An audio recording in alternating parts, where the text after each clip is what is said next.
Good morning, Tracy. I'm just testing my microphone. I can hear you. Thank you. How are you today? Great. How are you, Steve? Doing just fine. Thank you.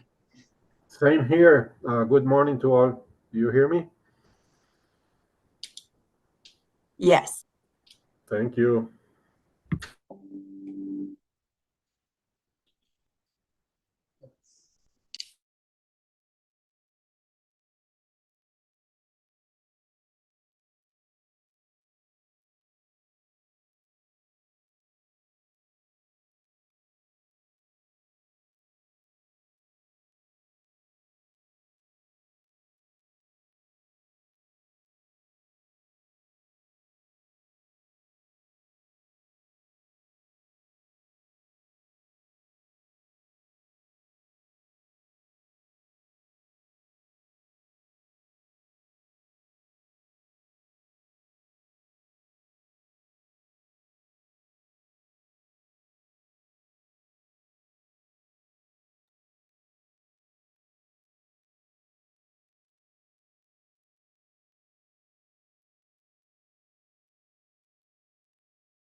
Hello? Hello? Yes, we can hear you. Good. Thank you. I wasn't coming through a while ago.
Good morning. Is the court reporter ready? Ms. Boulay, Good morning, I'm ready. thank you. We're now on the record. It's 9 a.m. on September 23rd, 2025. This is an evidentiary hearing in proceeding number 25A-0165G, Public Services Application for a Commission Decision approving the company's proposed revised depreciation rates for gas utility plant and decommissioning associated with accelerated depreciation. I'm Eric Blank and the chair of the commission. Can my colleagues introduce themselves for the record? Good morning, this is Commissioner Megan Gilman. Good morning, this is Commissioner Tom Plant. Thanks to you both. Let's continue with entries of appearance, starting with the company.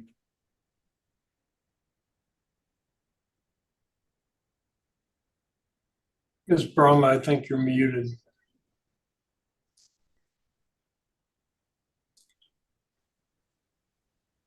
Mr. Denman or Miss, why don't you do the appearances and hopefully Ms. Brahma can figure out her issues.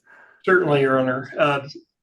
On behalf of Public Service Company of Colorado, Stephen H. Denman, Assistant General Counsel, and Elizabeth Brahma of the law firm Taft.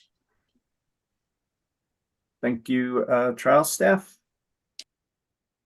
Good morning, Commissioners. Assistant Attorney General Justin Cox with the Colorado Attorney General's Office. On behalf of the trial staff of the Public Utilities Commission, I'm joined by my colleague, Senior Assistant Attorney General Brian Krakis. Thank you, UCA. Good morning, Commissioners, parties. My name is Tom Dixon. I'm with the Office of the Attorney General, and also with me is Senior Assistant Attorney General Greg Bunker. We appear on behalf of the Utility Consumer Advocate. Thank you, WRA Sierra Club. Good morning, Jim Dennison with Sierra Club, appearing on behalf of the club and our joint intervener, Western Resource Advocates. Thank you, Commission Counsel.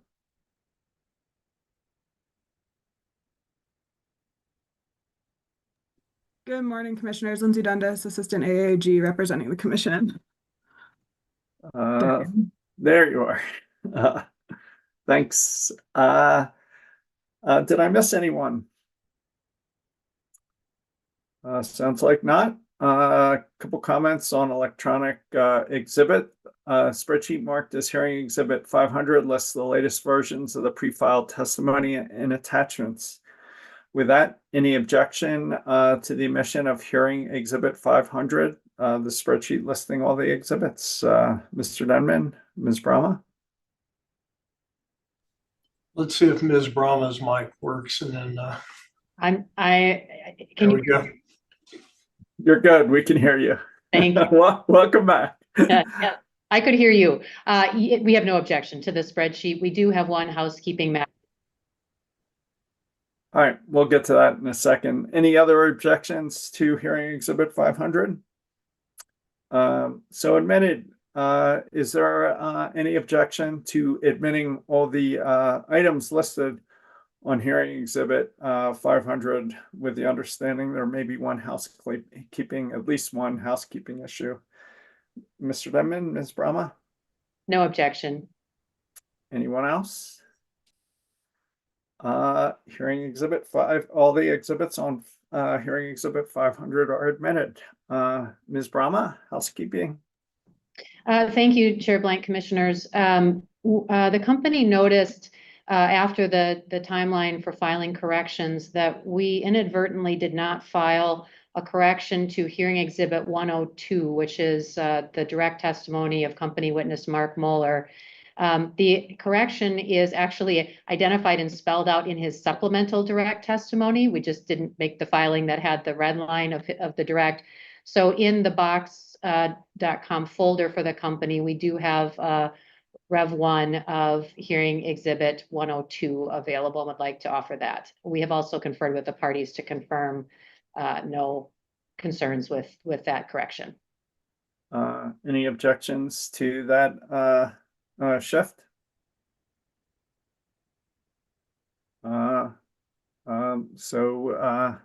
admitted. Any other housekeeping matters before we go to witnesses? Mr. Cox? Yeah, just one really quick one. We do have Luis Rivera Lugo from staff here today for witnesses. We also have Dr. Depesh Deepu. He was a signatory to the settlement. He didn't file testimony previously, but he is available to answer additional questions on the settlement if needed. Okay. Let's see if there's any other preliminary matters, and then we'll go to witnesses.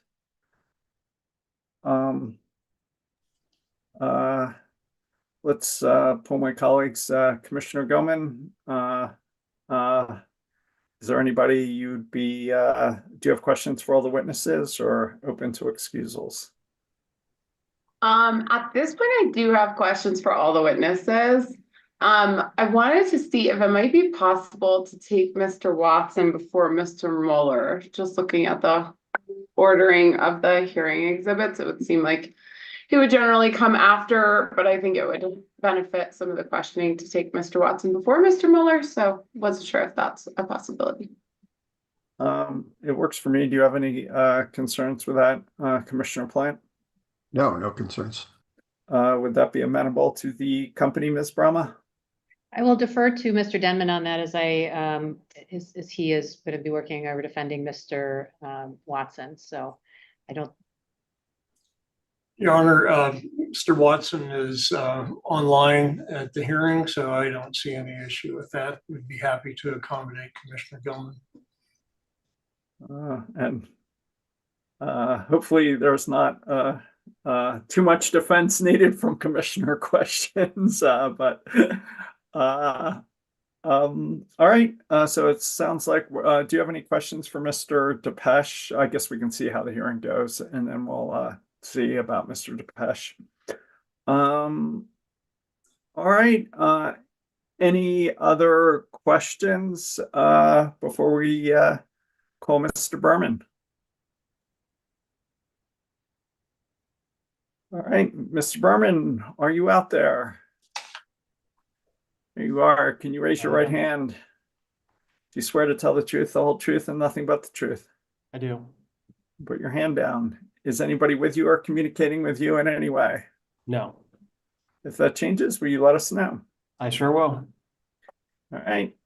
With that, Mr. Denman. Thank you, Chair Blank. Mr. Berman, please state your name for the record. Stephen Berman. And by whom are you employed, Mr. Berman? I'm employed by a public service company of Colorado. What is your position? Regional Vice President of Regulatory and Pricing. And during the course of the proceeding about which we're here today, did you cause to be filed any pre-filed written testimony and attachments? Yes, I did. And can you identify hearing exhibit 101? I believe that's my direct testimony.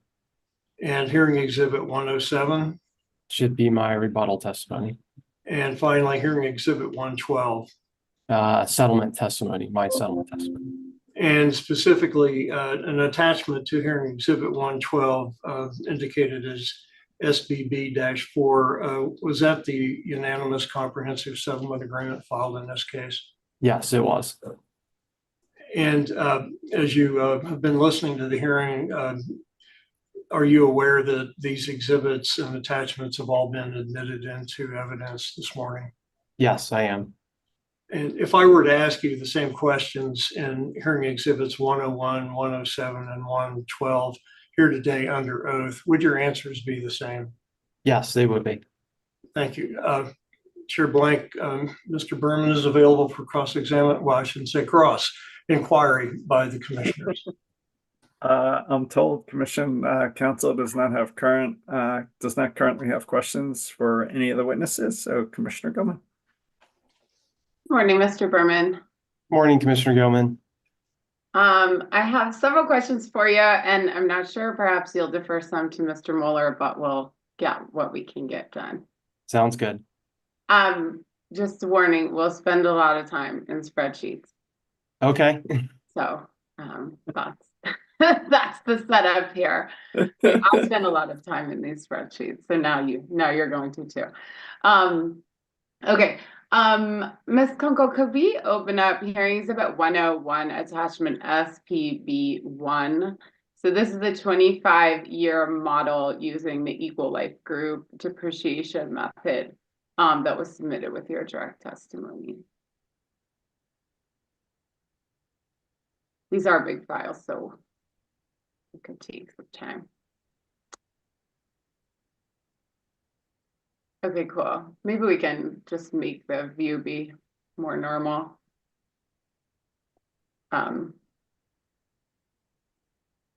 We can go to regular, what's it called? Do you View need normal. larger or what do you need? Can you click on enable editing? Oh, sure.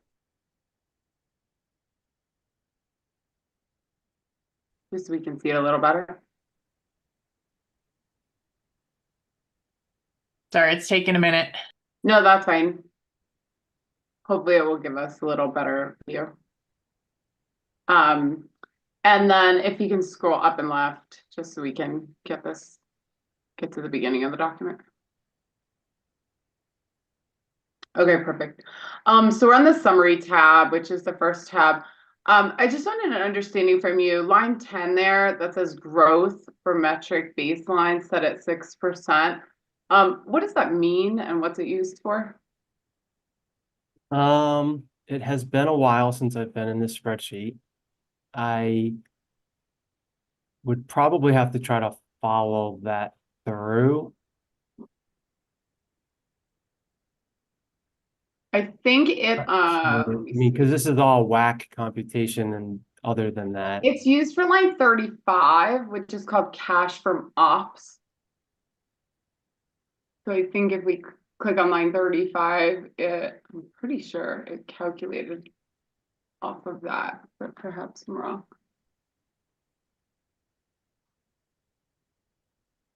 Oh, no, it doesn't come from there. Anyway, I was unclear what impact it was having or what its purpose was. I'm not entirely sure as we sit here how it's feeding into this. It could be feeding into, I'm sorry, can you scroll up? What was the title of it again? Growth. Metric baseline. I'm sure it has something to do with the impact on financial metrics. I'm not sure exactly what the growth rate would be, but I'm sure it has something to do with, like, as you move into the future on those financial metrics that were part of this model, right? Of like, how does this impact the metrics that we typically look at, that the rating agencies look at when you bring in the additional cash from accelerating depreciation? Okay. If we scroll down a little to this section, like starting in the baseline metrics run out. Yep, there we go. We're well centered. So here we have PSCO consolidated metrics and then separated for the PSCO gas portion. Do you see that? Yes. And I was just curious, for each of these, there is a CFO to debt ratio shown. And the gas portion consistently has a higher CFO to debt than the consolidated company. And I was curious why that is. It must have something to do with the debt on the electric side, but Mr. Werner probably would be better to speak to that, since he's the witness that could most talk to the credit metric impacts. Okay. And then let's go down to line 62 and 63.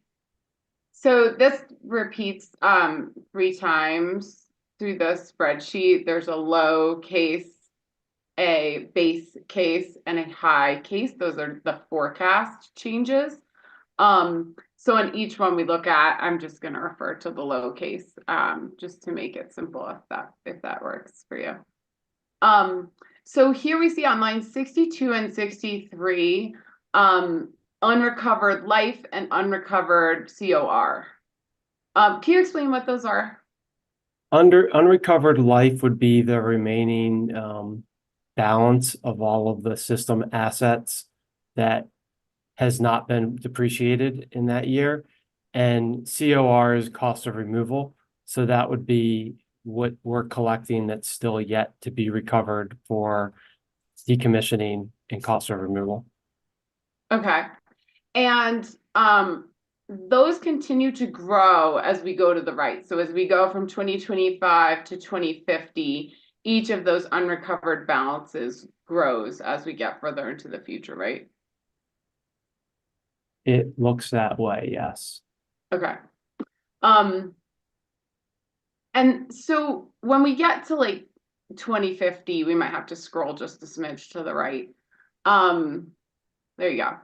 So you've got about 9.5 billion in unrecovered life and 7.1 billion in unrecovered COR. So I'm curious if we see real declines in the use of the system, how would those unrecovered balances be recovered by the company at that point in time? So part of the reason you're seeing this grow is because the assumptions for this model are we have a 5-year forecast of our capital plan. We don't have anything forecasted past that. So we've made kind of growth assumptions going forward. And so the reason would grow would be that we're continuing to invest in the system. So I think part of the answer is that if we see real decline in usage and customers, that there would be less investment in these future years, so thus that this would not grow at the same rate that you're seeing here. But regardless, like this model's cutting off at 25 years, and the company would not assert that the gas system will be gone in 25 years. So I think what you're seeing here is that like there's a continuation into the future past this, whereby, you know, at some point you start to see that flip the other direction and you collect towards hitting that goal. And there's all the years in between here to make different decisions about how we're recovering those costs. So this is assuming no change, right? This is assuming we stick with the current model. We're continuing to invest in the system. We're continuing to depreciate it over its useful lives, which are 50, 60 years, and we're not accelerating significantly depreciation. So that's why you're seeing this continue to grow, because there's a kind of embedded assumption here that the system is continuing to grow from an asset base. Okay.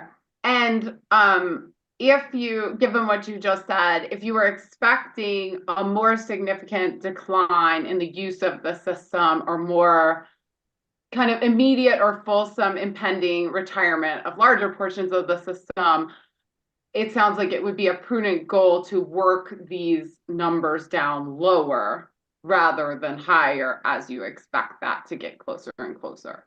Yes, I would agree with that. Similar, like, I mean, the easiest thing that I equate some of these decisions to is like an early retirement of a coal plant. Once we've made a decision to retire something at a date specific, then the company has an obligation to ensure that we're collecting towards that or depreciating that asset off based on its current life expectancy. But given we haven't made any of those policy decisions here, we don't necessarily have that information to base decisions off of today. However, I would expect under the scenarios we're talking about in the model here, in these in-between years, we would be making some different decisions. Okay. So a good segue to capital forecasting. If we just scroll a pinch left, because then we can see a pinch left, sorry, then we can see the titles.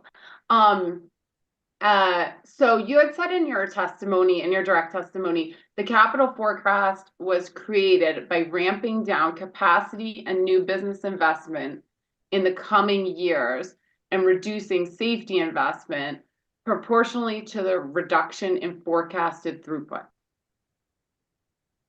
That sounds correct. Okay, we can pull it up, but it's kind of a hassle to take this down. Yeah, no. That's what I said. So I was a little confused by the sentence because I wasn't sure. So we have the three buckets of expenses you talk about: new business, capacity, and safety, right? And then you say is decrease proportional to the throughput. I wasn't sure which of the three did that assumption apply to, or all three. Do we have is there further up, is there a line that shows the capital? That might, It's there on line 59. oh. That's Okay, so in, we've just got the totals here. We don't have the breakout. yeah, go all the way to the right of tabs. There's, wait, oh, sorry, not all the way to the right. Sorry about that. A few to the right. If we stick with low future additions. Yeah. Fourth, fifth one, I think I This I shows- believe it primarily applies to the safety investment, but right, because the safety and asset health type investments are not necessarily driven by decrease in throughput. So we're making an assumption going forward that we would see less of that investment as the throughput is reduced. Okay, so you're thinking you applied it to the safety investments only? I'm not I mean- 100% sure, but Okay, that based on the way that sentence read, I think that's also the way I would, because the other pieces I think have a more direct correlation with reduction in customers, right? New business, obviously, if we're not adding customers, should be moving towards zero, and capacity similarly. Ms. Kunkel, maybe we can just go a tick left, then we'll see the titles here. But yeah, it's really, I didn't see it as possible to differentiate what here was safety versus capacity versus new business. I mean, some might be more obviously new business than others, but Sure. other than that, I didn't really see a way that we could decipher how that was kind of modulated down. So let me understand. So you're saying new business and capacity would somewhat inherently decrease as throughput decreases? That's your concept? Or certainly as customer count decreases, but as throughput decreases, capacity obviously should decrease with it, depending on like the way in which it's decreasing. So if it's decreasing in total, but not on the coldest days of the year, then capacity is not going to move as corollary with that. So I think there's just a lot of embedded assumptions, right? So if we're actually seeing less capacity needed on peak days, then capacity should be we shouldn't be building new capacity. But if we're seeing kind of a dual fuel systems for customers where they're still using gas on the coldest days, then capacity is not going to be decreasing the same way. Okay. Yeah, and I think what I'm trying to get at is what were the assumptions that you all used? You know, if we go back to summary, Ms. Kunkel, the gray line here, 53 shows the throughput. It's labeled gas sales. Do you see that? Yes. Okay.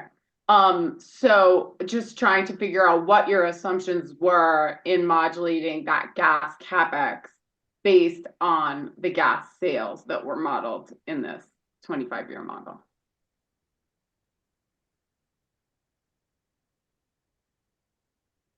If you could point me back to that sentence in my testimony, I might be able to interpret it. It's hearing exhibit 101, page 30. I do have a copy of that here. Yeah, page 30, line 7.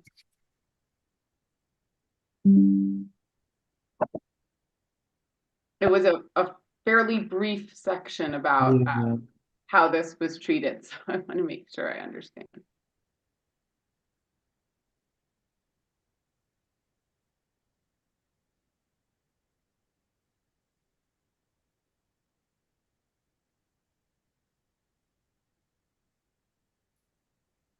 I would have to double check. I believe that we applied that assumption of the proportional to just the safety investment, which is by far the largest bucket of investment. of those three. Okay.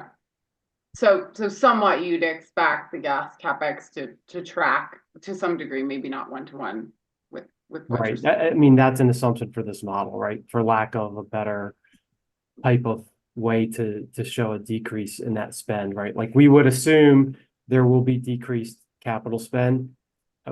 We don't know for sure what that will look like, given all the factors. So I think for lack of any other better option, we chose that proportional to the throughput, just to be able to show reduction in capital spend in those future years. Okay. Yeah, so I tried to run it out to kind of look at that relationship, kind of looking at a ratio of gas CapEx as a percentage of gas throughput for each year. And it does look, it starts at a simple ratio like 0.35% if you compare the gas CapEx. And this was in millions. I just used the values that were on Sure. the summary sheet to the thousands of decatherms shown. But that value does continue to go up. I mean, it stays relatively consistent in this decade, but then it goes up somewhat significantly out to 2050. So it doesn't appear that the gas CapEx tracks proportionally to the gas throughput reductions in this model. So you're saying that the proportion CapEx model is decreases higher slower than than throughput. it's not, you don't think it's actually doing what the assumption is? Well, I wasn't clear on what the assumption was, and if it's just safety integrity, this sheet doesn't show that broken out. But gas CapEx decreases slower than gas throughput in this model. Yeah. Okay. I'd have to play with it. I mean, I guess I would encourage you to understand that this model has a lot of assumptions and is a lot of guesswork, right? So the issues we're talking about here, I think we're trying to show directionally what depreciation acceleration does from a near-term rate impact and kind of a long-term collection of those dollars for the system, given all of the uncertainties that we have around assumptions of where the gas business is going and what time frame. Madam Yeah. Commissioner, I might be able to help out here. I think Mr. Mueller can add some additional clarity to your line of inquiry when he testifies. Okay, yeah, I'd be happy to try and follow up with him. I'm curious, like generally directionally to Mr. Berman, as I look at the same kind of ratio in the high growth versus the low growth forecasting, that percentage actually declines. So your gas CapEx is declining faster than your throughput in the high growth scenario, but lower in the slow growth scenario. Do you have any idea why that might be?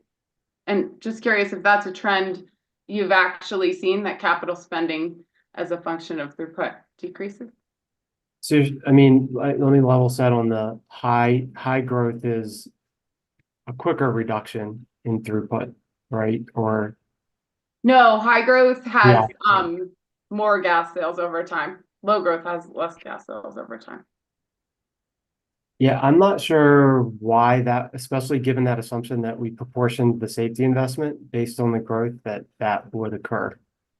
Okay. I'd have to, again, look, and maybe Mr. Mueller has something, but I just haven't dug into that model recently to be able to answer why that would be. It doesn't hang together to me logically. Like, I mean, that assumption would say that in the quicker throughput reduces, the quicker the capital should be reduced as well. Okay. Ms. Kunkel, can we look back at the same document at that 1, 2, 3, 5th tab?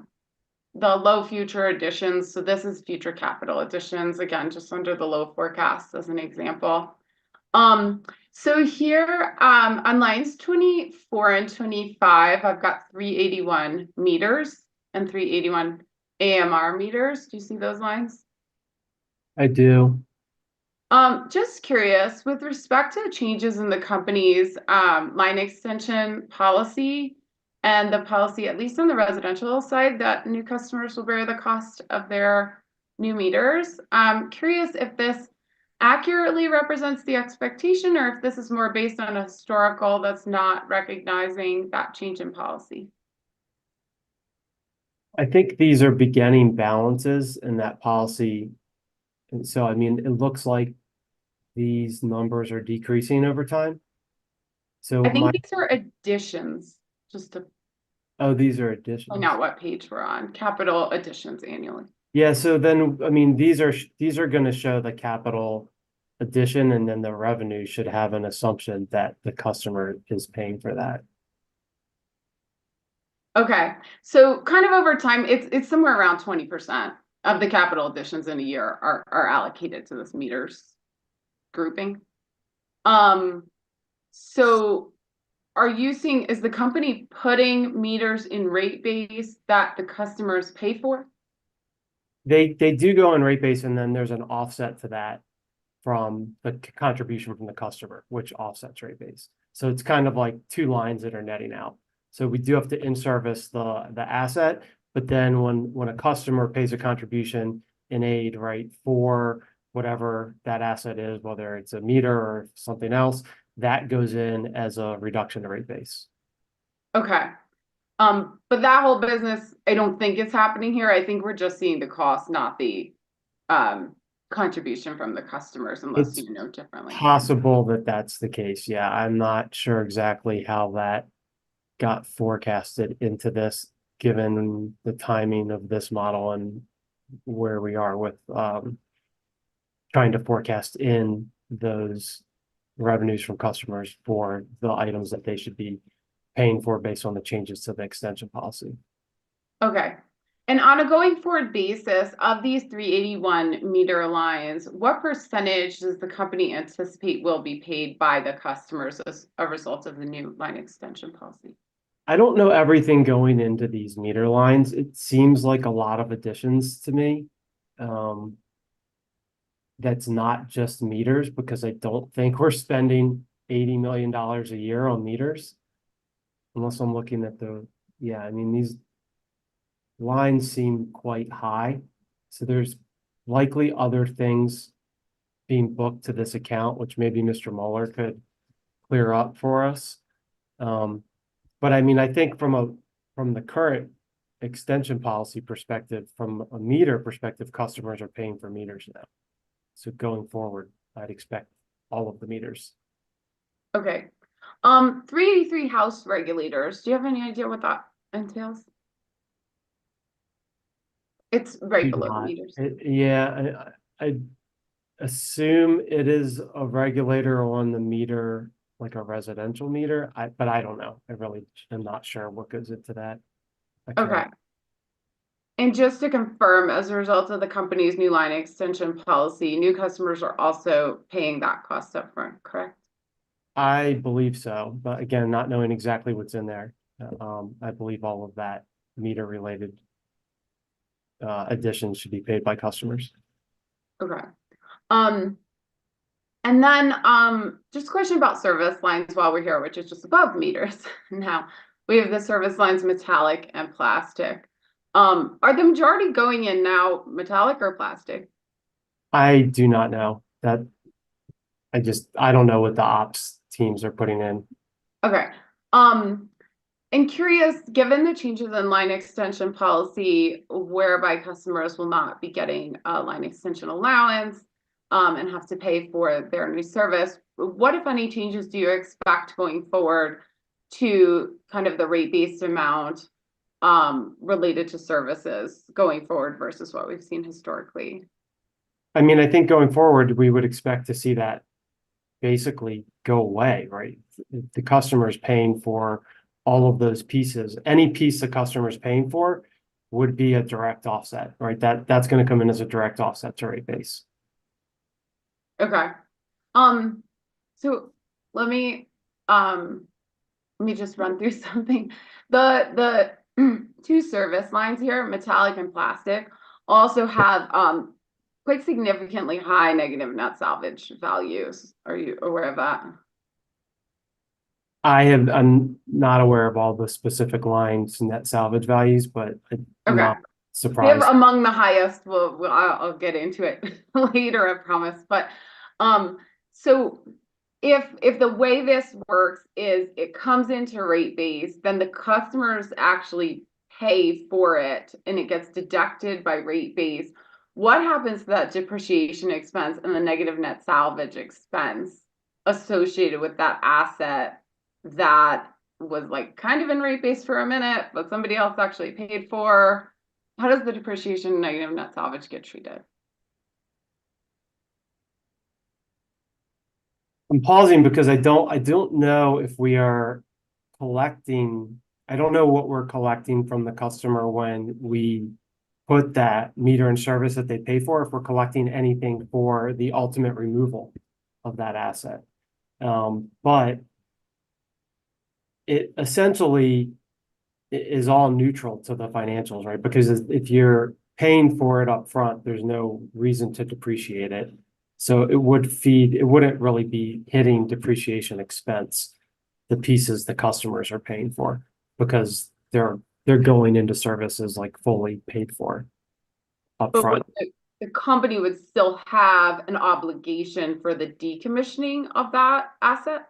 We would, and I would have to check how we're calculating what we charge for that to ensure that it included some assumption for the ultimate removal. Okay. Okay. I think that's a fair question. We should definitely be looking at to make sure that we're including something for that as part of the service policy. Yeah, I don't know how it works. I read in your testimony you're a CPA, so that makes one of us. But I've been trying to figure out. So it goes in, but then it comes back out. And if you don't actually have anything to depreciate, right? Because the value went away. Yeah, you just have to book the assets because those meters go into like a group. So we don't carry like one meter by meter on the books. We carry a whole group of meters, and that's what comes in. And so it nets into both sides. So you're adding meters, so you're adding assets, but then you're also recognizing that contribution by the customer in another line, which nets into the total. So when you see those totals move, you shouldn't see like increases for things the customers are paying for. Okay, but you're not aware of anywhere in this model where you net out that customer contribution, right? It wouldn't be here on this place we're looking. I don't know if when we put this together, we made an assumption in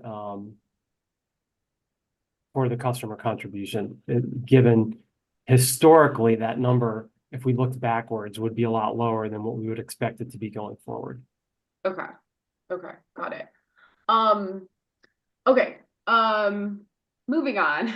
Talking about forecasted throughput assumptions that were used here. Ms. Kunkel, could we go back to the summary page? Mr. Berman, are you the best witness to discuss the forecasted throughput assumptions that were used in this model? I probably just need to be reminded from my testimony of what we assumed, but I think we made the kind of some generic assumptions related to clean heat. Okay, and if I use sales and throughput interchangeably, are we on the same page? Yeah, sure. Okay. So you had said in your testimony, we'll pull it up if you need, but I will tell you, I know you have a paper copy. It's on page 16 of your testimony. You said that the forecast for throughput includes an assumption of clean heat plant impacts using the company's Clean Heat Plus portfolio as originally proposed in the CHP proceeding. Does that sound familiar? Yes. Okay. Now, as I recall from the Clean Heat Plan proceeding, there were two Clean Heat Plus portfolios in that proceeding. There was one that they were relatively similar for a number of years, and then one transitioned to all electric, and one used more clean molecules approach after that initial period. Does that sound familiar? It does, and I'll just caution that I am not probably as intimately familiar with the Clean Heat Plan as you are. It wasn't something that I worked on specifically, but yeah, I generally that sounds familiar. Okay. So are you familiar, if we look at the Clean Heat Plan Plus, as I look back at the Clean Heat Plan, that was one of two things. It was either the Clean Heat Plan to electric or Clean Heat Plan to clean molecules. And I wasn't sure, in just referencing the Clean Heat Plus portfolio, which of those two paths you were referring to, because they definitely have divergent forecasts for throughput. I am not sure which one we used. We would have to verify that.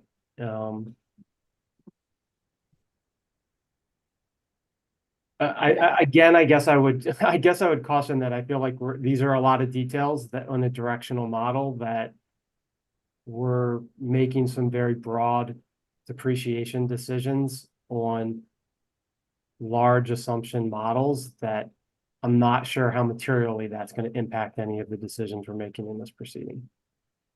I'm glad you asked. I have imported it so I can try to take us through what impact it might have if we look at those throughput assumptions. Is it correct that only in the low forecast that the company presented in this proceeding that you've assumed any impact of the Clean Heat Plan portfolio?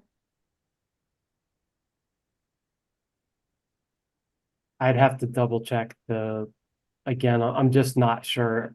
I don't recall all of the assumptions that went into each of those scenarios. I think that they're in the record somewhere. We could find them. But I think we just talked about the low scenario being the one that follows Clean Heat Plus. Is that correct? That's according to your testimony. Yeah, so that's the one I believe we used clean heat assumptions for. Okay. Now the approved Clean Heat Plan only covers a handful of years from now, right? And so Right. going off to 2050, I think as you're saying, there's a lot of assumptions you have to make about what happens in throughput past then. So I'm curious, in utilizing for the low forecast, in utilizing the Clean Heat Plus as kind of a basis, how did you come upon what assumptions should be used for throughput in the years going forward? Was there like a certain decrease assumption, or because you see a decrease Past the years of the clean heat, yeah. I'm not, I would have to look back at I mean, we tried to use what we had available, and clean heat was really the only thing we could lean on to make any assumptions about reduction in throughput on the system. So past where that goes, I don't know if they just trended it. I would have to go back and double check what we did. Okay. So I compared the portfolios presented in the inaugural Clean Heat Plan, which were presented largely in attachment JWI-4 in that proceeding, which was an attachment to Eileen's direct testimony, which was a work paper on the rate analysis of the Clean Heat Plan portfolios. And I will say in the initial years, your low forecast here doesn't vary all that much from what was in those portfolios, especially looking at the Clean Heat Plus to electrification scenario. You're within 2-3% in like the most immediate years of that. But after 2031, it begins to vary pretty widely. So I've run the numbers looking at that comparison, and in 2031, it becomes a 12% differential, whereby your forecasts in this proceeding are higher than in the Clean Heat Plus to electrification scenario. And then by 2050, your forecasts here are about 16 times what is in the Clean Heat Plus to electrification scenario from that document in the Clean Heat Plan. I don't know if you have any thoughts on that, understanding. Did you all use the documents that ran out the throughput assumptions in the Clean Heat portfolio out to 2050? I just am not sure. I think we would have to go back and verify those pieces and come back with the answer for you, because I'm just not sure of all of those various versions that are out there and how they were utilized to come up with this underlying sales forecast. Okay. I compared also to the Clean Heat Plus to Clean Molecules since I wasn't sure which one you used. And similar direction, but a lessened magnitude, I think, as to be expected. So there by 2050, your forecast here is 4 times the forecast that I saw in that portfolio in the Clean Heat Plan. So we're some orders of magnitude higher in this proceeding. And I know it's just one line here, but I think you would agree with me, it has a very direct impact on the customer rate line that occurs on line 54. Would you agree with that? I would. I just think that there's a lot of guesswork in sales declines 25 years out. Right. I just would caution to be too precise about where this is going, because I think it could go in a lot of different directions. And I think what we were trying to do is show some generic assumptions of decreased sales, which this model is showing, almost halving of sales in the 25 years, and how we would maybe expect the capital investment to move with that and how that impacts depreciation expense. Yep, I got it. So looking at customer rate, which is line 54, that goes from $9.74 a decatherm in 2025 to I think it's about, if we scroll to the right, 1949 in 2050. So that's the company's rate projections based upon, as you said, like this certain set of assumptions, which are just a set of assumptions, right? Right. And this isn't layering on like any other decisions around depreciation. So what's happening there generally is that we're seeing, right, significantly less revenue from that decline in sales that you're having to make up through rates, because you're not having that same level of decline in the revenue requirement. Yep, got it. And then I will say, I think this model includes your proposed negative net salvage changes, like any changes to depreciation the company's proposed in this proceeding. Right. From what I can tell too, this also includes the continuation of a $15 million annual kind of bump, which I know the commission had directed go to a trust. We'll discuss, but essentially there is that addition of $15 million annually as well in these financials, right? Yes, it should be. Okay.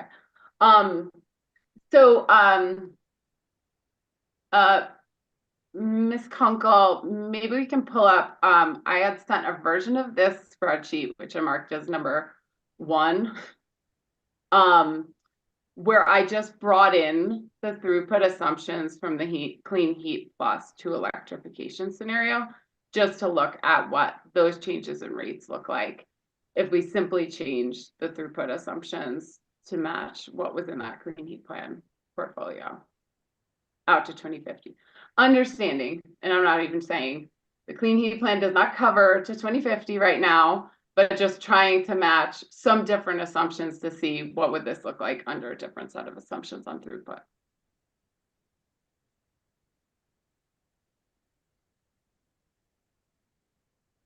These files are kind of big, so sorry they take a little bit. So Yeah, I just had to download it quick. I'll be right there. Okay. Ms. Dundon, can I inquire where this document is coming from?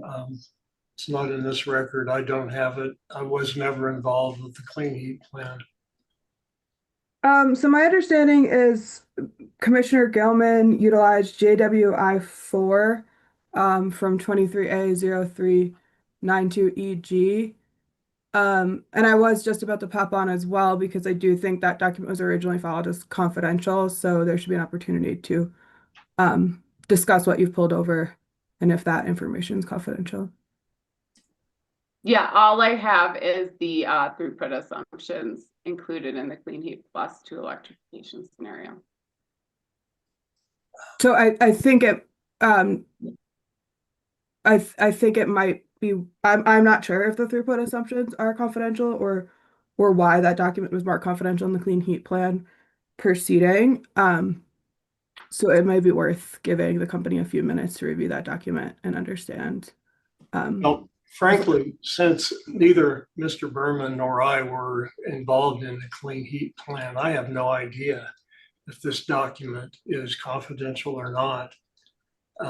And I don't have anybody working on this case who I could reach out to ask, is this document confidential?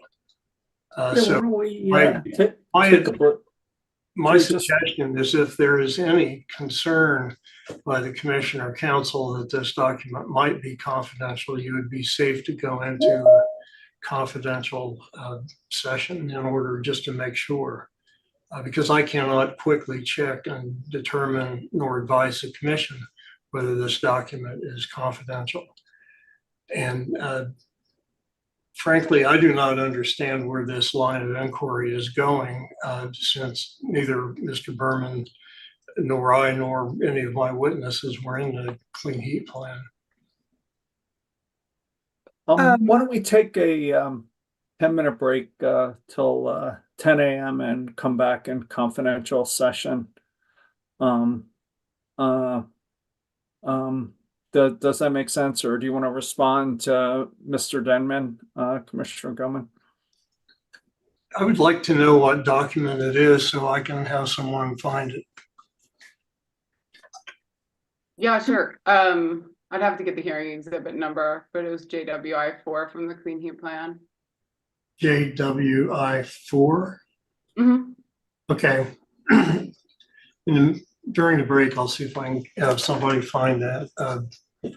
I do not have access to those files because I did not work on that case. Thank you. All right. Yeah, and just let's- simply, I mean, the purpose, since you asked, is to look, as Mr. Berman indicated, their model just runs one assumption about what the future might look like. No one really knows the exact trajectory of the throughput. So this would look at a different vision of what throughput could look like under a different company filing, modeling, different throughput assumption. Thank you. Let's take a break till 10:10. Is it Miss Kunkel, Miss Federico? Yes, it's Stephanie today. Yeah, Miss Kunkel, what do you need from us to get in a confidential session?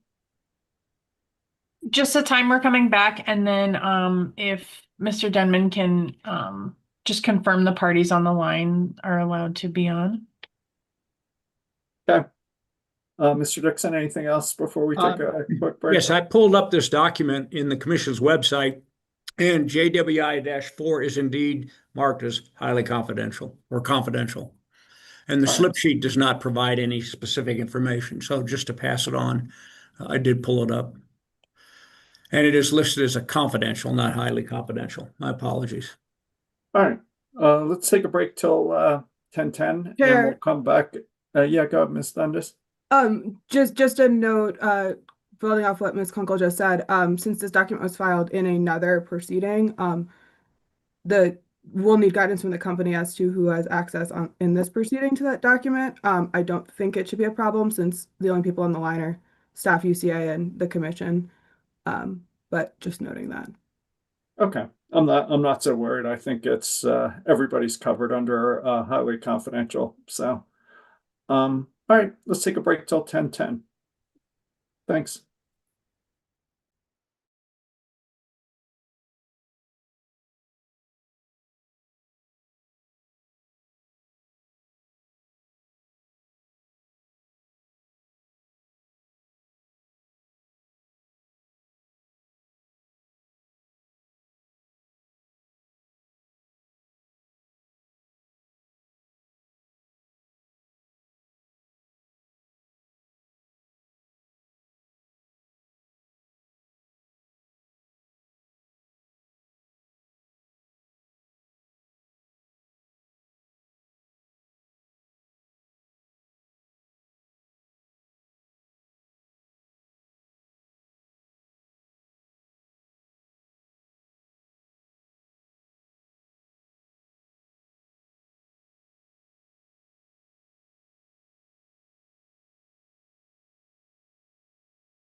Okay, we're back on.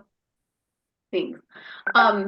Ms. Kunkel, can we briefly look at to SPB 3 for a minute? That is the company's model on, it's their financial model for 25 years based on the units of production, based on throughput.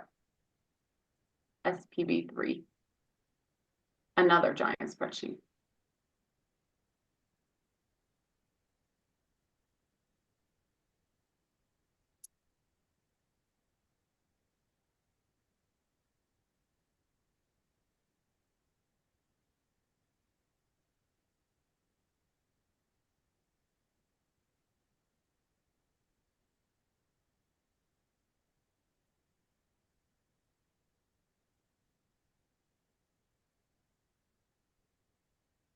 Thank you. Can we go to the low tab, which is kind of right in the middle?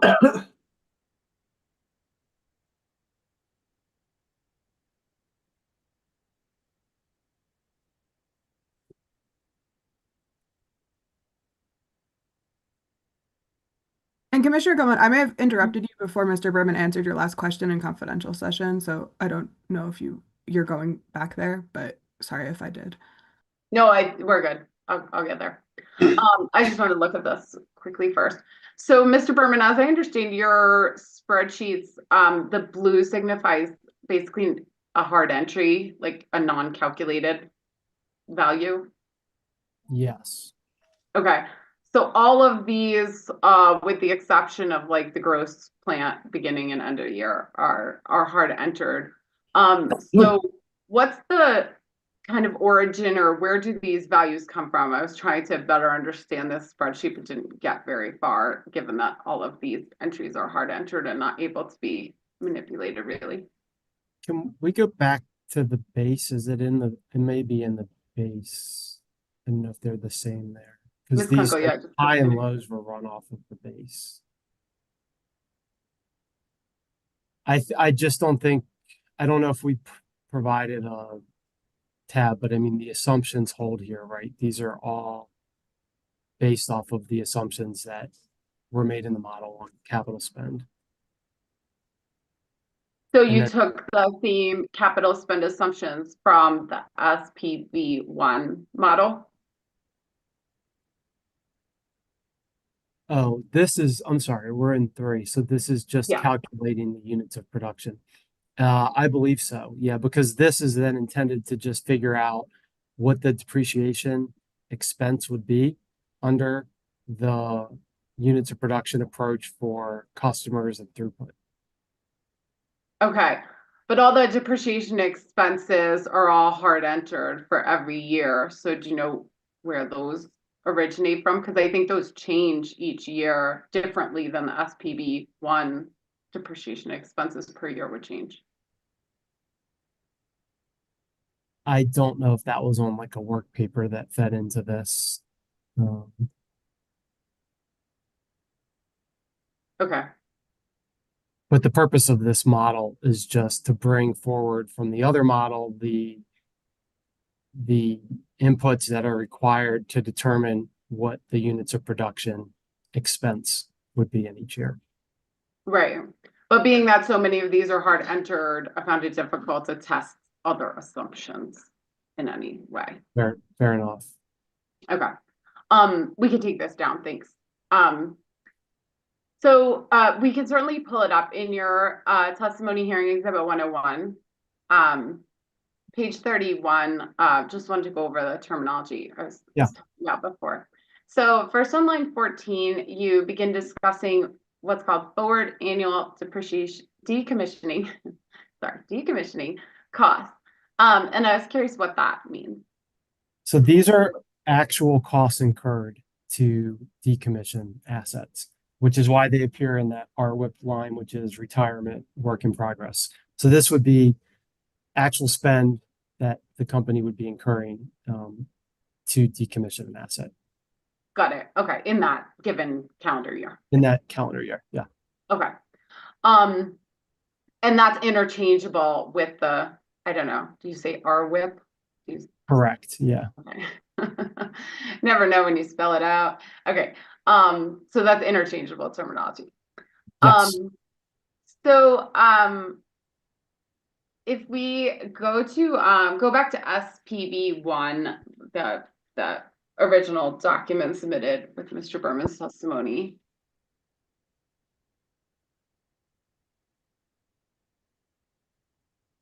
On the financials low tab, which is the second tab. Line 47, we'll see that RWIP spend. See that on line 47? I do. So that's, you're saying the projection for the actual cash spent in that year on decommissioning activities? Yes. Okay. And then the fund portion, which is the next line down, would be when you have modeled that given the conditions the commission set in the rate case decision, you would instead use the fund to fund that activity? That's correct. Okay, and that doesn't happen in this model, right? Correct. Okay. And then let's see. So then on line 52, the RWIP beginning balance, what does that signify?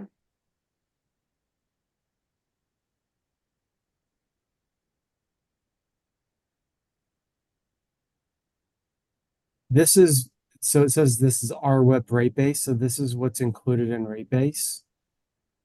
Because you're collecting for, right, we're collecting for decommissioning all along the way. And so when we actually spend those, so as we collect those dollars, they go into rate base and we pay customers a return on them in rate base because we pre-collected them. And so then this RWIP balance would reduce that along the way. So whatever this balance is in rate base would net against what we've collected to get to the right number in rate base. Okay. And so the beginning balance in 2025 is 6 million. I think we're dealing with millions. Yeah, million. And then it goes up to 25 million, 42.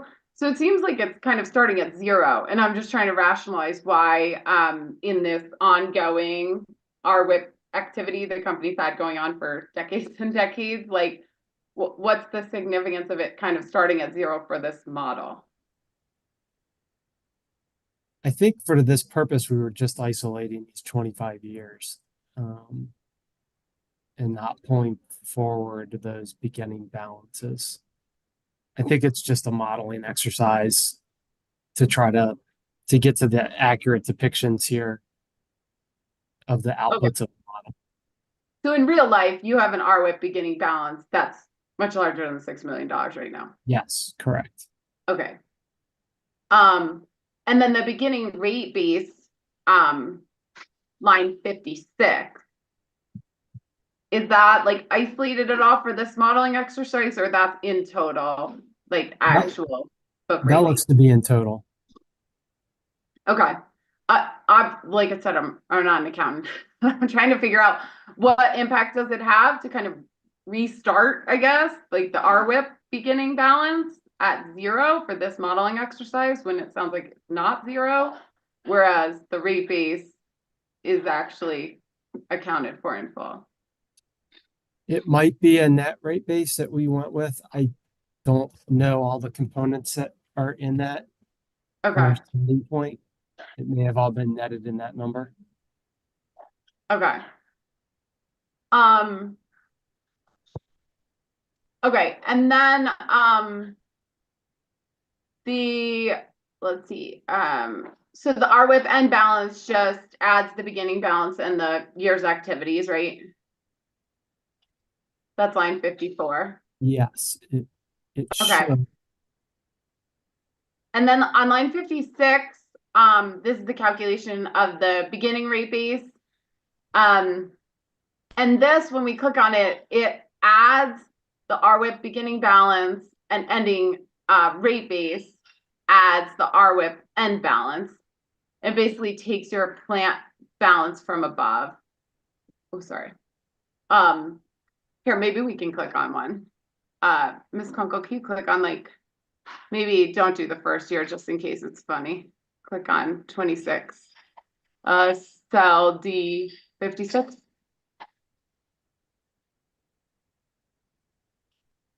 So this just takes the end balance from the year before, right? Correct.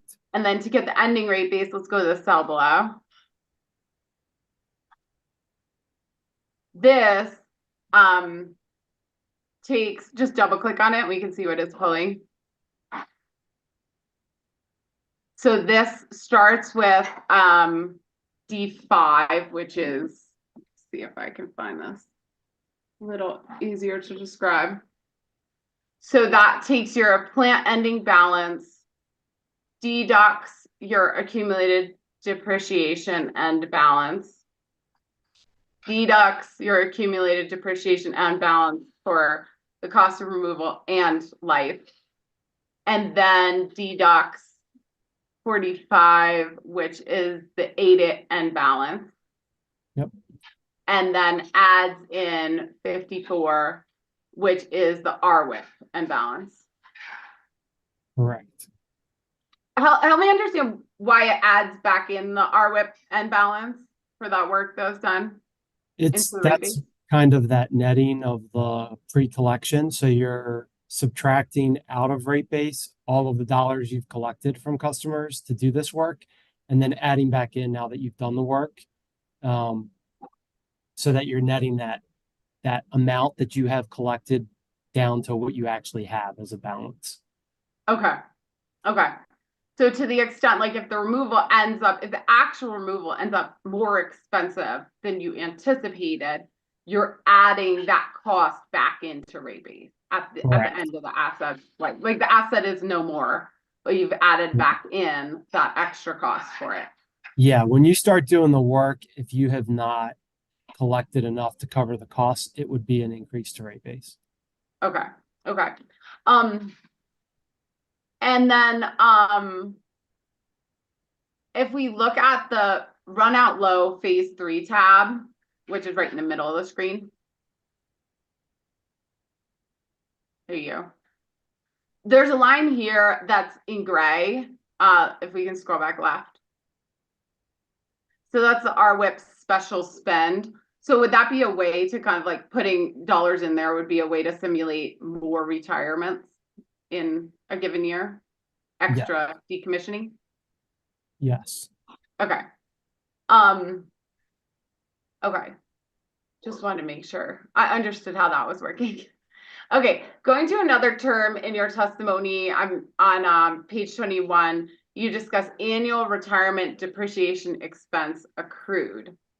That's line 21, line 19, sorry, on page 21. So annual retirement depreciation expense accrued. Is that the amount that was collected in that year as part of the depreciation rates related to the negative net salvage values, or is that something else? Sorry, are you on page 31? 21? I don't see a line 19 on 21. Oh, maybe I'm wrong. Maybe it's there.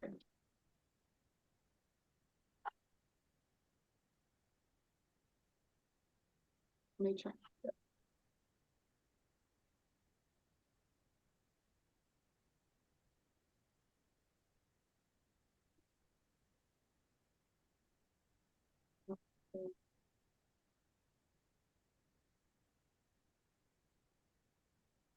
Oh, I do see it on 31, line 21. Maybe I'm wrong. Sorry,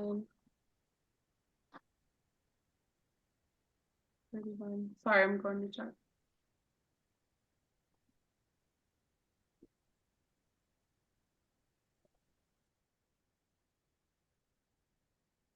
At the bottom of this page, is that where you're?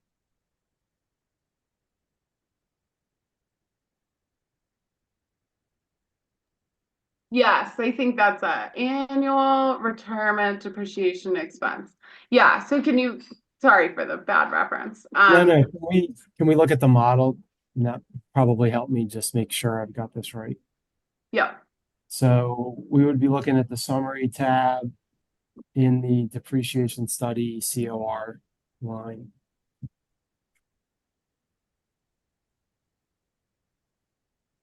You said the summary tab? Yeah, summary tab in the row label Like depreciation. line 46, the depreciation COR.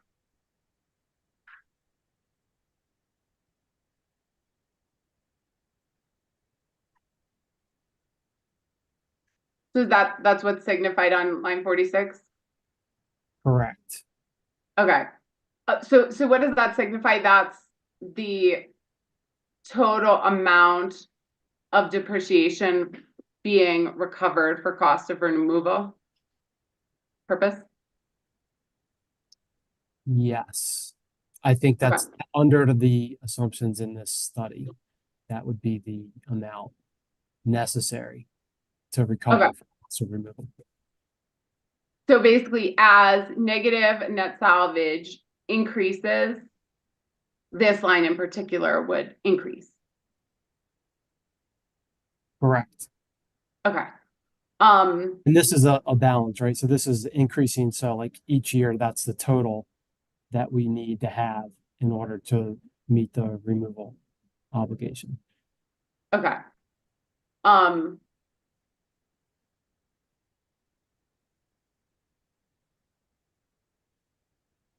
So wanted to just talk about what you're seeing, some of the drivers in the increases in this and the increases in negative net salvage. I know Mr. Watson gets into a few of them, but it's notable, you've got 4 FERC accounts that look to comprise over 3/4 of your plant balance. The transmission mains, distribution metallic mains, distribution plastic mains, and distribution plastic services. And collectively in the end of 2023, these add up to 4.5 billion out of 5.9 billion in plant in these sheets. So, and these areas really have the most notable net salvage increases, negative net salvage increases. So while it's only a few accounts, it is by far the vast majority of the money that is being increased. And just curious, if you had any insights as to, especially why in particular, kind of these largest accounts are seeing the largest increases as well. So first, I would encourage you to talk to Mr. Watson because he's going to be the expert on how this was calculated. But generally, I believe what you're seeing is that these are the largest accounts of where you're going to need the most to remove. And there's a big portion of what you're seeing this increase is inflation. So as you move out, we're assuming that inflation, right? So these dollars will go up every year. And where the biggest buckets of them exist is where you're going to see the biggest increases because you're just inflating the bigger buckets. So you're But trying at to a higher what rate? you're going to need 25 years from now to remove that. It's, in other words, it's not in today's dollars. So there's a big component of this salvage that's related to inflation. Sure, yeah, and understandably, something that's worth a larger dollar value, when you times it by a rate, will be a higher dollar value. But the rates are literally higher and are increasing at a higher rate than any of the other accounts, really. Okay, well then in that case, I would say talk to Mr. Watson because he performed the study and would be able to speak to why those particular lines are going to cost more. Okay. And so as we look at the unrecovered COR on line 63, say, and we had talked about this a bit before, that would be basically the cost of removal that have not been recovered by the company. In order to and this is SPB3, I should say. So this is different than what we looked at before. So this is showing it declining to 0, which was the point of that exercise. But if you still see, what we saw in the Equal Life Group model was that unrecovered COR continued to increase in the company's model.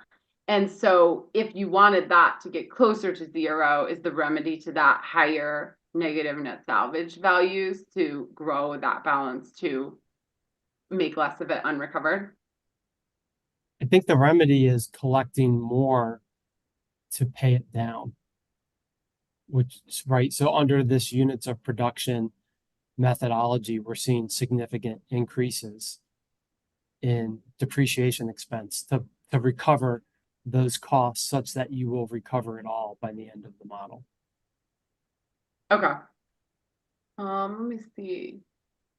I think that those are my only questions for you, Mr. Berman. Thank you. Really appreciate it. And I know it was a lot of spreadsheet torture, but I had to make sure I understood what we were looking at. So appreciate it. No problem. Commissioner Plant? I have no questions. I have a few questions for you, Mr. Berman. On the settlement agreement, as I understand it, it adopts a 60 to 70-year weighted average life based on engineering analysis, but leaves the policy decision about the actual depreciation used for calculating the revenue requirement until the next rate case. So in the next rate case, presumably staff and UCA can argue for whatever depreciation life for revenue requirement purposes they want to, or is that not right? No, that's correct. So the settlement agreement is agreeing to the study, the calculation of the rates under the study, not how that is ultimately implemented in rates. So the commission has so if we adopt the settlement agreement, we can still accelerate depreciation in the next rate case. We're not somehow locking in a 60-year, 67-year weighted average depreciation life, correct? That's correct, yes. Okay, thanks. I was confused on that. I want to follow up a little bit on Commissioner Goldman's questions, but focusing more on CapEx instead of sales. And can we re-pull up Hearing Exhibit 101 SPB-1 at the summary tab? And I guess I want to look at line 86. And it shows basically CapEx declining. Yeah, if you can go down in the base case, although I think all the CapEx spendings are the same. Yeah, do you see that CapEx line on line 86?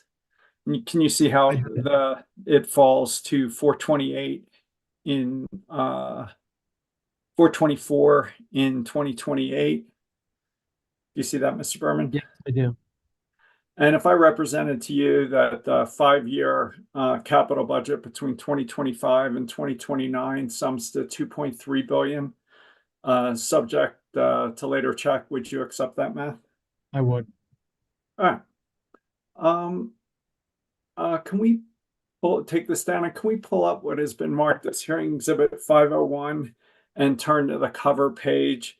And let me represent to you, this is just the gas infrastructure plan. I think it was filed in May of May 23rd, 2025, and proceeding 25A-0165G. Do you see that, Mr. I do. Berman? Yes. All right. Can we go to PDF page 13? I think it's page 7. Scroll down.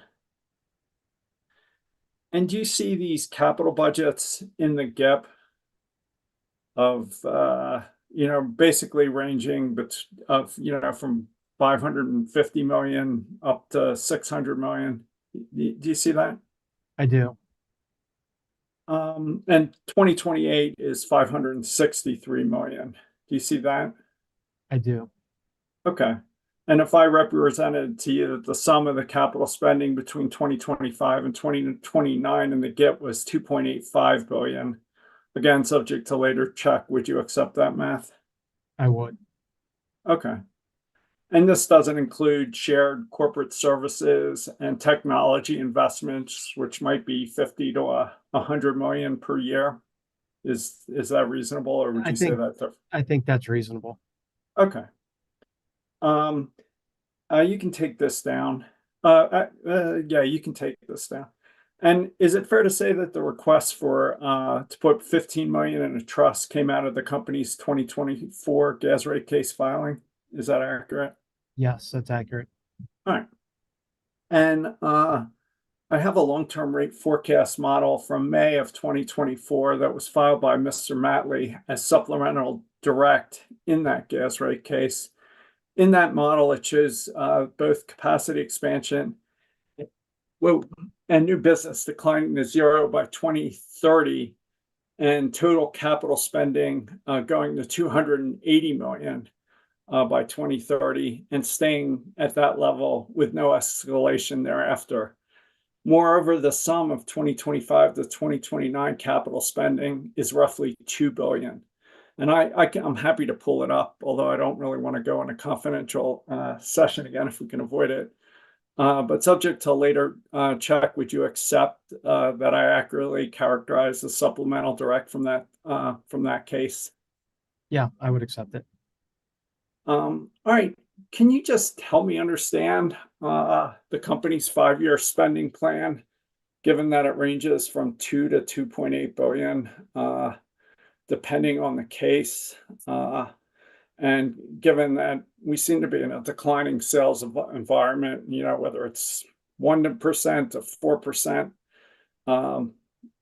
it just seems like a very big deal to me whether the company is managing down capital spending or growing capital spending. So can you give us any insight into where we should look for figuring out what the company actually intends to do? Yeah, I mean, maybe kind of give you like a high level because I'm not intimately involved with all the forecasting of the capital year by year. But there's obviously different versions here of forecasts, and I recognize the changes. And I think, there's a couple things in that GIP that drive some of those costs to the tune of a couple $100 million in the Mountain System project and a couple of projects that need to come forward via CPCNs that maybe were not in this forecast. And then, like we've talked about, whenever we do these long-term forecasts, we're trying to bake in some modeling assumptions that try to predict where we're headed from a clean heat policy perspective, but we don't really know where we're headed. So I think that's where the company struggles, and we start to bake in these things like new business and capacity going to zero, because it makes sense that as we see fewer customers and reductions in throughput, that those things will happen, but we haven't seen that yet. And so I don't think we've actually seen a decline in sales. Like, we continue to see customers added to the system year over year. And I think that's one of the challenges that we all have in trying to decide what to do with depreciation. And one of the reasons why I try to caution doing things prematurely and waiting to see some data that supports the decisions on acceleration, because we just haven't seen it yet. It's not that we don't expect to, it's just that we haven't. And when we start to see that, I don't think it's going to fall off of a cliff. I think we're going to have time to make decisions along the way as the throughput and sales ramp down. Fair enough. But what you and I talked about was capital spending over the next 5 years. So do you know when the company is going to file its next gas rate case? If it's not confidential, is that in the next few months? Is that early next year? You were breaking up a little, but I think I got the question. We have an obligation to file a phase 2 that came out of the last gas rate case by the end of this year. And at this moment, we would anticipate that to be a combined phase 1 and phase 2 case. So that would bring it by the end of the year. And do you know if in 2024 capital spending went up or down? Is it still going up, or is it getting managed down? Or you may not know. It's not on the record of this case. I don't think that it's going materially up or down. I think it's fairly flat from 24 to, I guess, what are the comparison years? 24 to 25. And maybe on the capital spend issue again, like, I think part of what you're seeing in different forecast versions of capital spend over the next 5 years is some continued uncertainty from the company on exactly, what we will see as far as decreased throughput and decreased customer counts. And so there's just kind of some movement in that forecast right now that, depending on what assumptions we're making in any given version, it may move 10% up or down. All right. And Do you know what current approved gas rate base is? If I represented to you, it was set at 4 billion in the last rate cases. I mean, I get it was a 13-month average year. Would you accept that representation? Yeah, that sounds about right. And do you know what depreciation is? Maybe 300 million a year, 250? In that range, that sounds right. Yeah, so if we're growing capital spending by $650 million a year and depreciation is whatever, $250 million a year, it sounds like rate base is growing at $400 million a year, roughly, give or take. Would you accept that Yeah, math? Or we are depreciation expense is not covering the growth in rate base today.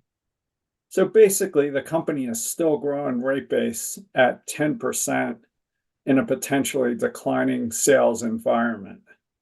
So, I mean, I get you don't have to look to 2050 to get, rate increases by a factor of 20. But it seems like if you're growing rate base by 10%, and sales are even starting to decline, there's going to be a decent amount of upward pressure on base rates. Is that fair? I mean, all of those assumptions, and I don't know that I don't have math for the 10%, but I mean, rate base is growing, and thus that will put upward pressure on rates. And we haven't seen the sales declines come yet.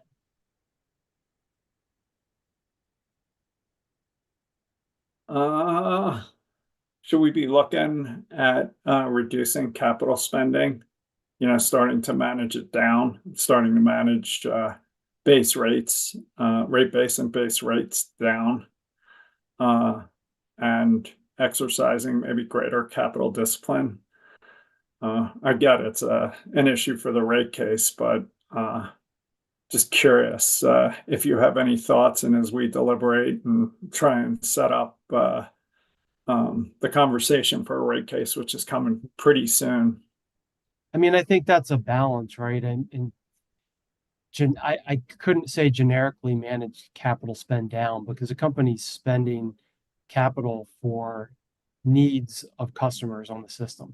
And I think we all know that a large portion of that capital program is related to asset health and safety.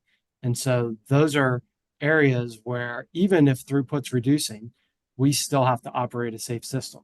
If we're not actually pairing off pieces of the system, if there are fewer customers or fewer throughput going through the pipes, we still need to spend the money to operate them safely. And so I get that that causes this rate pressure and the discussion that we'll continue to have going forward. But I don't think that I could agree with any kind of an arbitrary capital reduction. I think we have to examine what the capital is being spent on and determine if it's prudent in each case.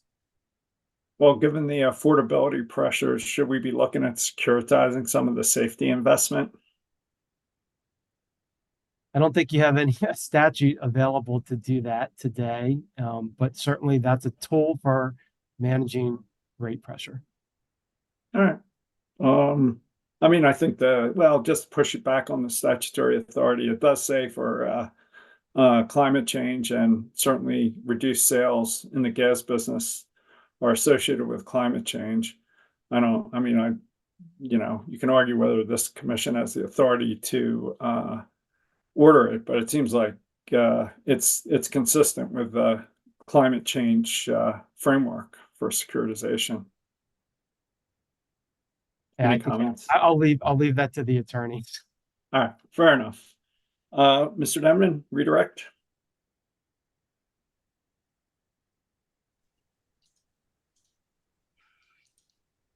Yeah, fine. Hard to hit that mic sometimes. Mr. Berman, a few follow-up questions to the commissioner's inquiries.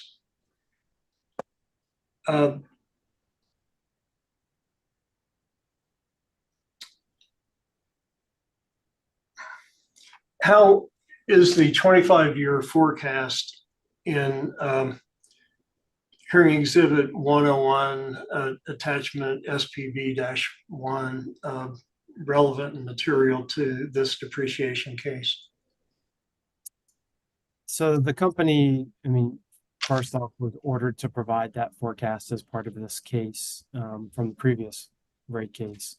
But I think the way we looked at that in framing it in this proceeding is to try to provide, again, like a high, base, and low scenario of what potential looks of long-term rates and changes in depreciation methodology, like going to a units of production methodology, would look like in a declining throughput and declining customer environment over the next 25 years.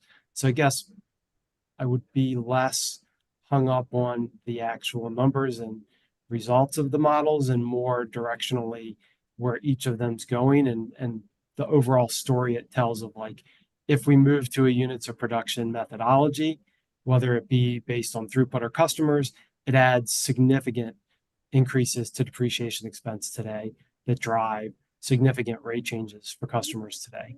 And I think the company looked at this as a tool to help drive discussion in this proceeding about what's appropriate to do based on what we know today.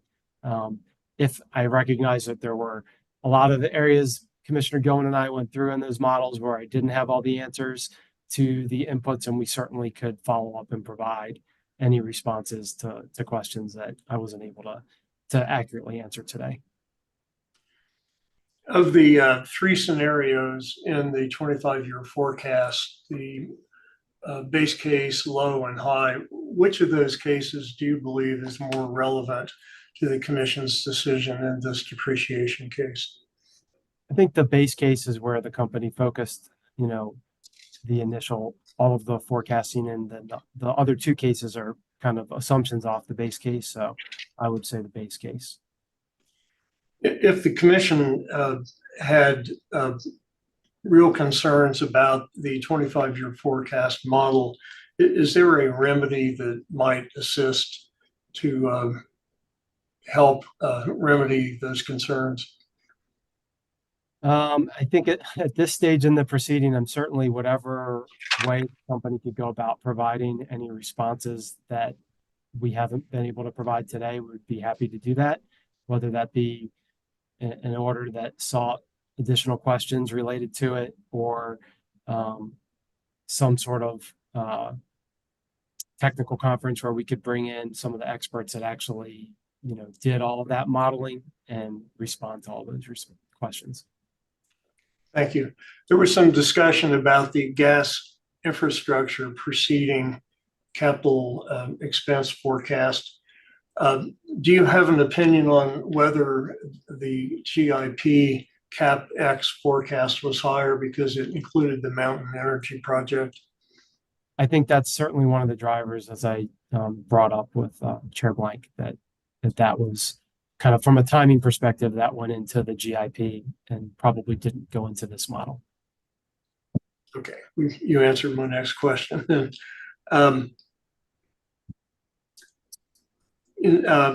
There was some discussion about the clean heat proceeding. Were you a witness in the clean heat proceeding? I was not. Were you involved in assisting Mr. Eiley with putting together his testimony and exhibits? I was not. And do you have an opinion on whether or not the forecast that might have been introduced into evidence in the clean heat proceeding can be compared in an apples to apples comparison to the forecasts that were in your 25-year model in Hearing Exhibit 101, Attachment SPB-1? Other than the reference to the use of the Clean Heat Plus throughput forecast, which I don't know exactly how that maps back to the various versions that were in Clean Heat. But certainly that's one of those things the company could dig deeper on and get clarity on. And you discussed a number of times with both Chairman Blank and Commissioner Gilman about uncertainty. How much uncertainty really is there in planning gas infrastructure spending for capital projects between now and 2050? Between now and 2050, I think there's significant uncertainty, right? We have approved clean heat plan, but we have not yet seen the data to show an uptick on how that's going to impact customer decisions. So we've made assumptions, we've put rebates in the market, and we need to see how customers react to that, because the throughput reductions we're talking about potentially coming are fully reliant on customers making decisions to change appliances in their homes. And is the way Public Service Company deals with that sort of uncertainty over that, say, 25-year period of time something that's common in the natural gas utility industry? I think to varying degrees. Obviously, in different states, we have different policy around electrification. So certainly, many utilities are dealing with this uncertainty, and it's something, again, that the company continues to try to operate with the information we have today and plan the needed capital investments based on that, while of course keeping an eye on where things are going and understanding that as we start to see decline in throughput, decline in customers, that will impact capital spending. Thank you, Mr. Berman. That concludes my redirect, Mr. Chairman. Mr. Berman, if you're still available, you can hang around. That'd be great. I don't think we'll need to recall you, but and we won't expect that you necessarily heard the subsequent witnesses. So thank you, sir. I think we're going to Mr. Watson. You out there, Mr. Watson? There you are. Yes, I am. Can you hold up your right hand, sir? Do you swear to tell the truth, the whole truth, and nothing but the truth? I do. You can put your hand down. Is anybody with you or communicating with you in any way? No. If that changes, will you let us know? I will. Back to you, Mr. Denman. Thank you. Mr. Watson, please state your name for the record. Dane Watson. And by whom are you employed? Alliance Consulting Group. And can you explain whether Alliance Consulting Group was retained by Public Service Company for this depreciation case? Yes, they were. And did you cause in the course of your retention to prepare and file hearing exhibits and testimony in this case? Yes, I did. These hearing exhibits have all been admitted into evidence previously, and I'll quickly go through them. Hearing exhibit 103, is that your direct testimony and attachments? It is. And attachment hearing exhibit 103 DAW-1 is the gas depreciation study? Correct. Okay. And your hearing exhibit 106 was supplemental direct testimony and attachments? Yes. And your hearing exhibit 109 was your rebuttal testimony, is that correct? That is. And if I were today to ask you all of those questions in hearing exhibits 103, 106, and 109 while you're under oath, would your answers be the same? Yes. Thank you. Mr. Watson is available for inquiry, Mr. Chairman. Thank you, sir. Commissioner Gilman. Good morning, Mr. Watson. Good morning. I have a couple questions for you, mostly around the item inside the depreciation study itself. So if we could pull up hearing exhibit 103, attachment DAW-1, that would be helpful for our discussion.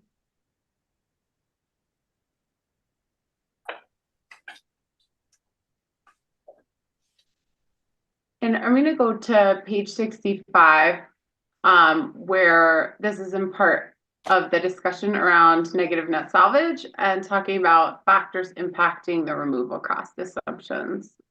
You see that? Yes, I do. Great. I just wanted to understand a little bit of detail. Letter C here, this is kind of talking about regulations, I think, for abandonment or removal.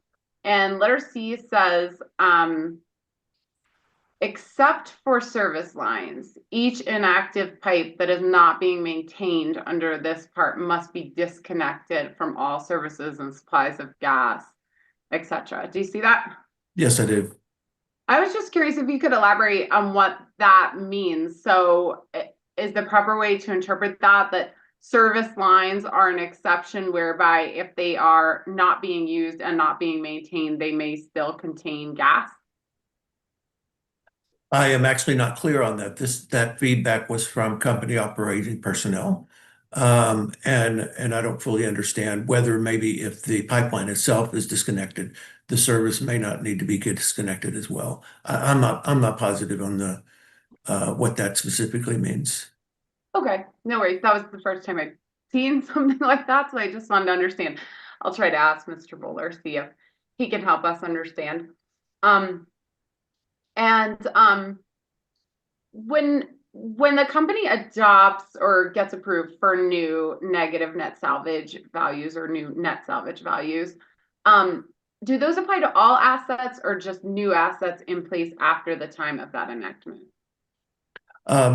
The net salvage factor is a part of the depreciation rate that is applied to all of the assets. And we look at the historical trend or the actual experience of the company. So that depreciation rate, including the factor that's approved, would be applied to every asset in that group. Okay. And then, so I wanted to go to page 76. And here you start to go through the different, basically, FERC accounts and talk about the net salvage calculations. I think you scroll down a little more. Oh, no, it's up. Sorry. It might conclude on the page or start on the page before. There you go. That's a perfect shot. Okay. So here's FERC account 367 mains, and this is related to transmission, right? Correct. Okay. And this is one of the largest kind of rate base accounts that the company has, correct? Yes, it's in the top 2 or 3. Okay. And so here we're seeing that the currently approved net salvage for this account is negative 35%, and your recommendation is to increase that to negative 60% net salvage, right? Yes, that is correct. Okay. And so to my understanding, your process, but I'd love for you to elaborate, in determining what it should be is looking at the 5-year and 10-year periods prior to try to compare the actual cost of removal to the initial cost of the assets. But correct me if I'm wrong and elaborate where you can to help me understand that calculation. Okay. And you can see that calculation in Appendix D of this same report. It will show each account and the retirements that happen annually through time, and the salvage that is which is scrap value, basically, that's recorded, and the removal cost that is charged as incurred. And what we do is we look at not only, we call it shrinking and rolling bands, both. So we may look at the 10-year average of the total, and let's put aside, to make it simpler, put aside salvage because it's negligible generally. So we look at the removal cost over 10 years divided by the retirements that happened over the same 10 years to find sort of a percentage of what the original cost was to what would be required to remove it from service at the end of its life. Okay, and in doing so, you actually reference back to the original cost for those exact assets that were retired in that time period? That's correct. Okay. And so we see here, you say in that same paragraph, that in doing that calculation in the 5-year look, it was actually negative 129% by calculation. And in the 10-year look, it was actually negative 65% by calculation. You see that? Yes. Okay. And so what you're seeing in the calculation is that it is actually more expensive cost of removal than you're recommending moving the negative net salvage to, right? That is correct. We moderated the movement based on a number of things, but we felt like moving 25 basis points was a reasonable and moderate step toward the actual experience that we were seeing in history. Okay. And so I mean, in my history here, I've generally just seen the negative net salvage go up. I know there was maybe one slight adjustment down.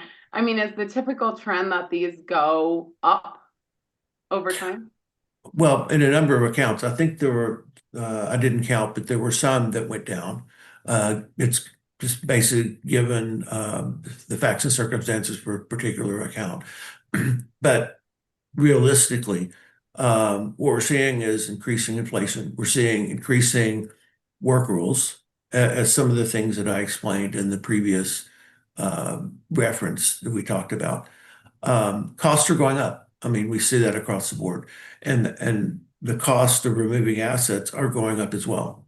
So generally, that would be an expectation that we would see as more work rules come in, as more restrictions happen, as more fees from cities happen, a number of things that would the general expectation across the industry, not just in Colorado, but across the industry is it's costing more and more to both construct assets and remove assets from service.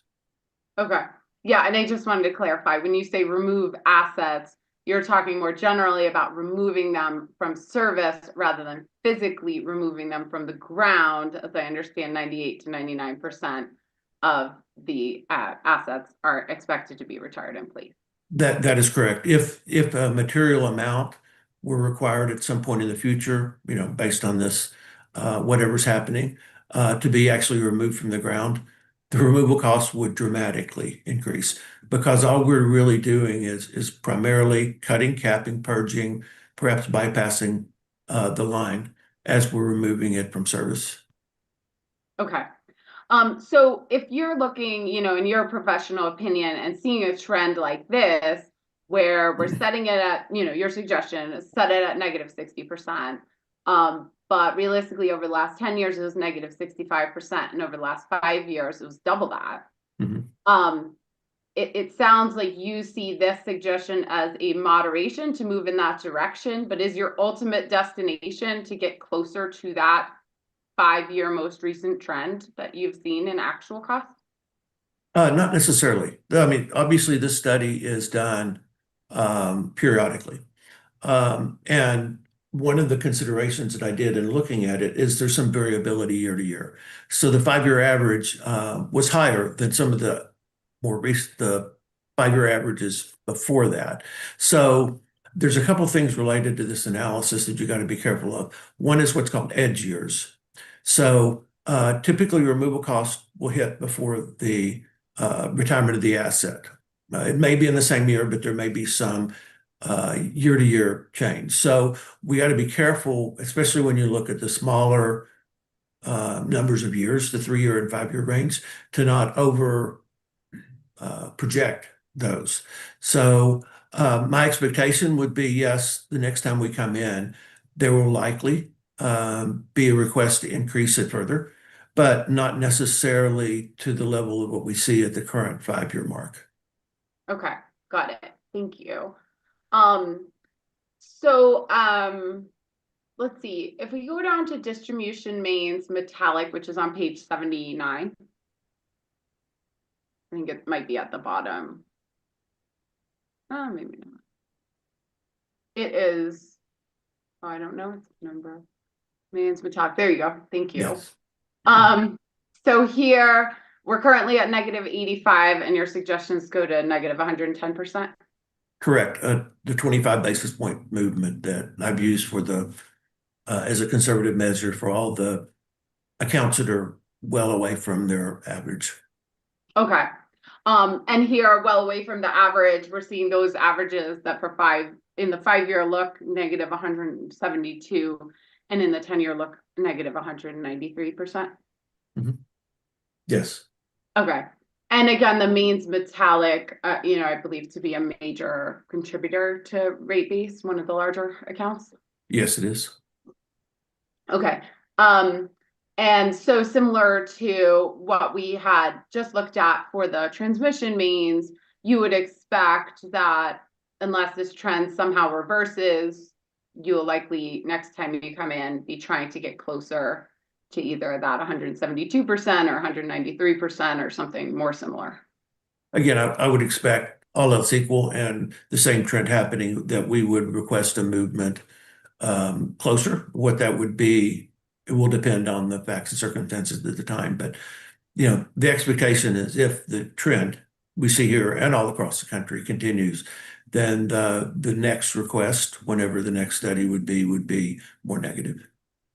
Okay, let's scroll down. The next account is the Maine's plastic. And these, I should have said, these are on the distribution system. I think you know that, but maybe Yes. moving a little quick. So here, current rate is negative 50%. You're suggesting go to negative 75%. But the 5-year cost is close to negative 400%, right? Yes. So this seems like one where we're pretty dramatically far from what you're seeing as the actual cost of removal. Yeah, and in this one, and to a lesser degree, the other ones, we also look at the level of retirement experience. In other words, how statistically valid is the data that we're looking at? In this particular case for plastic mains, they're still quite young compared to steel. So the statistical validity is a little bit lower.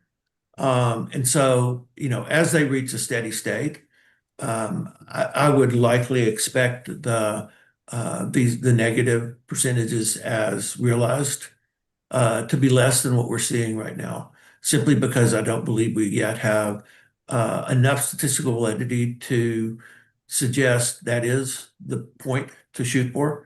But there certainly is enough evidence to suggest that we do need to move at least the minimum conservative 25 basis points. Okay. And then on page 80, we've got services metallic, which is kind of the rounding out the top 4, I think, rate base areas in terms of dollar value. So here, the approved net salvage for this account's negative 150%. You're suggesting, again, 25 basis points go to negative 175%. The 5-year average here is nearly 1,600%. Yes. So 4 times the 10-year average. Help me understand what's going on here. I mean, this is 1,600% is a difficult number to even understand. Right. To some degree, the level of retirements, okay, there's 2 pieces to it. In this case, like we talked about with the last account, there is a really low level of retirements actually happening. In 2022, there were $78,000 worth.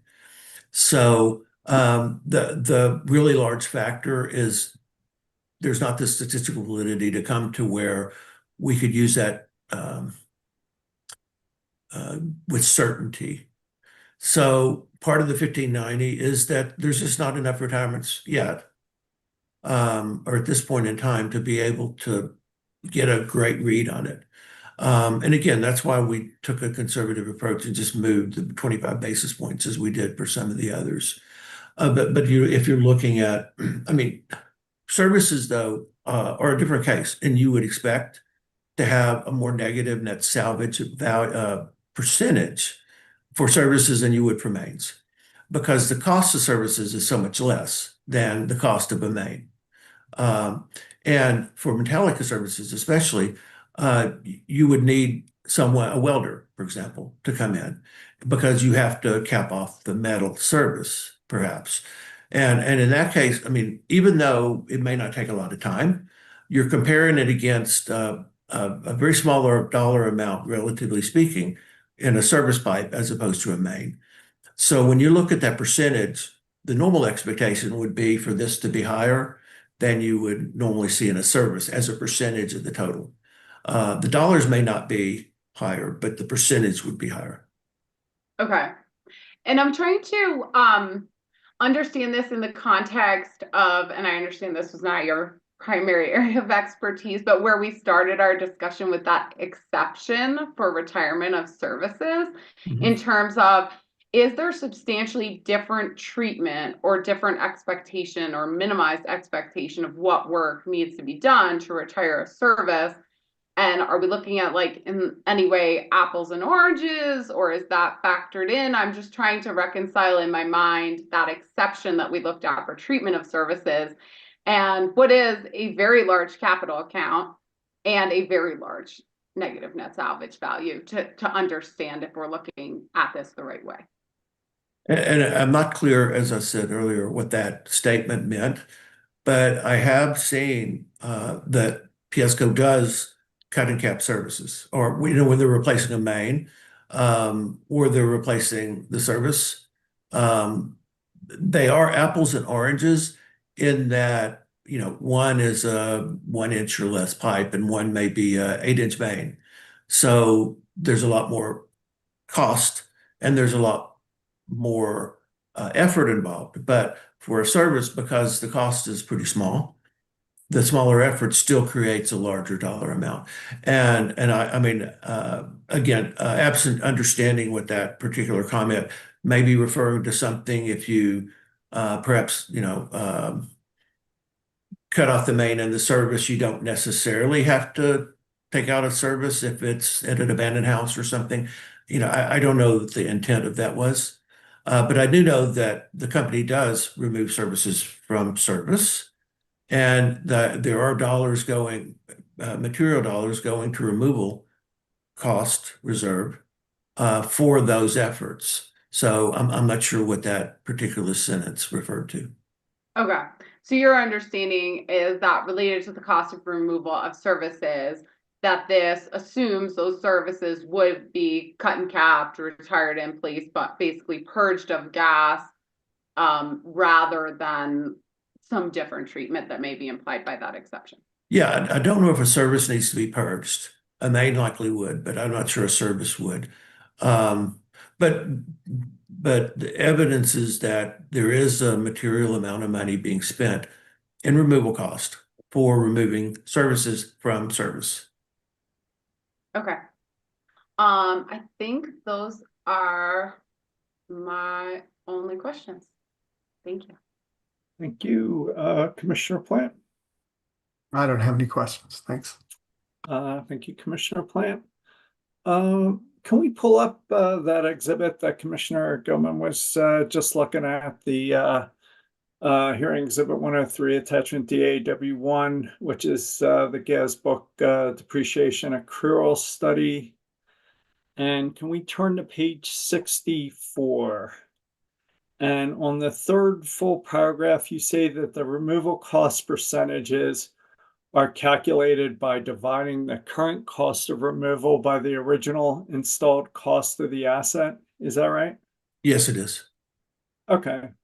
And as I understand it, the current cost of removal is the estimated cost in current 2023 dollars to retire or dismantle an asset at the time of the depreciation study. So basically, if we were going to retire that asset today, that's how much it would likely cost, putting aside the conservatism you talked about with Commissioner Gilman. Well, this is an example to demonstrate the process that we used. What we actually use is what was incurred. In this example, we're giving the concept there. But in reality, what we do is the actual charges that hit the books for removal costs is what we use instead of an estimate for the current, instead of the estimate for the current cost to remove, we use the actual costs that are incurred in reality. So the current cost of removal is the actual incurred costs for similar equipment in 2023. And in previous years, as we talked about, we do rolling bands and shrinking bands. So we're looking at that cost over time. All right. but it's in 2023 dollars. Well, more for or 20, less. well, 2022, if we're looking at the previous year, it's in 2022 dollars, and 2021 the same way. So we're Okay. looking at in the current year incurred dollars. That's correct. Okay, I got it. Can we turn to page 83 in that study? It's a Appendix A, computation of annual accrual rate. And yeah, if we could look at the bottom row, and if you could make it even bigger, that'd be great. Yeah. So the Piesco plant balance as of 12/20/31/2023 is 5.954 billion. Do you see that? Yes. And total depreciation reserve is 1.64 billion.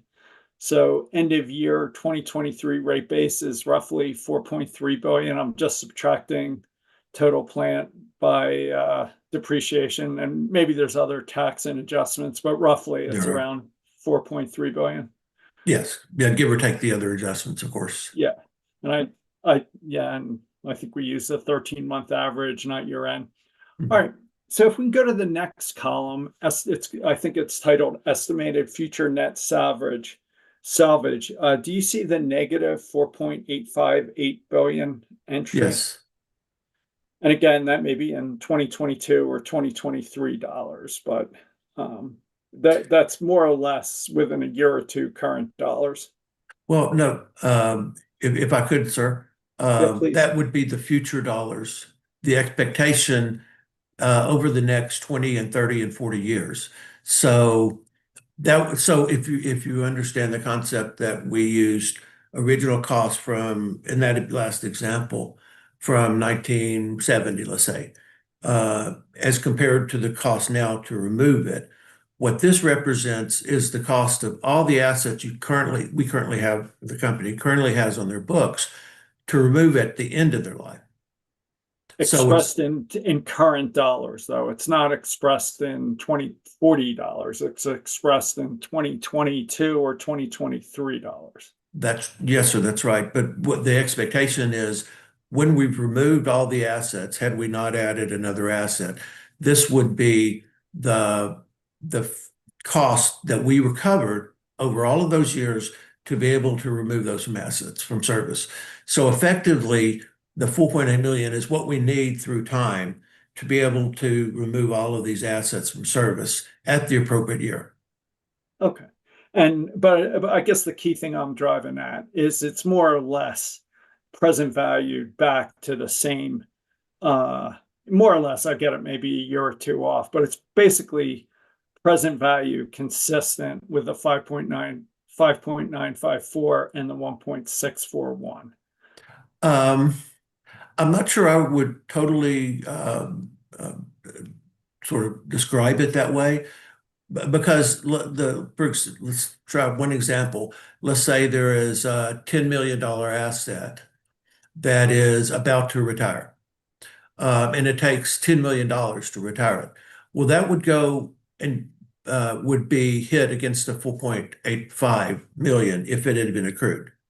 So, but if we take an asset that was put in last year, that was $1 million, and we expected it to cost $1 million at the end of its life to remove from service, then that $1 million is what would be embedded in the 4.8 billion as well. So it's the amount we need to cover over the remaining life of the account. And so it's not really in future dollars, but it's the dollars we need at that point to remove it. So it's not a 2023. I don't think it can be characterized as 2023 time value of money dollar. It's not present valued back to 2023. It's what's expected at the end of the life to remove it from service. But based on current costs. So if inflation is 10% a year and it's 30 years out, we're not going to turn that $1 million into $30 million. No, it's expected the $1 million in 30 years is what you would need. Yes, sir. In today's money, not in 30 years money. Well, no, in 30 years money, Because the concept we're taking is 30 years ago, dollars of investment versus today's removal cost. So that same relationship, today's investment and 30 years from now spend. So that's what that actually represents, what you need at the end of the life of the asset to recover over the life of the asset in order to have the accrual available to remove those. I thought I was clear on this, but now I'm confused. So say you put in an asset that costs $10 million, say it's 380.2, it's a negative 150%. So that requires $15 million to retire it. And if it's 30 years from now and inflation is whatever, 10% a year, ultimately you're going to need like $400 million to retire it. So what goes into that column, that 4.858 million is the 15 million, but because it's going to grow over time, we're not showing the 30-year out nominal dollar amount. Is that correct? No, sir. We take into account that 30-year growth in inflation in the percentage that we calculate. So we have an asset that's put in this example 30 years ago, and we have current dollars to remove it. So that 30 years of inflation acted upon the cost to remove it so that we calculate original cost to now. We're taking into account the time value of money over time that it takes to remove it.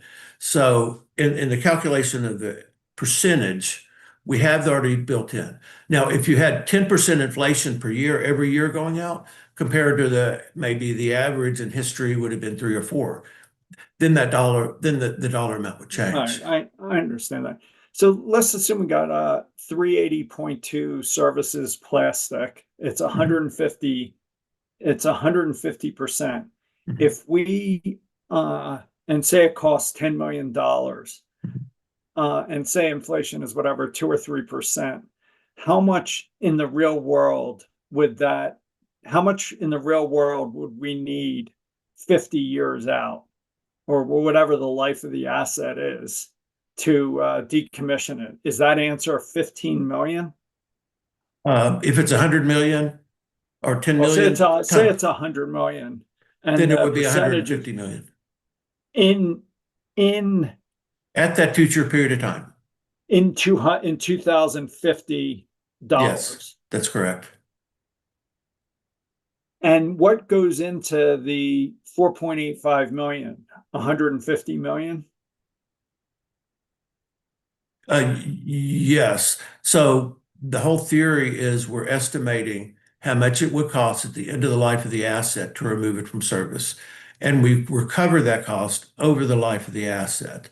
So the 150 million is baked into the depreciation rates such that by the time that $100 million asset retires, you have accrued not only the 100 million for the asset, but the 150 million to remove it from service. I see. So the 4.85 million is not a balance sheet liability that's comparable to rate base. No, it's not, sir. Because, it is the estimate for the future that we need to recover. I see. In order to. And it's based on current dollars spread out over 50 years, more or less. Yes, the dollars required in each year over the remaining life of the assets to recover, to remove from service those assets. All right. So if we have $100 million 380.2 services plastic investment, we'll need another, not only do we'll need $100 million to pay for that asset, and then we'll need another 150 million, but we'd have to present value back to make it apples to apples, we somehow have to present value that back to the same year that the rate base number is. Well, I mean, the depreciation calculation would not present value it. Because what we need is the $150 million to remove it from service in 50 years.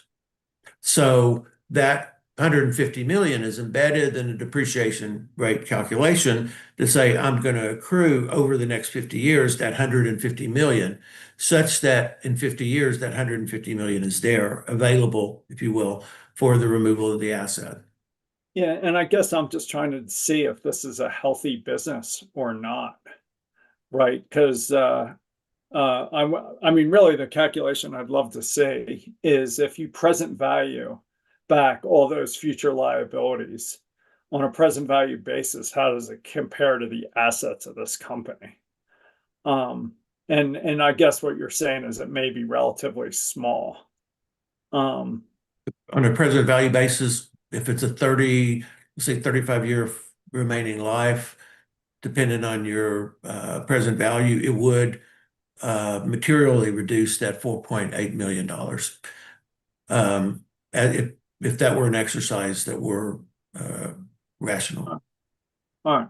And what's the average measure life on a dollar weighted average of that 4.85? You think it's like, do we know the I guess we have remaining life estimates by each category, right? Yes, we do. All right. All right, thank you. That was very helpful to me as I think about these trust funds. I guess, well, I'll ask you one more question. You may not be the best witness for this, but given that almost $5 billion future liability, if sales are declining, do you worry about having the cash available to pay for those real costs? That would be outside of the scope of my testimony. Okay. All right. Mr. Denman, redirect. Yes, just short. Mr. Watson, have you testified before the commission in past public service company gas rate cases regarding depreciation or depreciation studies? Yes, I have. And tell me the most recent case in which you did a depreciation study to determine depreciation rates and net salvage and removal costs. I'd have to look it up. I've done nearly 400 studies across the country. It's Let sort me- of hard to keep one. My apologies. Was that the 2022 rate case? Yes, that sounds familiar. And then, to the best of your knowledge, you did not do a depreciation study in the 2024 gas rate case. Is that right? Correct. And as far as you know, did the commission use the same concepts and methodologies in the 2022 depreciation study in the 2024 gas rate case? Yes, that is my understanding. And can you summarize your opinion about why the commission can safely rely upon your depreciation study in this case in approving the settlement agreement and the application we filed in this proceeding?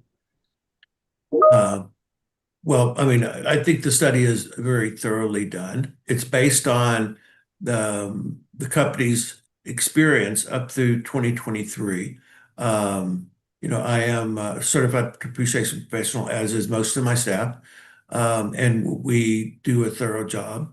The commission has accepted my work in past cases as well, and we're doing our process is the normal, standard, appropriate process that would be used by a consultant originating a study for any company across North America. Thank you, Mr. Watson. Your Honor, may Mr. Watson be excused, or will you likely need to hear from him later? No, I think Mr. Watson, you may be excused, and thank you for joining us, sir. Thank you. And Mr. Watson can still stay tuned in, but you will be relieved as further testimony. Thank you, Your Honor. I appreciate that. I think why don't we break for lunch, come back at like say 12:40, and we'll keep going with Mr. Mueller, and take it from there. Any other matters before we break? All right, 12:40. Thanks, everyone. Thank you, Your Honor.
Mr. Mueller, are you there?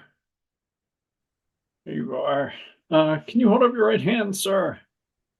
You swear to tell the truth, the whole truth, and nothing but the truth? I do. You can put your hand down. Is anybody with you or communicating with you in any way? No, sir. If that changes, will you let us know? I will. Back to you, Ms. Brahma. Thank you, Chair Blank Commissioners. Good afternoon, Mr. Mueller. Would you please state and spell your full name for the record? Sure. Mark Moeller, Mark Moeller. And who do you work for and in what position? I work for Xcel Energy Services, a subsidiary of Xcel Energy, representing Public Service of Colorado. My position is Director of Capital Asset Accounting. Thank you. And did you cause to be admitted into the record in this proceeding your direct testimony as hearing exhibit 102 with the revision we discussed this morning, your hearing exhibit 105 as your supplemental direct testimony, and hearing exhibit 108 as your rebuttal testimony? Yes, that's correct. And if you were asked those same questions today, would you give those same answers? I would. Thank you. The witness is available for questions. Commissioner Gilman. Thanks. Good afternoon, Mr. Mueller. Good afternoon. So I wanted to start with you on a question I had for Mr. Watson. From his depreciation study, and I'm happy to pull it up if you'd like, that might be helpful. Ms. Kunkel, it was DAW1. And we were on page 65.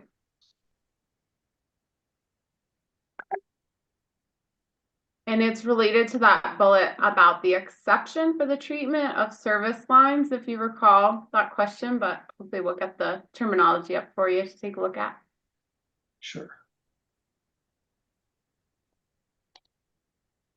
Okay.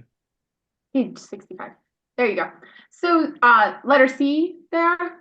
I was looking at that with Mr. Watson just to try to understand with regard to removal costs, what the implication of this exception for service lines might be in practice and in accounting. You know, I don't know. The only thing I can think of is that because service lines have a disconnect at the meter, that maybe an individual service can be disconnected without actually decommissioning the line. So Okay. that's the scenario that I can think of. That's not coming from somebody who's in operations. That's just me as an accountant on why that would be the case. But this seems to indicate there's some exception that allows for a different type of decommissioning for service lines. That's what it seems to indicate to me. I don't know if it's necessarily. I think the key word in there is inactive. Like you could have an inactive service that wouldn't then necessarily need to be immediately decommissioned. Okay. So like if a house was vacant, you could shut off power to or shut off gas to the premise without actually having to decommission it. Okay, got it. And I'm curious with regard to decommissioning of service lines in your kind of practice and accounting now. When a customer calls up, and I know you're not the operations guy, but a customer calls up and says, done with my service for whatever reason, permanently done. Is that line then decommissioned and then you activate your decommissioning, financially of that asset as well? I'm not on the operation side. So if there was a reason why we physically had to remove the line, so let's say somebody was having their house torn down, or major work that would require it to be disconnected, there would be a work order that would be created that would basically capture all of the costs associated with removing that service. And then we would retire the service along with those costs from a capital asset accounting perspective. Okay. Do you have any idea if a customer just simply canceling their service, but not like doing construction that requires physical removal, would that trigger the RWIP kind of work related to the decommissioning of that line that they're just no longer using? It would not. They would just turn off their service. Okay. Got it. So similar to like if a customer didn't pay their bill. If a customer didn't pay their bill, we wouldn't remove their service. We would shut off their service though. And that's the meter with the valve at the meter. Okay. And the negative net salvage for related to service lines though would anticipate a more significant scope of work than just removing their meter, right? Correct. That would be actually replacing the service. Typically it would be replacing the service unless the premise was actually torn down. Okay. So then it's the company's kind of financial modeling of this that with regard to service lines, and I only ask because it's a big capital bucket, right? Yeah. And it's got a big negative net salvage value. So we're dealing with a lot of negative net salvage costs here. So you're collecting, assuming for the negative net salvage, assuming actual removal, like physical removal of the service line in that particular category? Yeah, because I believe the life for a service is probably around 60 years. So even though a customer may not be canceling their service, after 60 years, that pipe may have degraded to a point where it would have to be replaced. So in that case, the cost of removal would more be aligned with replacing the service line into their house, not with disconnecting service from their house. Okay. And explain to me why the assumption related to service lines is that it would be physically removed, whereas that's not the typical way to decommission, say, mains or other pipes, which are typically retired in place. I don't think it is physical removal. I guess I'm not sure. If I use the word remove, I meant decommission. Okay. Okay. So so you think this generally follows the same percentage basis then in terms of retired in place versus removal, which is nearly entirely retired in place? I do. Okay. Okay, and that again is not just pulling the meter, that's doing some other activity to decommission that service line? Yes. Yeah. I would, similar to the other ones, 98, 99% of if we had to replace a service, they would leave the existing service line in place. And they would reconnect it into the service main and into the existing meter. They may replace the meter. That part I don't know if they would choose to replace the meter at the same time. Okay. Okay.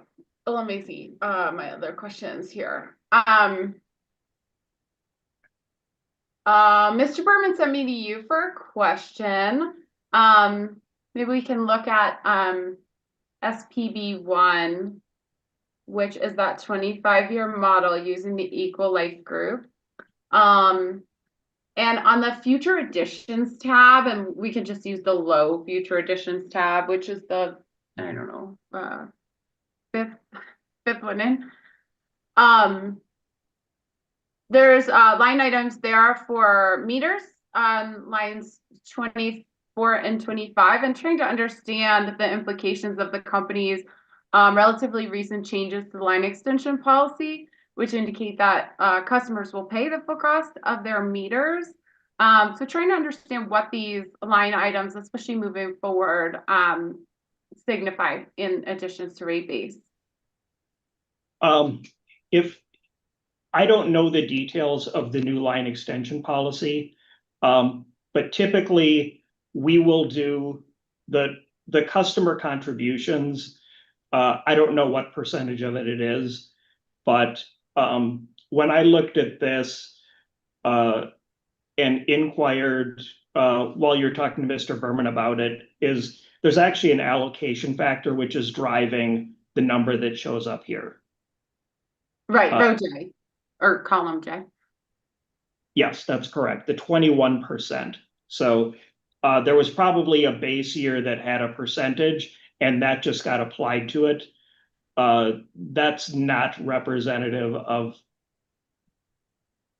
recent years. Oh, so you mean an allocation factor we're not actually seeing modeled in the spreadsheet. I did recognize that as I calculated, line 35 compared to line 34, it's around 20, low 20%. Is the total of those 2 meter lines compared to the rest of the capital. Yes. So what do you understand that to be based on? The 77 million is a function of somebody determining that the 21% allocation factor would be appropriate. That's not a direct extrapolation from history. Okay. Do you have any idea like what it's more tracks historically? It's about 40 million if you look at over the last 5 years. Okay, so this is significantly larger assumption than you've actually seen. Yes, but because it's an allocation factor of a total capital estimate number. If this number is a little high, it's probably a reflection that one of the other percentages in here is a little low. Would be my estimate. Okay, the sheet doesn't do that. It's hard to enter, but that's kind of your understanding, the basis of where you came up with it. I didn't personally come up with it, but just knowing how it's structured and looking a schedule that actually came up previously also showed the $40 million per year in meters. Okay, and then going forward, understanding this might already represent, a high relative number to the other capital categories.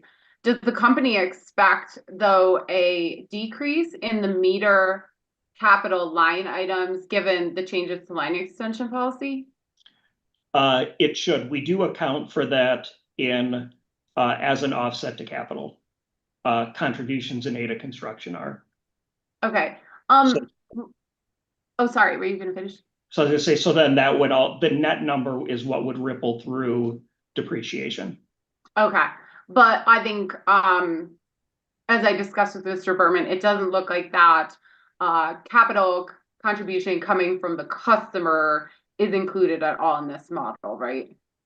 That I can't tell you. Okay. I don't know the completeness of the customer contribution or whether this is if there were some if all customers have to pay that amount or if there's any conditions around it. So I don't want to speak as an expert on the extension policy because I don't know all the nuances of it. Okay. Line 26, which is 383 house regulators. Can you tell me what that entails, that category? I don't. I believe it would be the regulator going into the gas meter. Okay. We have historically capitalized those as 2 separate units. Okay, got it. And let me see my other questions. Same question, and you may also not know this given your kind of lack of involvement with line extension policy, but curious as the company projects these capital additions going forward, especially looking at lines 22 and 23 with regard to services. Given the changes in line extension policy, does the company anticipate declines in the rate-based amount for services given the increased customer obligation? That I don't know. Okay. It doesn't seem as though there's been a modeled decline in the rate-based portion. Do you know if that was anything that was part of what was intended to be modeled? I couldn't even speak to whether there's been a decline in it. Okay. So. Oh, my other question, probably more an accounting question that I talked about a little bit with Mr. Berman. And apologies, I keep talking about the line extension policy, which I understand you weren't involved in. But if the line extension policy requires customers to provide contribution upfront for their meters, their regulators, and in part or in all their service line, those capital assets come into rate base, then it sounds like the customer contribution offsets that in rate base. Am I right so far? Yes, that's correct. Okay. How does these have quite significant negative net salvage values? So there is a significant decommissioning expense associated with those service lines in particular. How is that treated or carried forward given that customer responsibility and contribution? It will probably affect in the future how we calculate the percentage rate. We would have to adjust for it and likely change it to a cost per service as opposed to a dollar percentage. Help me understand that. Sorry. So the current model is we do our cost of removal calculated as a percentage of the gross plant that goes into service. Yes. Okay, I'm with you. In this case, because the plant going into service would drop effectively to zero, we would have to convert that to a cost per premise or per individual service as opposed to a percentage of dollars in doing the calculation. Okay.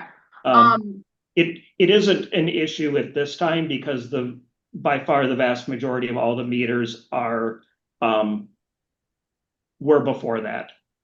So it will be something that going forward we would have to integrate into our model, where we would have to separate out the gross cost versus the net, or just do it as if we know it is, let's say it's $1,000 to decommission a service, we would just do it $1,000 per service and then calculate that relative to the actual net, or I'm sorry, gross plant value. Okay. So effectively, the percent would go up for the dollars that are in that plant category. Okay. And I understand like proportionally this is a small amount so far because this is a relatively new policy. But to my understanding, it is the current policy. So has the company adjusted in accounting to account for this situation? It actually gets adjusted in the accounting through as Dane updates his studies. So he's going to have it would create history of higher removal costs relative to gross plant dollars, which is going to create a higher rate for Dane in terms of his percentage. So it will be reflected in our rates going forward through Dane's updated depreciation studies. Okay, got it. And then that would flow through to rates through increased depreciation rates paid by all customers, not necessarily by the customer who obtained that new service. Correct. Okay. Okay. Another couple questions here. I wanted to follow up on we can keep this up. I'm going to use it in another minute, but it's kind of annoying to take up and down, I feel like. So I wanted to follow up on my conversation with Mr. Watson related to what negative net salvage rates he's actually calculated over the past 5 and 10-year periods. Did you hear that discussion? I did. Okay. So as I understand from Mr. Watson, that at least in the 4 largest capital accounts, which comprise about 75% of the total plant balance, they are all below, some very significantly below the actual observed values of the cost of removal as a percentage. Do you agree with that statement? Yes, there were several categories where if you're referring to the three where Dane said he only took them up 25%, even though there were increases above that. Correct. Yep, I remember that line of And discussion. those also happen to be some of, well, not some of, the largest capital categories as well. Yes, yeah.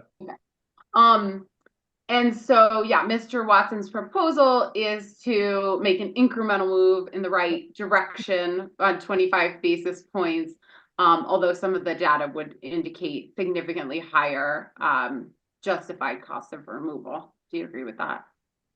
I don't know if I would agree with the justified higher cost of removal because as Dane said, there can be some volatility where certain types of events can cause anomalies in our removal costs.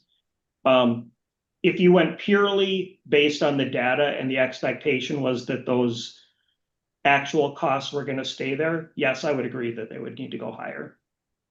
Okay.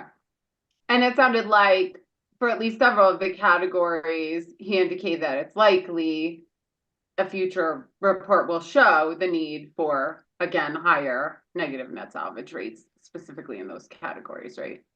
Yeah, correct. If Okay. the experience continued in line with what he was seeing over the Okay. last 5 to 10 Unless I would say unless a total reversal of the trend of costs, right? Not even the trends don't even have to continue to increase. They're already significantly higher than what's being proposed, right? Correct. Correct. Okay.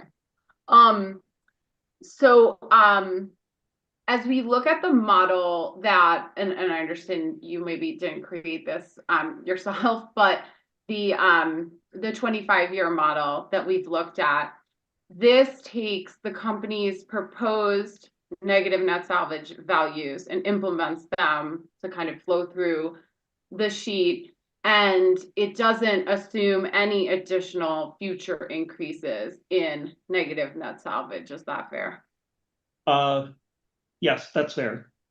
Okay. We would calculate a percentage, and that percentage would stay in place going forward. Right. Despite the potential that it sounds like there, things have certainly trended in some cases well above what we're even proposing here for negative net salvage costs. Yes, correct. Okay.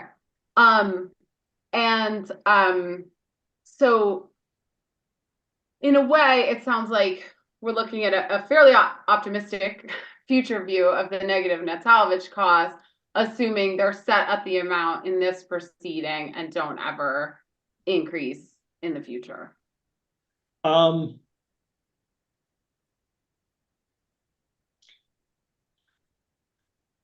don't know if I would say optimistic because I don't know the future. So I don't want to say definitive.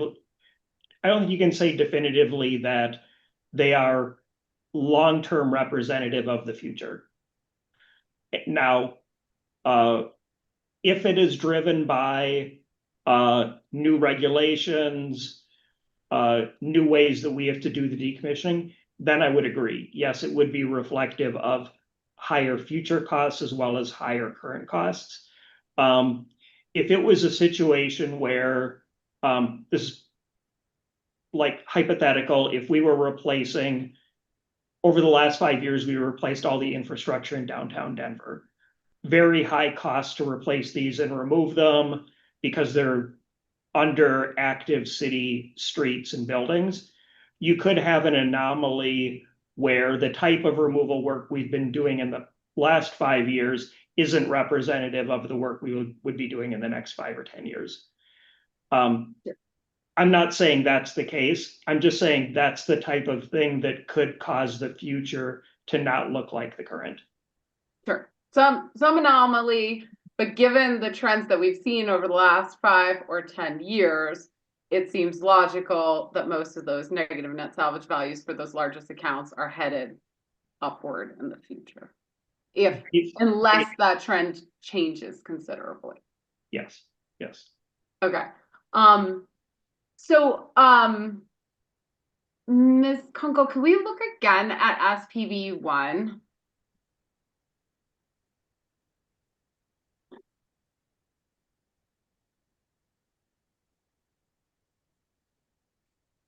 So if we go pretty far to the right in the tabs, second to last one, you might need to arrow over.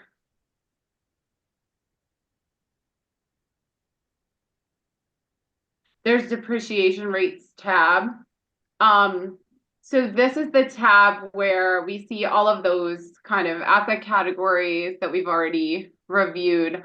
And if we scroll up just so we can see the headings at the top, you'll also see there in column G, the estimated future net salvage percentage. Do you see that? I do. There's like a negative percent with a 985,000 negative number next to it. Yep. Yeah, that's it. So these represent the proposed changes to negative net salvage, or the proposed new negative net salvage rates from this proceeding. So understanding, look, we're not saying it will be exactly the 5-year total, it'll be exactly the 10-year total that Mr. Watson's seeing yet in his study. But several of those are significantly higher. So I wanted to just understand kind of the implication of what that does to some of this modeling, if it were closer, let's say, to the 5-year total in the future. I couldn't find a clean way to make that happen in the future, so it kind of has to happen now in this document. So Ms. Kunkel, if we can just take a look, I just want to input a couple numbers here. If you can go to line 35, G35. So that is the mains percentage. It's at -60 now, but the 5-year value was negative 129%. So can you put negative 129? Okay, and go down a few more to cell 45. And that says negative 110. So that is the proposal for the metallic mains. Can we change that to negative 172? And these are just the values from Mr. Watson's report for the 5-year totals. The mains plastic that you're in right now, change that to negative 396. Go down a few more to line 50. Change that to negative 1,590. And then change that one you're on right now to negative 278. Okay, so what I've done is just update these to be the 5-year totals. I understand this is not what anyone's advocating for happens right now, but it's the most recent data that we have. So can we go back to the summary tab just to see what impact that has on the financials? So just scroll down a little bit so we can see like the low scenario side.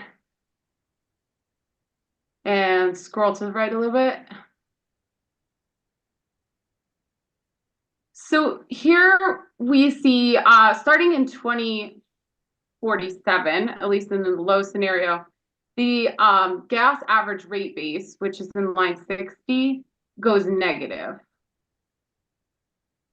And then it continues to be negative out to 2050, where it gets to negative 1.5 billion. Okay.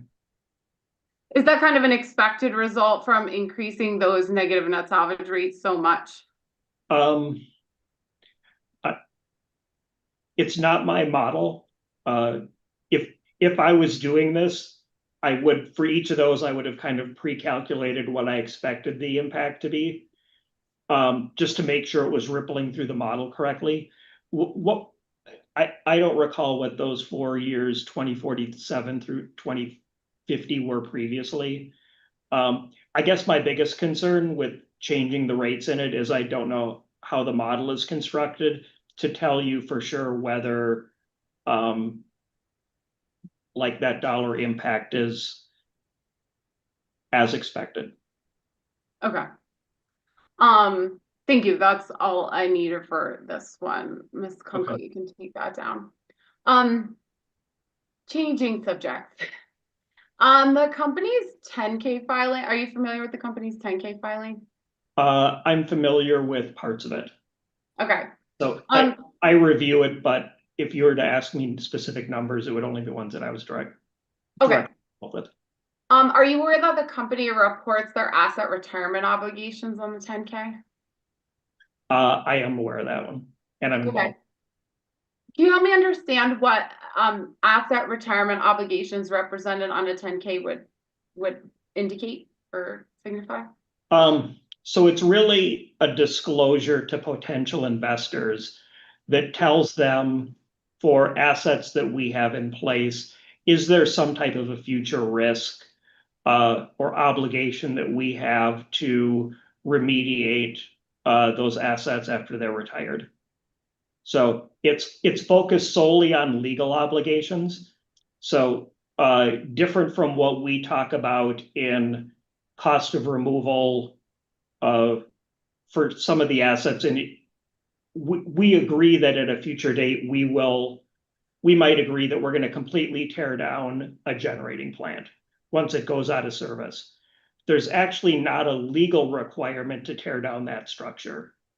So the asset retirement obligation, like for a coal plant, would include the coal combustion residuals, dealing with ash ponds, dealing with asbestos, but they don't require us to do anything in terms of like tearing down the building, regrading the site. So they're related. Asset retirement obligations are related to our cost of removal, but they're not the same. Okay, got it. Thanks. That's helpful. So in looking at those from 2017 to 2024, the company's reported asset retirement obligations have risen somewhat moderately from 348 million in 2017 to 448 million at the end of 2024. So it's like a less than 30% increase over that point in time. And so you're saying that's totally distinct from like the cost of decommissioning or cost of removal being modeled here from an accounting perspective, in that those are not legal obligations. The company has no legal requirement to decommission the assets that they place in service? Speaking specific to the gas system, we actually have a legal requirement to decommission our pipelines. So when we do the asset retirement obligation for our pipelines, instead of using our cost of removal, we created a theoretical model that says if we had to cut, cap, and purge every single one of our lines, remove our services, and we could do that, it layers in some assumptions such as we would have to do 5 cuts per mile and things like that. We don't actually know what it would look like if we fully decommissioned it, but we have to put something on our books for this. So we modeled that out. We came up with a number, per my testimony, it's about $1.1 billion.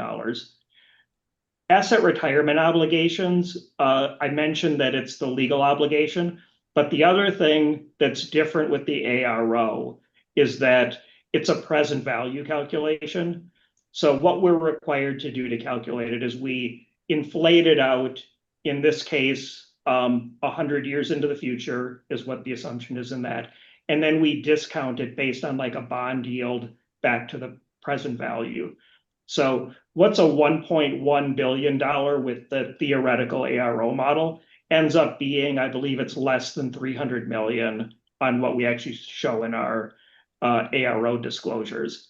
So it gets a little, it relies on can rely on a lot of the same underlying assumptions, but a lot of times you'll see very different calculations in what we have for an ARO versus what we see for cost of removal.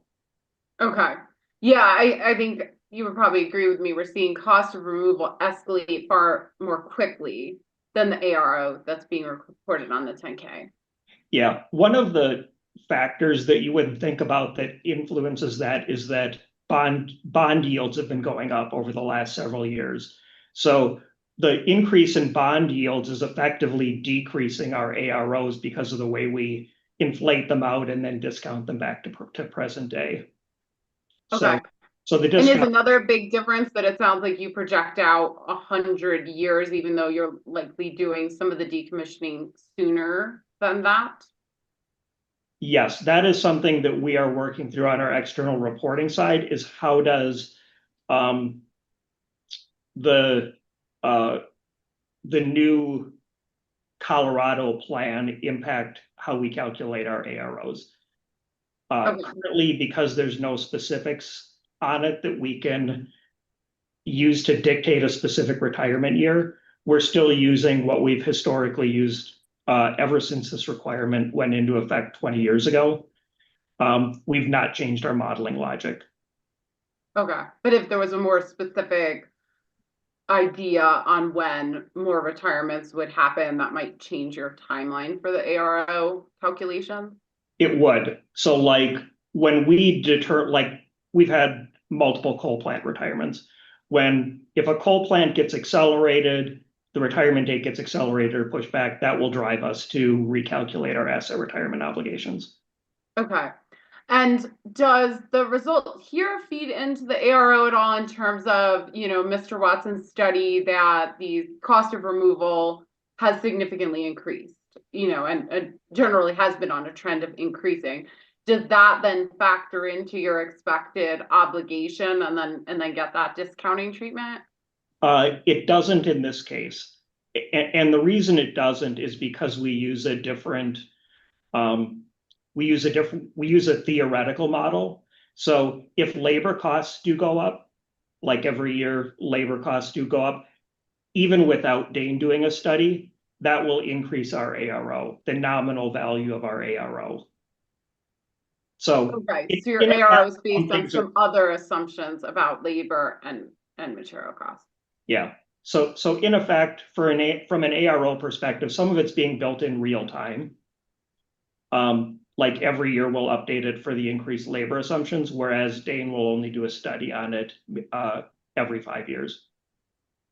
Okay, got it. So there's not really a direct relationship between, do you ever reconcile what you're looking at in negative net salvage and cost of removal within the actual kind of rate making sense with the ARO? Like, it seems like at some point you might reconcile those and try to figure out if you're talking apples and oranges or projecting a somewhat similar future. We reconcile them in certain ways. So our theoretical model assumes how many, if I send a crew out, how many pipes can they cut, cap, and purge in a day for a crew? So if we're assuming they can cut, cap, and purge or do 2 of those in a day, if we see something that's telling us like new safety requirements or new trenching or something that would change that, our operations people that assist in developing those numbers would then say, we're probably only at 1.5 cut, cap, and purge per day, or maybe there's some efficiency gains and they say we can move that up to 2.5. So things like that do play into it. It would specific individual things like what Dane sees, his is entirely historical. So it's looking back what we did 5 and 10 years, over the last 5 and 10 years. The theoretical model doesn't inherently take into account changes in experience unless we can take those changes in experience and integrate them into our modeling assumptions. Okay. Okay. Thank you. I appreciate the explanation. I've been trying to compare them for some time. Yeah, it's like I mentioned, the discount rate, that's probably one of the biggest things that make these, it isn't that they're completely not comparable, but the differences in the way they're calculated, the way they're updates, means that you can see changes in one that don't simultaneously result in an update to the other. If you were looking at a coal plant, you would see much more of that. Whereas we would do a new decommissioning study, we might find it's going to cost a lot more to do asbestos abatement in that decommissioning study for a coal plant. And then you would see that reflected immediately in that same accounting period in the ARO. Okay. Just a few more questions. In your direct testimony on page 15, you responded to a question, would changes in expected asset lives have an impact on net salvage costs? Do you remember that? I do. And your answer was, to paraphrase, no, it's based on 20 years of historical cost of removal spend and historical practices.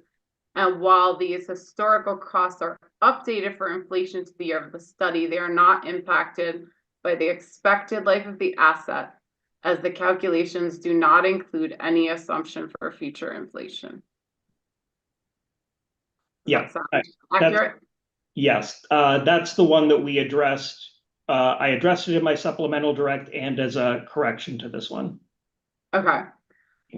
So your answer here seems to be that you basically track what it actually costs you to decommission and compare that back to the original cost of the infrastructure, right? Yeah. So you're not adding any specific inflation factor in the calculations. That's kind of more or less what you're saying. I'll say yes and no. So when you look at going back to what Dane discussed earlier, we have $1 million asset. We determined today that it's going to cost us $1 million based on experience, that it costs us $1 million to remove it. Let me use a different number. Let me say 800,000, just so it's a different number. That $800,000 assumed cost of removal for the $1 million asset doesn't change depending upon whether I retire that asset 10 years in the future or other assets 20 years in the future. That's what I meant by there's no change. The calculation of that nominal cost to remove today does not change. So the nuance to that is the reason why that $1 million asset cost $800,000 to remove today is because over the last 50 years, there was a significant amount of inflation. And that results in what would equate to an 80% cost of removal rate.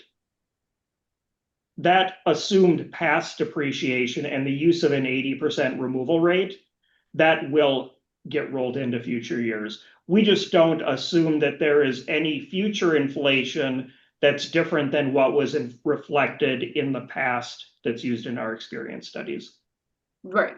I've got that. Yeah, there's no specific adjustments to inflation, but it seems as though there's an inherent assumption that the useful life of the asset will match those in which you're studying to determine that percentage. That's correct. So if it was a 50-year historical life in the past that gave us the 80%, it would also assume, which is what we do with ELG, that it's a 50-year life into the future. Right. So the inherent assumption is that the useful life matches that historical, which is based on that duration of time. If the duration of time going forward were shorter between being placed in service and being decommissioned, would it be your expectation that the actual cost would be less than the projected cost, which was assumed a longer amount of time between being placed in service and being decommissioned? Yes, that is correct. Okay. But also keep in mind that when you look at the entire population, like of our gas pipeline assets, some of those, if you assume a 60-year life, a lot of those will still, even with the shortened potential expectation at 2050, some of those will still be retired at 60 years, and a lot of them still will be. But you're right, for a pipeline that's going in today, it may not be 60 years, it may actually be 25 years. Yeah, and I'm totally on board. An average is an average. Some are higher, some are lower. But if we saw a tendency toward shorter useful lives, that would somewhat bend the curve on what we had seen, which was based on a specific length of useful life. Correct. Which would also be offset by the higher percentage per year. Because you may get a lower inflation factor, but because you have fewer years, your rate would go up. Your per year, Yes, yeah. correct, but your So you would want to total, integrate those concurrently. your total actual cost of removal compared to initial cost on average should be lower if it's a shorter amount of time between being placed in service and being decommissioned. Yes, yes. Okay, Assuming no other changes to inflation rate assumptions or, sure, yeah, sure. you're correct. All else equal. Those are my only questions, Chairman. Thanks. Thank you, Commissioner Plant. I don't have any questions. Just a handful of questions. Can we re-pull up hearing exhibit 103, attachment DAW 1, and this is the depreciation study, and go to page 83. And I just want to sort of understand how some of this flows through. Okay. If you can go to the bottom again.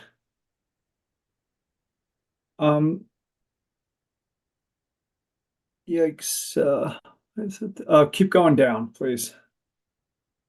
Yeah, you see the 4.85 billion in column 3. I think that's the estimated net salvage value amount.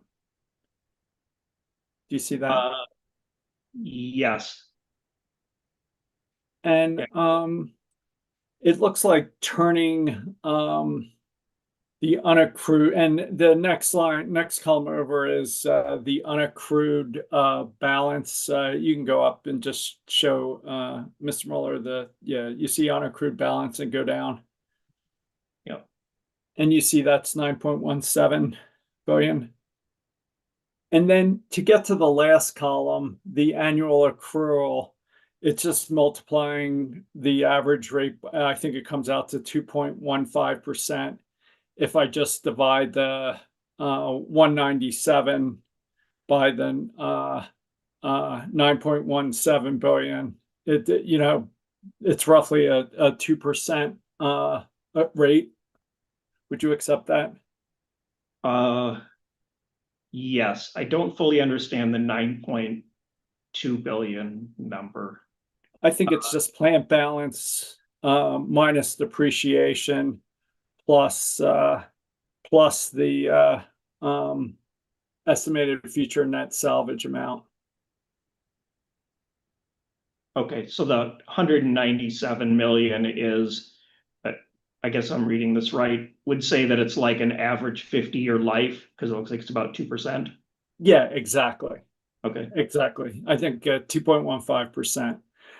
And then I just want to multiply the estimated future net salvage value of 4.858 by that 2.5%. And that gives us basically in the revenue requirement, there's a little over $100 million that's sort of in revenue that comes to the company every year to basically fund this retirement, right? Is that a fair characterization? Yeah, I think that's fair characterization. And you would agree that it's about 100 million. I think the math here would come out to be 104. Yeah, that's my recollection from the case that we were looking to increase cost of removal rates up. I believe it was close to 100. Yeah, okay. So around 100 million. And total natural gas revenue requirement is about $1 billion. So would you accept that? I don't know what it is, but if I represent it to you, yeah. All right. If I represent it to you as around $1 billion, I think it was in the 900 millions in the last rate case. Do you have any reason to believe that's wrong? I don't have a reason to believe it's wrong. If we're talking about it as a hypothetical, then I guess it doesn't matter whether it is or it isn't. I'm assuming we're just going to use this as the basis for a calculation. Yeah, I just want to, the only point I'm trying to understand is that this net salvage value is roughly 10% of the total revenue requirement, and it's a big deal. All right, you can take this down. And is there anywhere in this case where we know how much, like what the revenue requirement associated with negative net salvage value was for the last few years? Is that in this record anywhere? Do you know?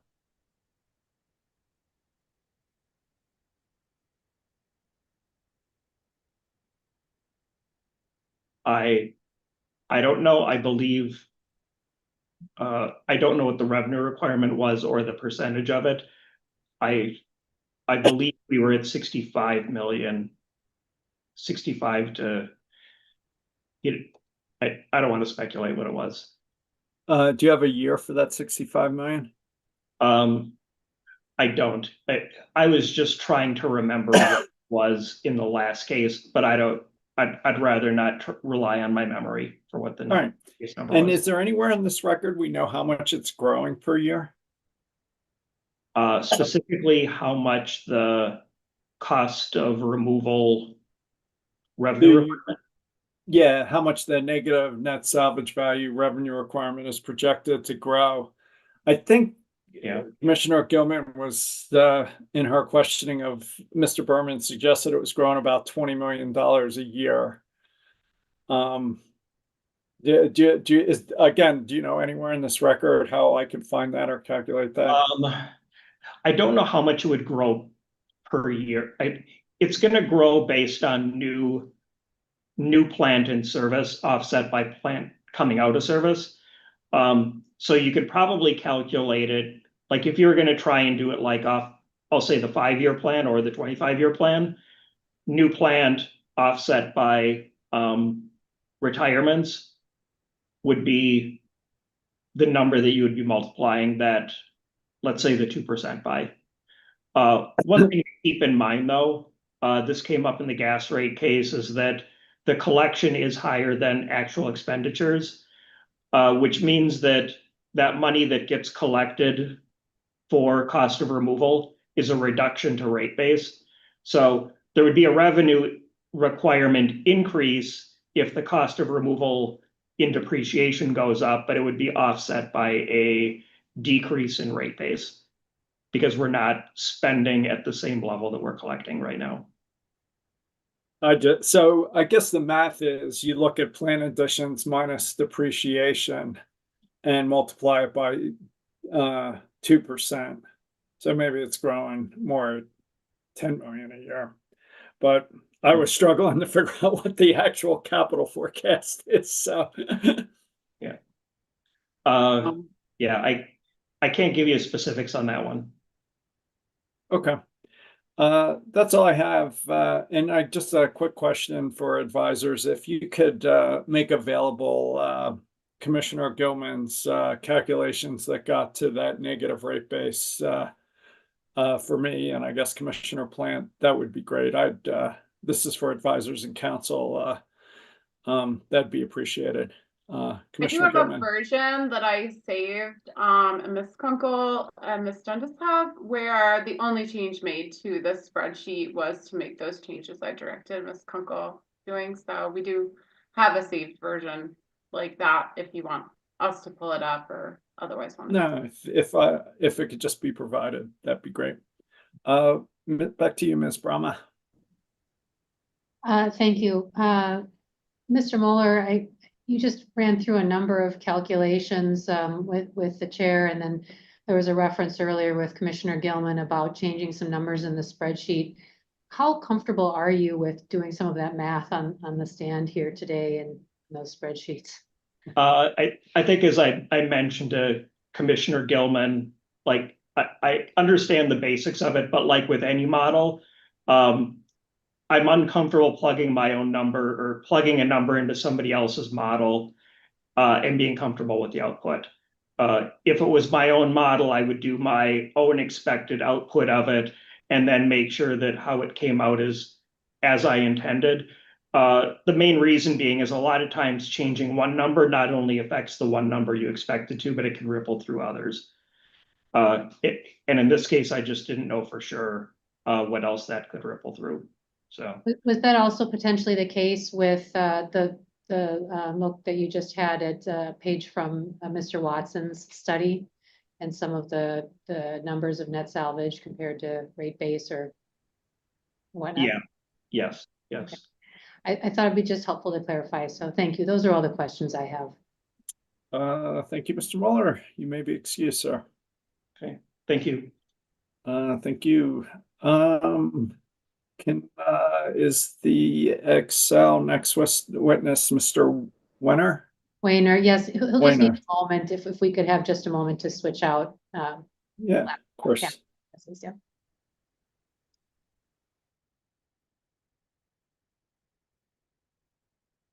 So is there like one penalty box or one room all the witnesses go into? Now, for the first time in my experience, we've got people here in Denver, we've got people in Minneapolis. Turned out to be more convenient to do it that way, Mr. Chairman. Okay.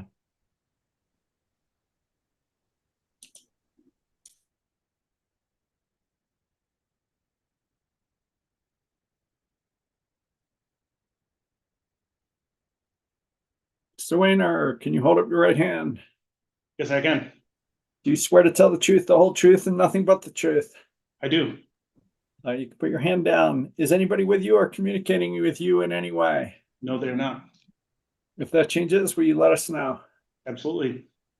Back to you, Ms. Brahma. Thank you, Chair Blank, Commissioners. Good afternoon. Mr. Wayner, would you please state and spell your full name for the record? Sure, it's Todd Wayner. It sounds like trainer. And if I were to spell it phonetically, Tango, Oscar, Delta, Delta, Whiskey, Echo, Henry, November, Echo, Romeo.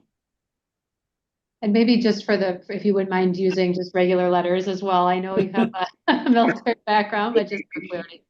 Last name Weehner. Thank you, Mr. Wayner. Could you please identify for whom you work and in what capacity? For Excel Energy, and I am the Vice President and Treasurer. Thank you. And did you cause to be submitted into this record hearing exhibits 104 as your direct testimony and hearing exhibit 110 as your rebuttal testimony? I did. And if we asked you those questions today, would you provide the same answers? Yes, I would. Thank you. The witness is available for questions. Commissioner Goman. Hi, Mr. Wayner. Hello. Wayner. Yep. I think you got it. You lost me on the spelling out the letters, but No problem. Sorry about that. okay, just a few questions for you. So in your testimony, you give an analysis of the negative credit impact of a decommissioning trust. Was that fair? And you show an illustrative there on page 45 of your testimony showing that using the trust method would reduce free cash flow by the amount inputted into the trust each year, right? Correct. Okay. And as you characterize it, rating agencies could recognize the decreased discretionary cash flow available to service debt obligations, which would diminish credit metrics for public service. Is that accurate? I think that's accurate. Yes. Okay.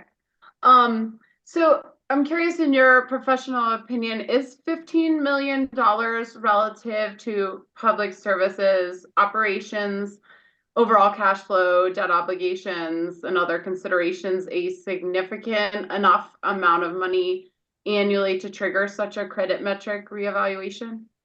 Well, I think it all depends on the relative point in which you are for that comparison to take place. So if you were to turn to page 46 of my testimony, I show an example illustrative FFO to debt impact for that $15 million. Now, if the 2024 actuals were in the 22% range or something much higher versus downgrade thresholds, that probably would not be seen as significant whatsoever.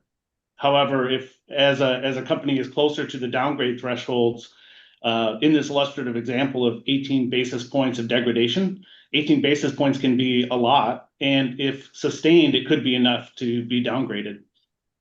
Okay, thanks. So in that case, I would consider it significant, but Okay. the frame of reference definitely depends. Okay, thanks. And later in your testimony, you recognize that associated with this commission's order to allocate $15 million annually into a decommissioning trust, the commission simultaneously allowed for an increase in depreciation expenses by $15 million in order to result in basically a negative cash flow impact. Is that correct? Yes, I recognize the $15 million and its impact on cash flow. Okay. So essentially the trust taking funds and putting them directly in a trust only has the negative credit impact that you indicate if that cash flow is not otherwise made up by increased depreciation in more or less an equivalent amount. Yeah, all things being equal, if there's not some sort of other mitigating effect, it is a negative impact just to set up a trust in and of itself. Right. Okay. And just to confirm, I think this is clear from your testimony, but I want to be clear. The company has not established a trust or put the $15 million ordered by the commission in any restricted use that would restrict cash flow by the $15 million, right? That is correct. There is not a trust set up for this purpose. And I highlighted some clarifications that we would need from either from the commission or someone appointed by the commission. But again, that $15 million that was set aside is in fact lowering customer costs and lowering the revenue requirement as of today. And that's so also to confirm, the company with regard to the 15 million in accelerated depreciation, the commission allowed to be kind of accompanying that plan to put $15 million annually in a trust. The company has been collecting the additional $15 million in depreciation, correct? Well, you called it collecting $15 million of depreciation. We have that flowing through in our financial statements. It's not, it's not necessarily an extra line item for customers by any means. Okay, the company increased depreciation expenses by $15 million in accordance with the commission's allowance to do so, That's right? Correct. Okay. And so instead of kind of the neutral outcome that I think the commission's order was directed at this point, the company essentially has $15 million in additional cash flow based on the $15 million in accelerated depreciation annually, at least thus far. I would say that there is a benefit from the $15 million that is currently the additional $15 million that is being collected, that is being depreciated on an annual basis at this time.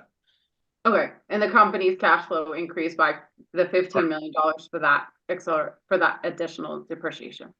That's right. So in 2025, when those metrics come out with each of the agencies, that will be fully reflected in the agency's CFO or FFO to debt ratios.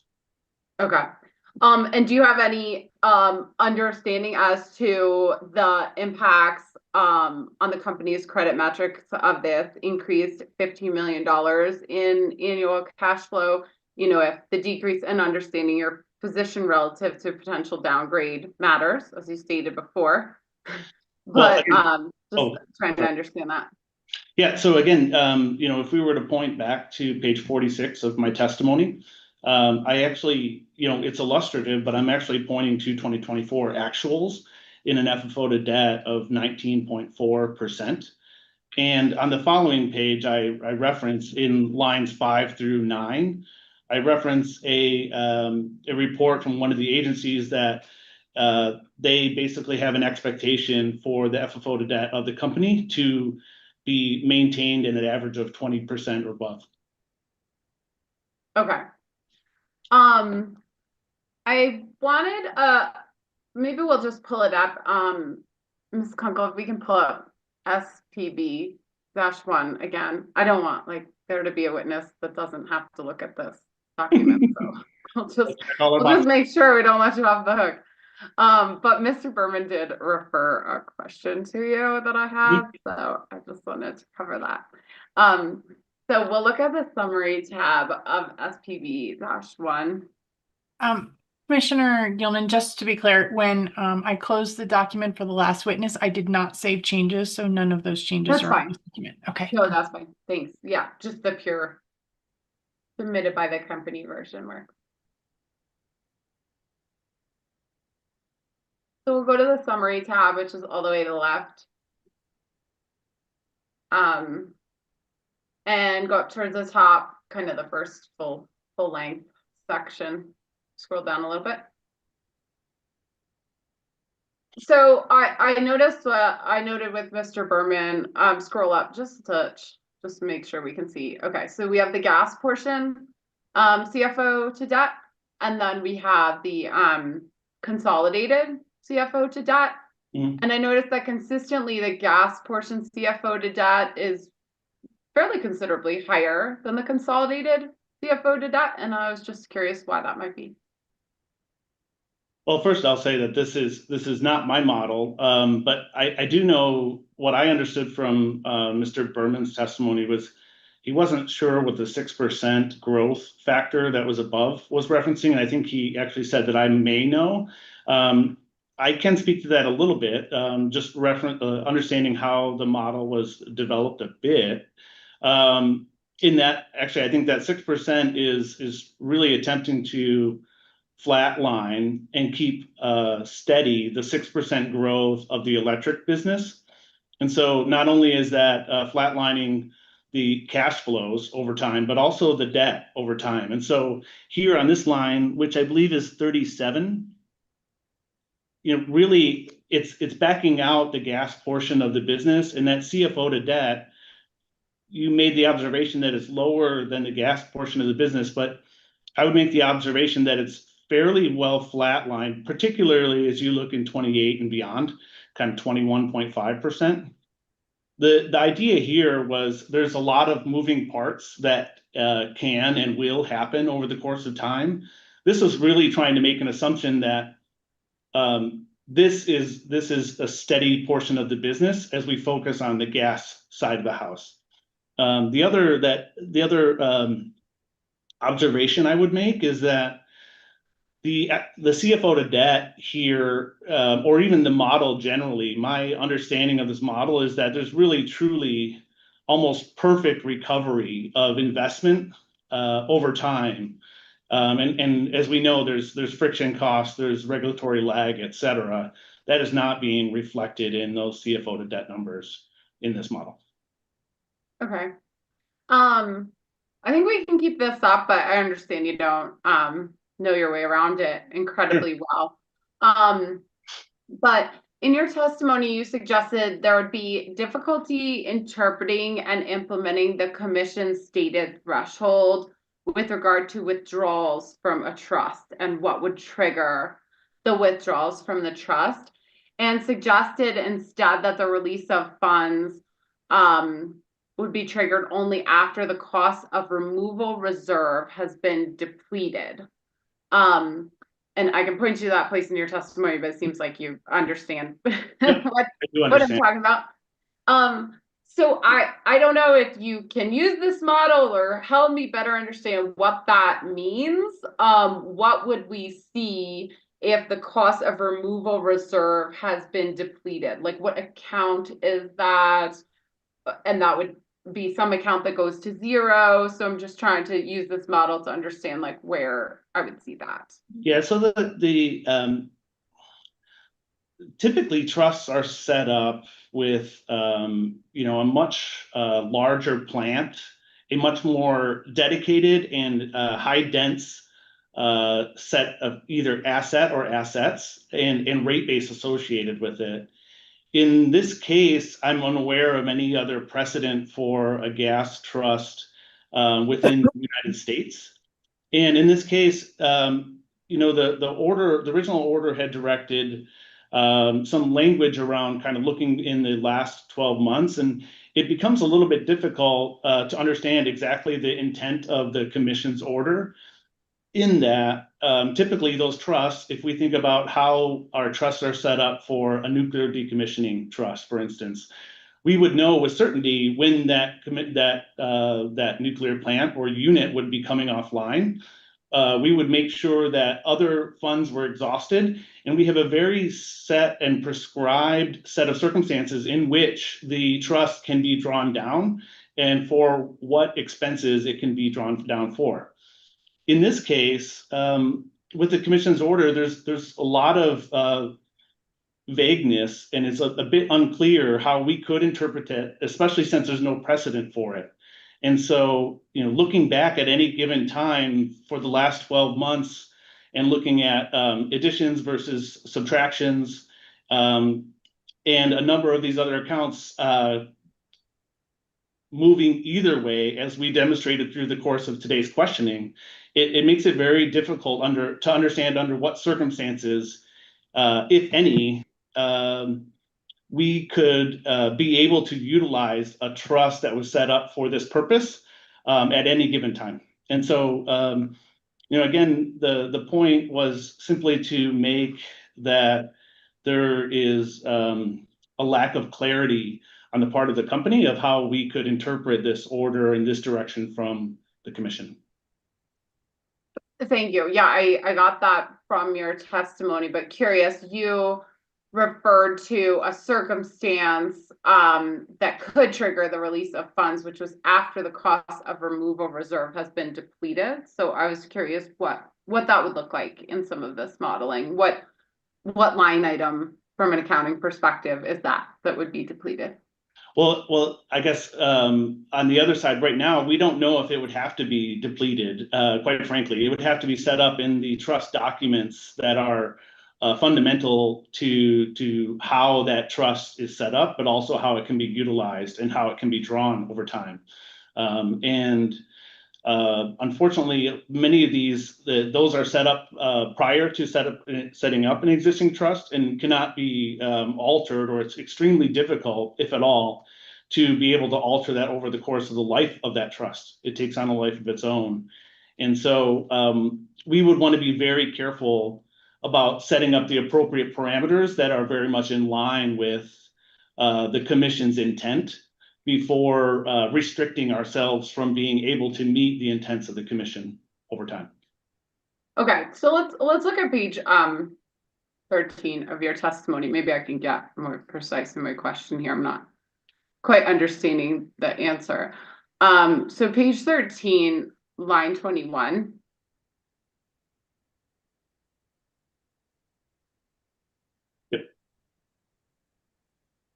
There we go. You say triggering the release of funds only after the cost of removal reserve has been depleted would be consistent with the intended purpose of the trust.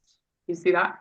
I do, yes. That's what I'm trying to understand better. I understand your perspectives. Trust me, I read your testimony. I want to understand what this sentence means. Where would I see, like, what line item would that be in any of this modeling to see the cost of the removal reserve depleted? Well, where does that appear from an accounting perspective?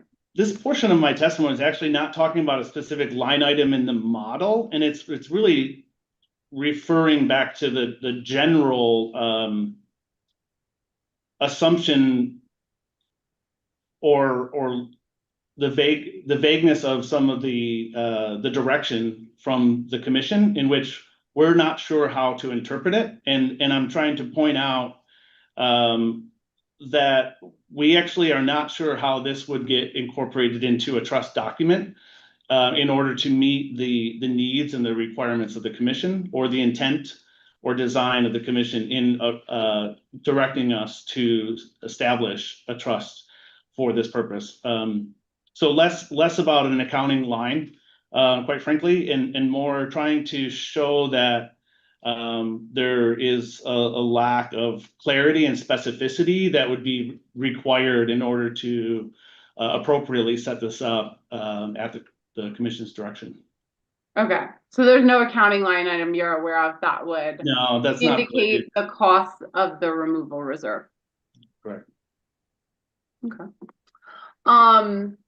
So you discuss in your testimony, instead of a trust, a regulatory liability approach, correct? Correct. Just so I'm clear, is that exactly what's happening today, or is what you're suggesting different from how the company No, is so doing the accounting today and in the recent past? this is effectively what is currently in place at the company today, and so it's been the de facto in the interim period. And my assertion is that if the intent of the commission is to try to attain or reach some sort of market rate that approaches WACC, one way to absolutely assure that is, in fact, by continuing the regulatory liability approach that we have today. And the system would have no additional costs associated with it that most assuredly would be associated with a trust in establishing a trust. Okay. So just so I'm clear, did you establish the regulatory liability as an interim step as a result of the commission's order, or was that already the approach that the company followed with regard to future decommissioning costs? Can you repeat the question, Commissioner? Yeah. Was the regulatory liability related to cost of removal or future decommissioning costs set up as a result of the commission's order, or was that already the standard practice as far as how this was treated? Well, I consider this to be an extension of our normal accounting practices. The incremental $15 million, which we're discussing now, follows that same approach and is in line with past practices. So, yeah, I hope that addresses your question. 5 years ago, did the company have a regulatory liability set up where they track the cost of removal?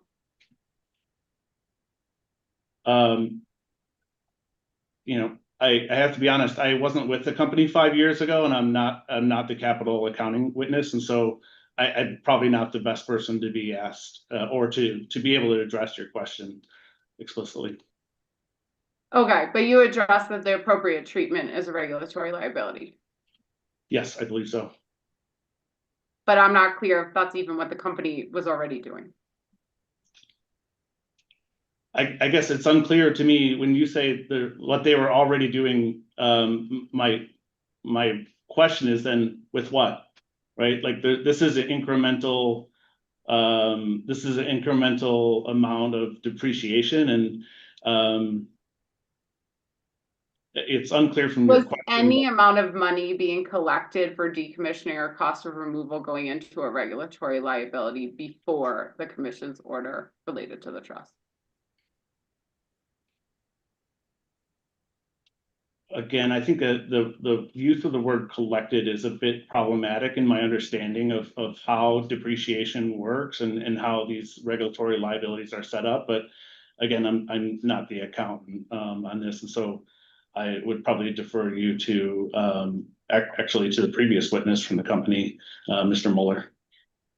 Okay.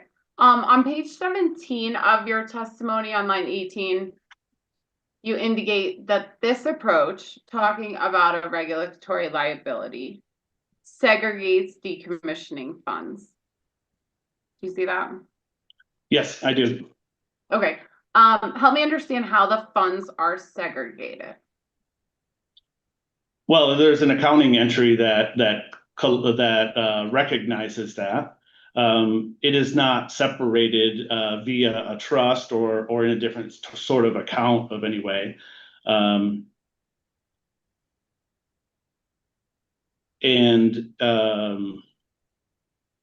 know, the net effect of this is that if we were to go to the next gas rate case, the customers will get the benefit of this. But again, it is segregated on an accounting basis only. Okay. Yeah, that's what I was trying to specify, the use of the word funds here. So on an accounting basis, the monies from an accounting perspective are segregated, but there's no cash that is segregated. No, we don't have a separate account for that. We don't have a separate trust or legal entity that would shelter that in any way, if that's what you're asking. Okay, thanks. Those are my only questions, Chairman. Thank you, Commissioner Plant. No questions, thanks. Thank you. Mr. Weiner, I think you responded to Commissioner Gilman that putting 15 million in a grantor trust would harm your credit metrics because it reduces free cash flow as opposed to a regulatory liability, which I guess is outside the definition of funds from operation. Is that right? Yes, again, I think if I were to characterize my responses that all things being equal, if there was not a corresponding cash flow impact that could offset that, then yes, I do believe that would be that would lead to a degradation in the cash flow to debt metric with agencies. All right, so let's do a thought experiment and go out 25 years and assume that the company needs to fund the decommission of certain facilities at that time. Under the regulatory liability approach that you recommend, at that point, 25 years in the future, you will then have to fund decommissioning out of funds from operation, basically free cash flow at that time. And that will harm your credit metrics at that point in time, whatever, 20 or 25 years out. Is that fair? Yeah, all things being equal, that is absolutely fair. And Commissioner Gilman pointed out how in some circumstances, the company might have negative rate base by 2050. Is it possible that your credit metrics 20 years or 25 years out may be considerably more stressed than they are today, particularly in light of a potentially declining sales business? I guess I would say, like, in 25 years from now, a lot is possible, and it's certainly possible that we could have worse metrics than we have today. That's absolutely true. In contrast, if we set up a grantor trust now, in the future, you could remove funds from that trust in ways that would not impact funds for operation or free cash flow at that time, 25 years out. Is that correct? A grantor trust could be utilized to do exactly that. Okay. So it's basically a trade-off about putting some money away now, sort of in a rainy day fund, when this business may be far less stressed, to help offset a future that might be quite challenging, again, in a declining sales business, which is the forecast the company's presenting us. And would you accept or agree with that characterization? I accept and agree that setting up a trust could be useful in the future. My recommendation to the commission was trying to be cost aware of immediate affordability and the impact on customers in the interim, as well as I tried to highlight a number of the questions and concerns with doing exactly that, setting up a grantor trust. All right. Can we pull up hearing exhibit 104, your direct testimony, and turn to page 50?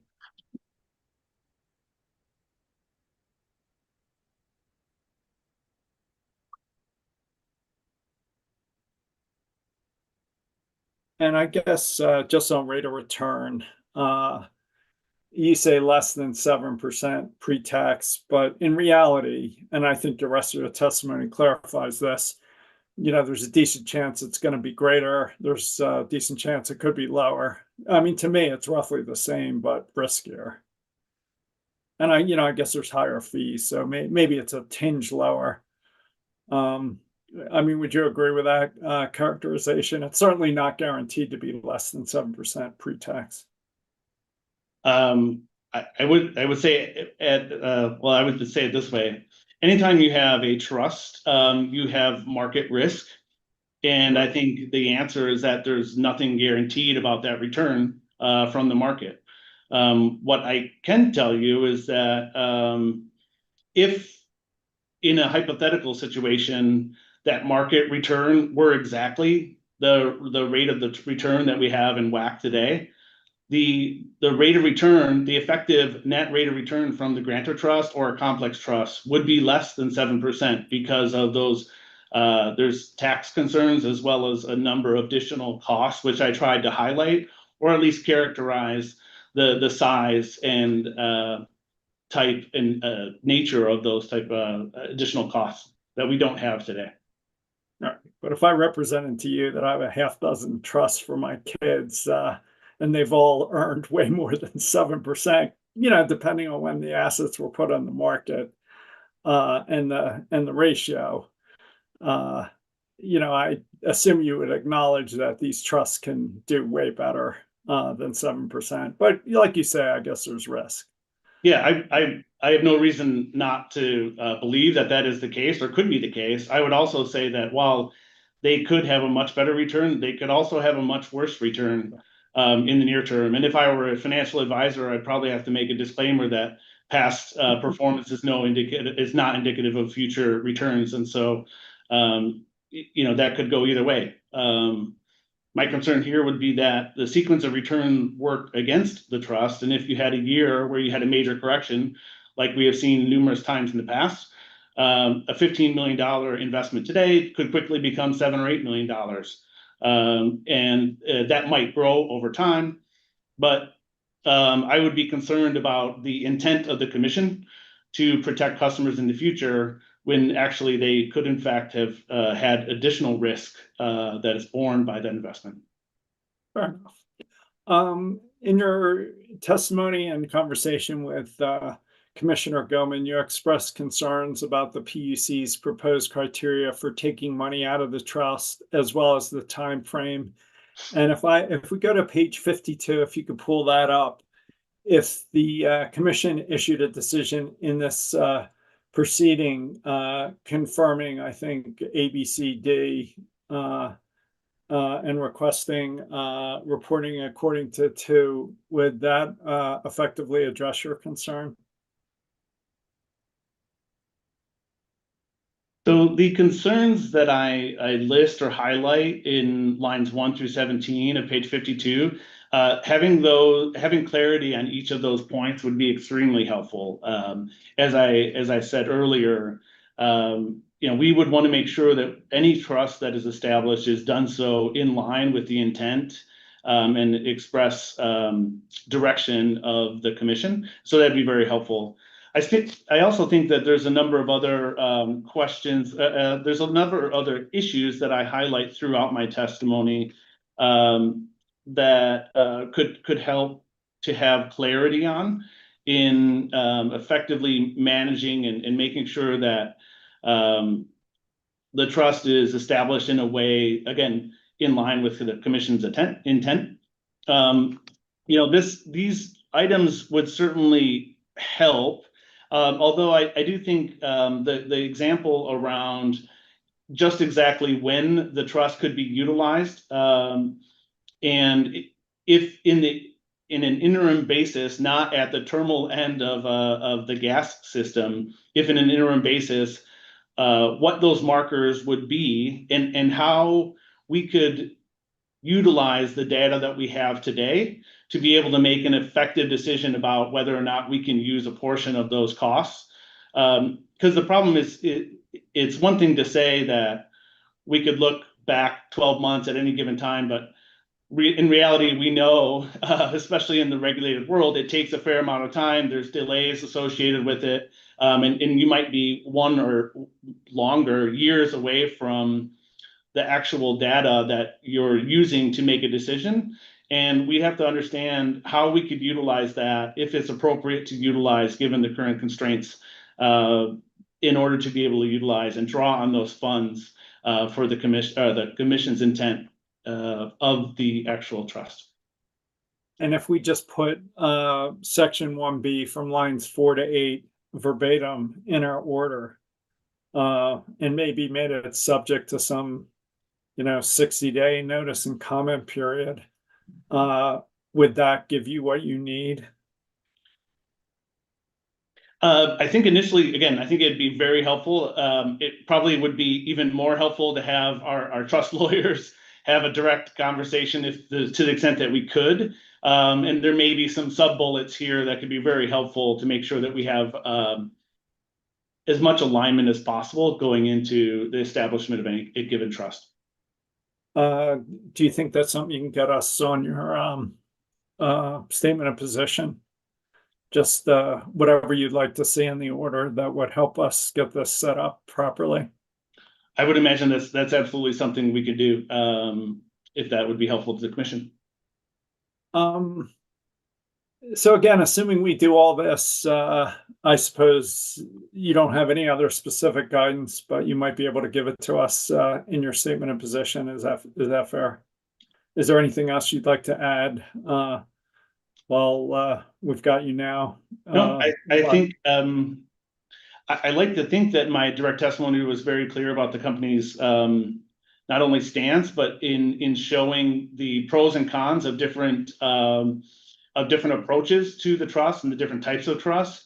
And I hope that it was helpful in building out that body of evidence for the record in this case, so that we can make an informed decision and you can have an informed direction for us going forward. And I guess I'm offering you an opportunity to elaborate or add anything else if you'd like. No, I think the rest of it stands on its own, so I appreciate the time.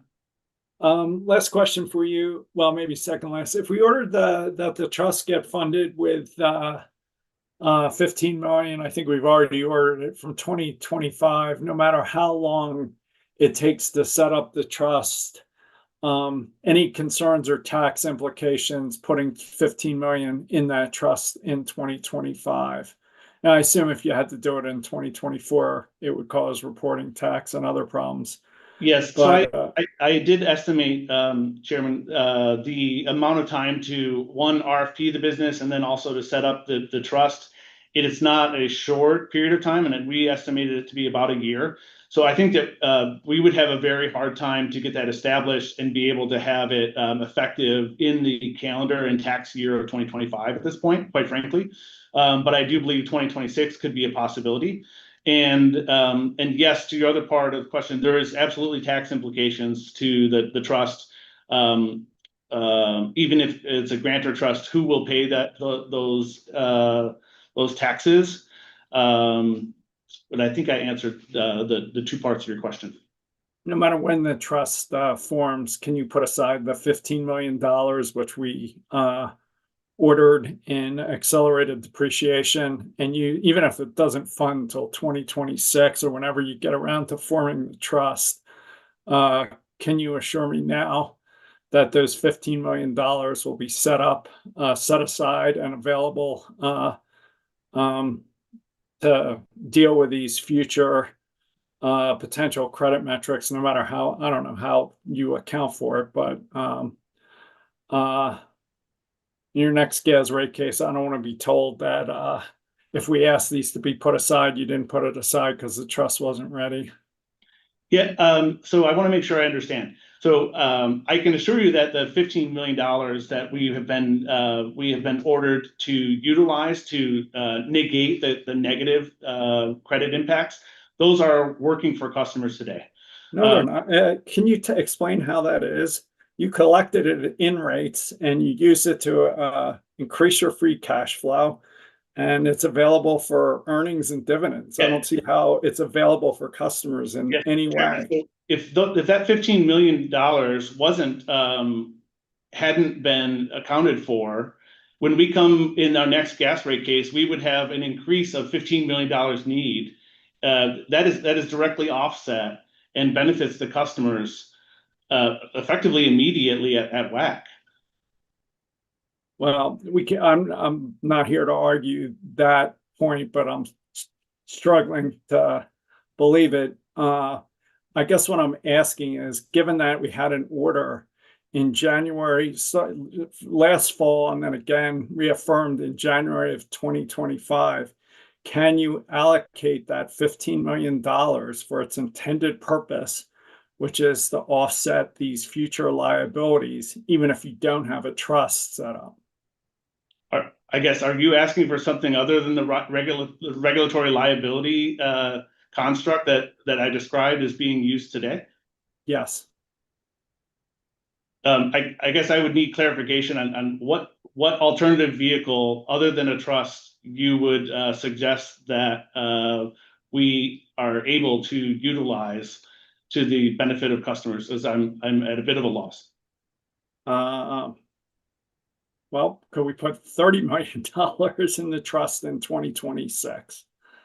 I mean, the intention of our last rate case order was to take aside 15 million in 2025 and 15 million in 2026 and create the availability of a rainy day fund that could offset it in the future.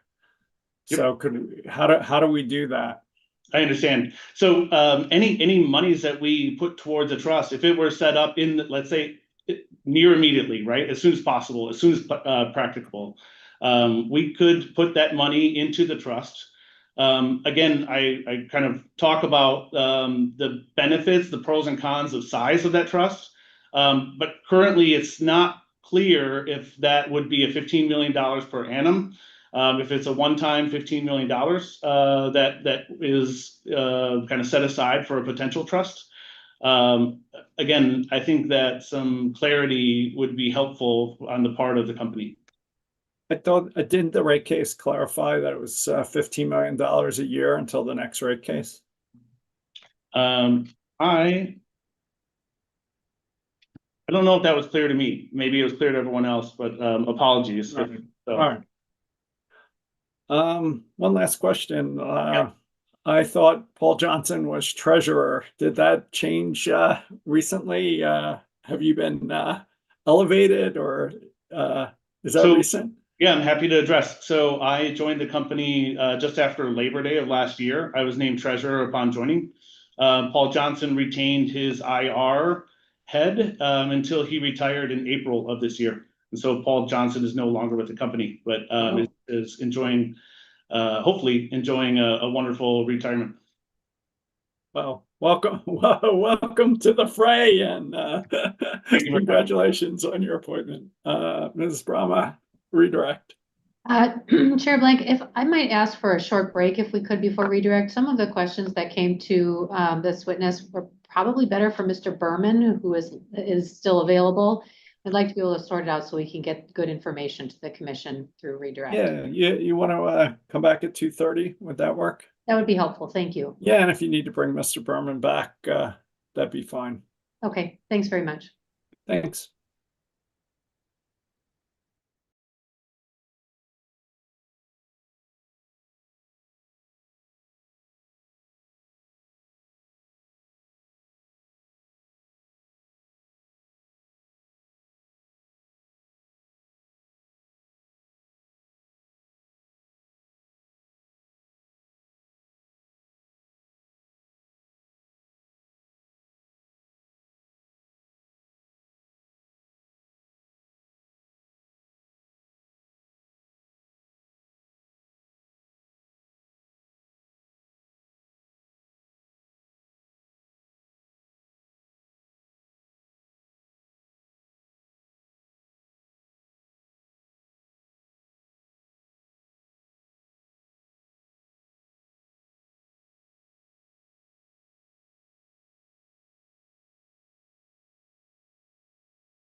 Ms. Brahma.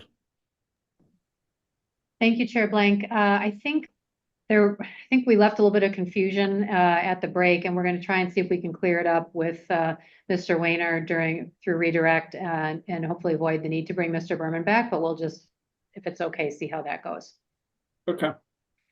Mr. Weiner, I'd like to take you back and ground us again in the settlement in this proceeding. And maybe if you could start by just addressing from your perspective why from the company's perspective, why we are involved in a settlement where we are recommending that at this time we continue to maintain a regulatory liability rather than a trust. Sure. It was my position and in line with the unopposed settlement that we continue with the regulatory liability treatment. And there's a couple benefits. First of all, we were directed to set up a trust that would attempt to attain a market return in line with WACC. The regulatory liability treatment that we have today, in fact, has no leakage costs to the market or to any other sort of system, no taxes, et cetera. And so we, in fact, do get a return of WACC for customers as it offsets rates.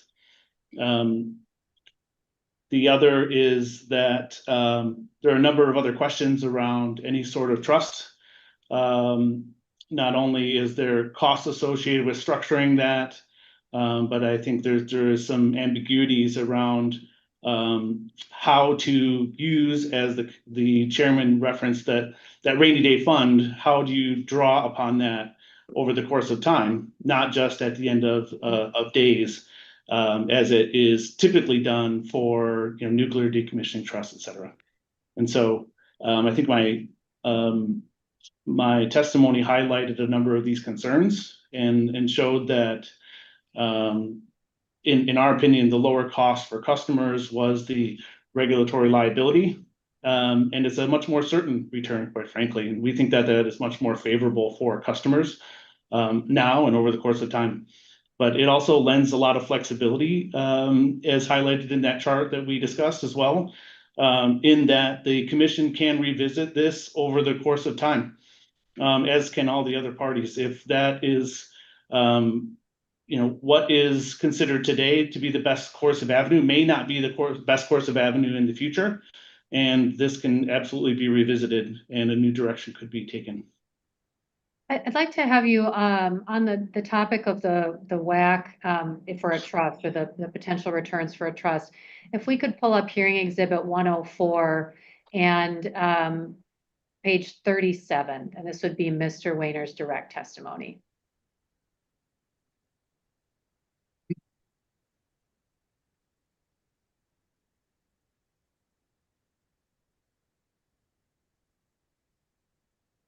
So if we could scroll down, please, to the questions on page 18 and 19, and then all the way into page 38, and all the way into 39.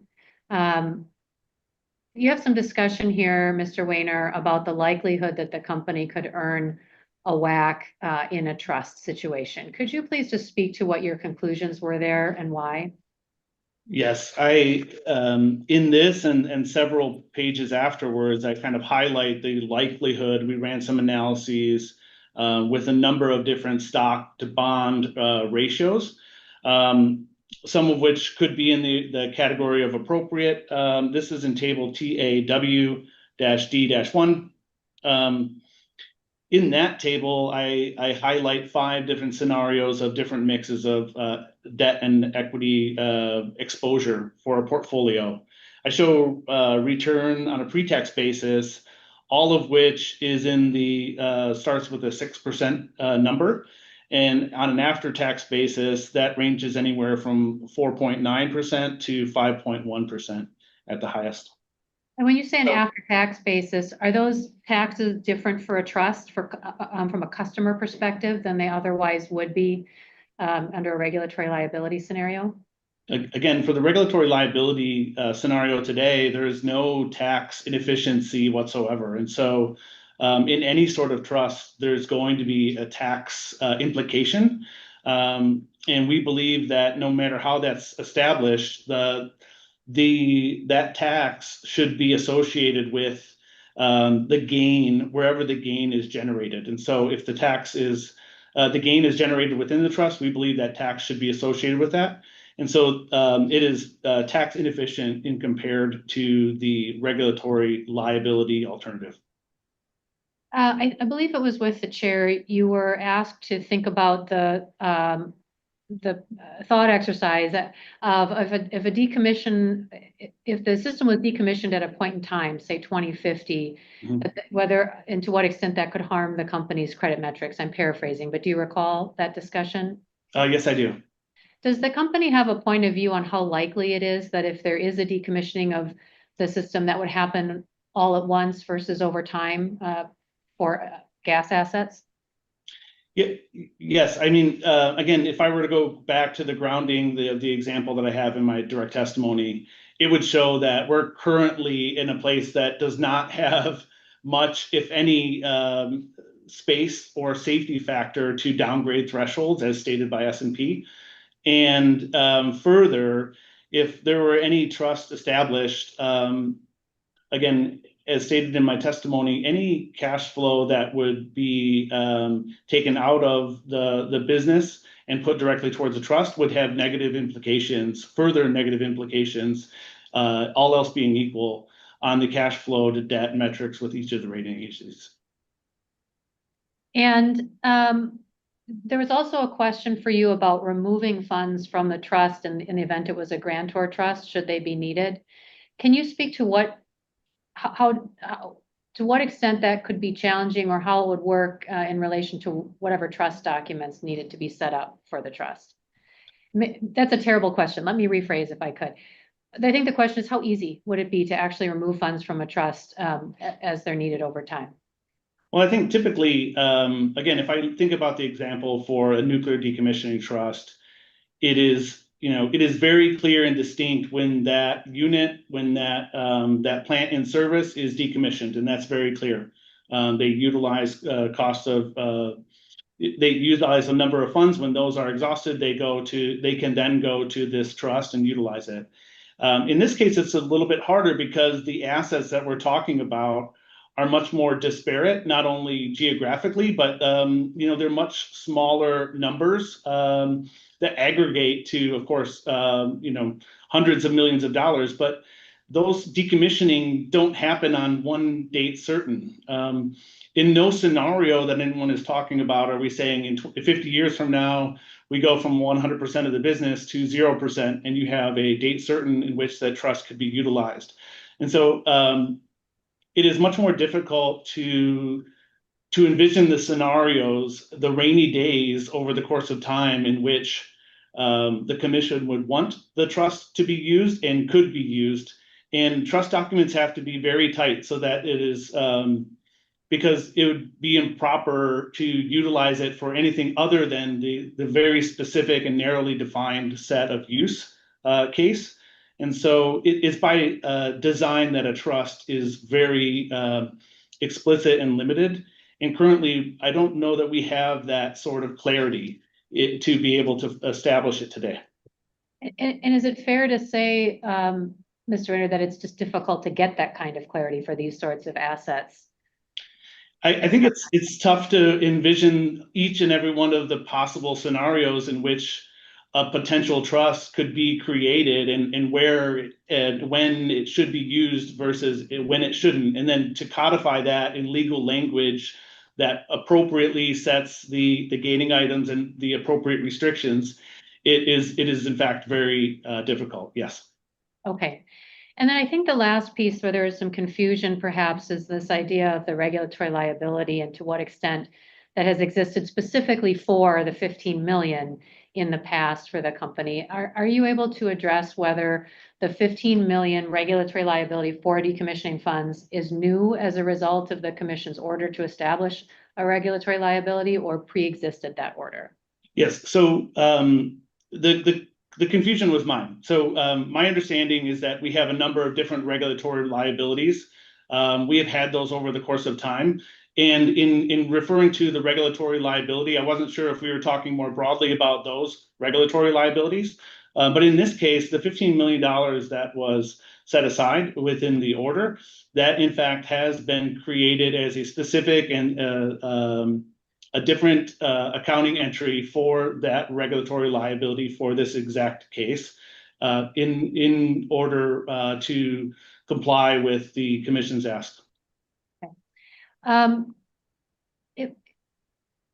think you were asked some questions about some of the information that you had included in your direct testimony you would need if the commission prefers a trust despite the company's concerns. Is that a fair characterization? Yes. And do those concerns that you outline in your direct testimony, and we don't need to revisit them all, exist even if the commission were to provide some of the confirmations that the company is seeking in the event a trust it proceeds?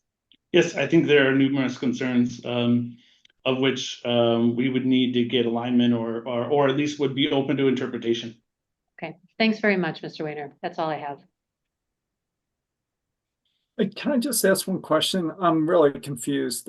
Where is the $15 million? It's just in the same regulatory liability account it's been in for the last 5 years, right? So the regulatory liability that we create is currently working for customers as an offset to increased rates. All right. Well, keep going. Sorry. Finish your sentence. It's the same testimony that I provided earlier in that regard. The confusion on my part was that there are a number of other regulatory liabilities which, generally and broadly speaking, have been created and have been around for years, if not decades. Maybe I could help Chair Blank if I could ask a further question. Yeah, please. Mr. Weiner, I think what we're trying to get at here is, do you know how apart from the 15 million, which is a new acceleration of depreciation in the last rate case, do you know how the company accounted for removal costs and depreciation prior to that point? Yes, so we had a regulatory liability general that included the cost of removal that was accumulated over time and continues to be accumulated. And so we utilize depreciation based on cases exactly like this that sets the depreciation rate over time. So that affects and impacts the amount of rate base that is carried by the company. So I think with that, Chair Blank, if there is a further question about rate making, we're certainly happy to bring Mr. Berman back. He would be the right person to speak to that most specifically. But I think that's all the questions we have for Mr. Weiner at this time within the scope of his testimony. Thank you. You may be excused, sir. Okay, thank you. Mr. Rivera-Lugo. There you are. Can you hold up your right hand? You swear to tell the truth, the whole truth, and nothing but the truth? I do. You can put your hand down. Is anybody with you or communicating with you in any way? No, sir. If that changes, will you let us know? Yes, sir. Thank you. Over to you, Mr. Cox. Thank you, Chair. Good afternoon, Mr. Rivera-Lugo. If you Good could afternoon. please state and spell your name for the record. Luis Rivera Lugo. Can you spell your name? Luisrivera-Lugo. By whom are you employed and what is your title? I'm employed by the Colorado PUC. My title is Rate Financial Analyst. In this proceeding, did you cause to be filed answer testimony marked as Hearing Exhibit 400 and settlement testimony marked as Hearing Exhibit 401? Yes, sir. Do you have any changes or corrections to your pre-filed testimony? None whatsoever. Thank you. Mr. Rivera-Lugo is available for questions. Commissioner Gilman. Hi, Mr. Rivera-Lugo. Happy afternoon. Hello. So just wanted to see, were you with us earlier today when we looked at several different assumptions within some of the 25-year modeling? Yes, ma'am. Okay, so just to recap, we looked at the potential for a decrease in throughput in alignment with some of the clean heat plan scenarios. The chair also talked with some of the company's witnesses about the potential for increased capital additions beyond what the company has shown in this model as reflected in the GIP. And I also walked through an exercise of looking at the potential for additional increases in negative net salvage values. Are you familiar with each of those? Yes.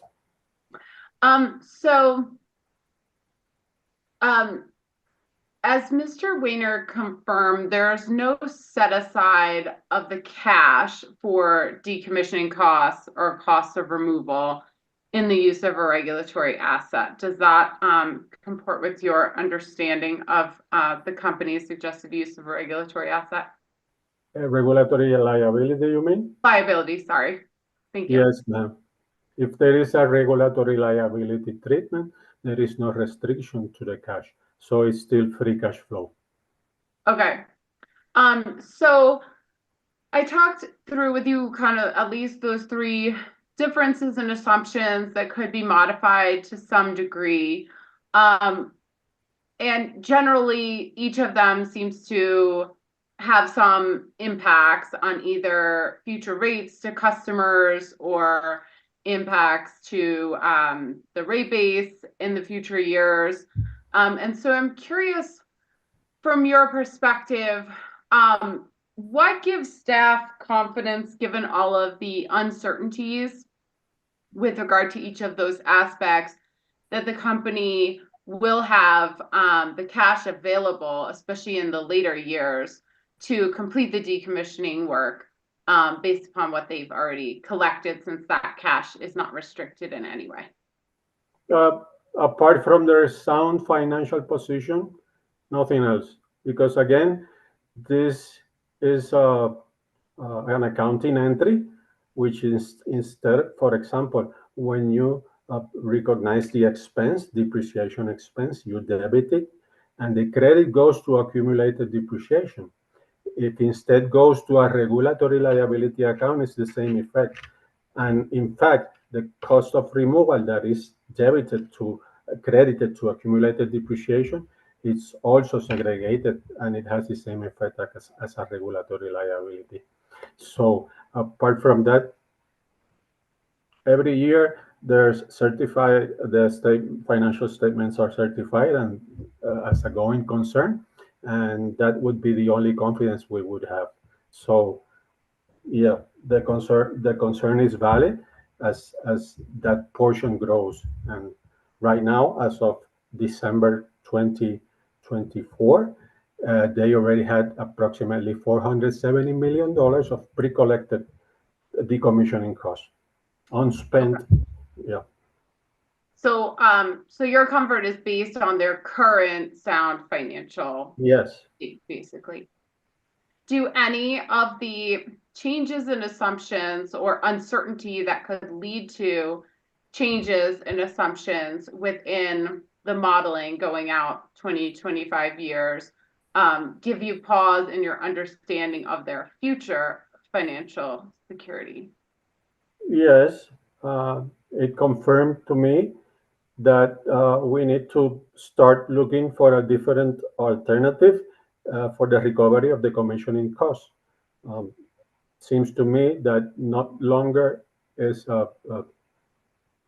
feasible to keep on advancing them, pre-funding them. Okay. And so which is what we do, excuse me, which is what we do by allowing them to be included in the depreciation rate. Okay. Help me to understand your main concern as a representative of staff with regard to the trust. Is your main concern around the risk of lower return than the company's WACC? Well, I would say that from the get-go, staff agreed with the company that the trust is not needed, not only because of, I would say that's the main point, because the trust expectation is to get return close to WACC, and there's no way to guarantee that. And I agree with, in that respect, with the company that the only way to guarantee it is doing or giving the regulatory liability treatment. But then that throws away the restriction part of the funds. The restriction part of the funds also limits us in terms of flexibility, and also the trust fund option has some yet undetermined costs, extra incremental costs, plus taxes. And so from that point of view, since the beginning, we agreed with the company that the trust is not the way to go. So I'm curious, what's your kind of best idea on how this commission can mitigate future potential economic challenges, especially with regards to the gas system, like we might see with using some of the different assumptions that we ran through today, if not by the use of a trust or some other mechanism to ensure that the money is available for decommissioning at a later date? Well, again, we can start by addressing the risk of those funds not being available when needed. First of all, by stopping pre-funding them, advancing them. That doesn't mean that the company is not going to recover the commissioning costs at all. We are pro that. The company needs to be whole, but that would not require. The trust is not needed if the commissioning costs cease to be pre-funded, and that's as staff main concern. The present recovery mechanism of the commissioning costs that pre-funds them decades in advance by including them in the depreciation provision effectively treats them as asset operating costs, which they are not. They are asset disposal costs. But this is a complex issue that we prefer to defer discussion and presentation in the next rate case, which is 3 months away. That's why we agreed to the settlement agreement, because it leaves us the door open and opportunity to explore further many ways of moving forward with net salvage, which doesn't require them to be pre-funded, pre-collected, and by that I mean included in the depreciation rate. That won't require a new depreciation study. Okay. So Yeah, and that's what you're talking about pre-funding is including the negative net salvage as part of the depreciation recovery. Yes, by including negative net salvage as part of depreciation, you are pre-funding and pre-collecting future costs that hasn't been incurred, right? That's a problem, and that part of the accumulated depreciation, which is not life related, which is the core cost of removal portion of it, has been growing. And the last time we took a look at it, in the last rate case, was 430 million at 2023. In 2024, it's 470 million. But using the same words that Mr. Berman used, we are not in a cliff. We are going to have time to adapt and respond and find alternative approaches to dealing with this.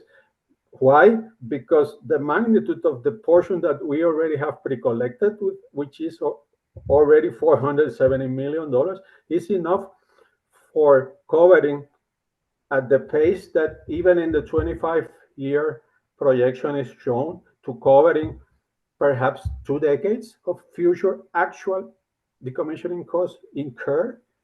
So that's why I prefer to deal with this and staff position is that to deal with this in the rate case. After all, any decision that we take here would be implemented with the new rates in the rate case. Thank you. Those are my only questions, Chairman. Commissioner Plain? I have no questions. Thank you. Can we pull up what has been marked as hearing exhibit 510, please? Let me represent to you that this is the commission's order in the prior public service company gas rate case. Would I you? know that number. C240778. Yes, sir. All right. And do you Thank see you. the date of this order is October 25th, 2024? Yes, sir. All right. Mr. Weiner testified that a grantor trust could be used to create a rainy day fund that enables the financing of future decommissioning costs in ways that did not harm the credit metrics in the future. As such, he acknowledged that a trust is functionally different than a regulatory liability in how it might impact future credit metrics. Do you disagree with, or have I, in your view, have I mischaracterized his testimony, or would you disagree with that No, I testimony? agree. Remember that precludes or supposes that uh, the $15 million is still going to be maintained to cover the loss of free cash flow. So, yeah, I agree. All right. Can we turn to page 49 of this order? And focus on the last two sentences. Do you see where it says the record further indicates that the total net salvage value of infrastructure is currently 3.7 billion and the company has built up a cost of removal reserve of 413? And do you see where it says further the value represents a future obligation public service owes to its customers and often it is referred to as negative rate base? Do you see that? Yes, sir. And that 3.7 billion is now 4.8 billion. And the negative rate base has increased from 413 million to 470 million. Is that consistent with your understanding? Yes, that's the truth. Yeah. Can we go to page 53?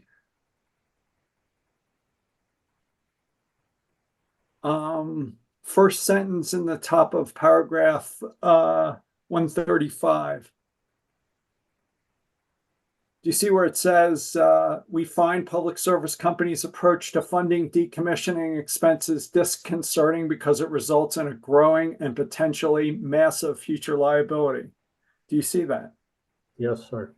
Do you disagree with that? No, I agree. But I would change funding to pre-funding because that's what we're doing.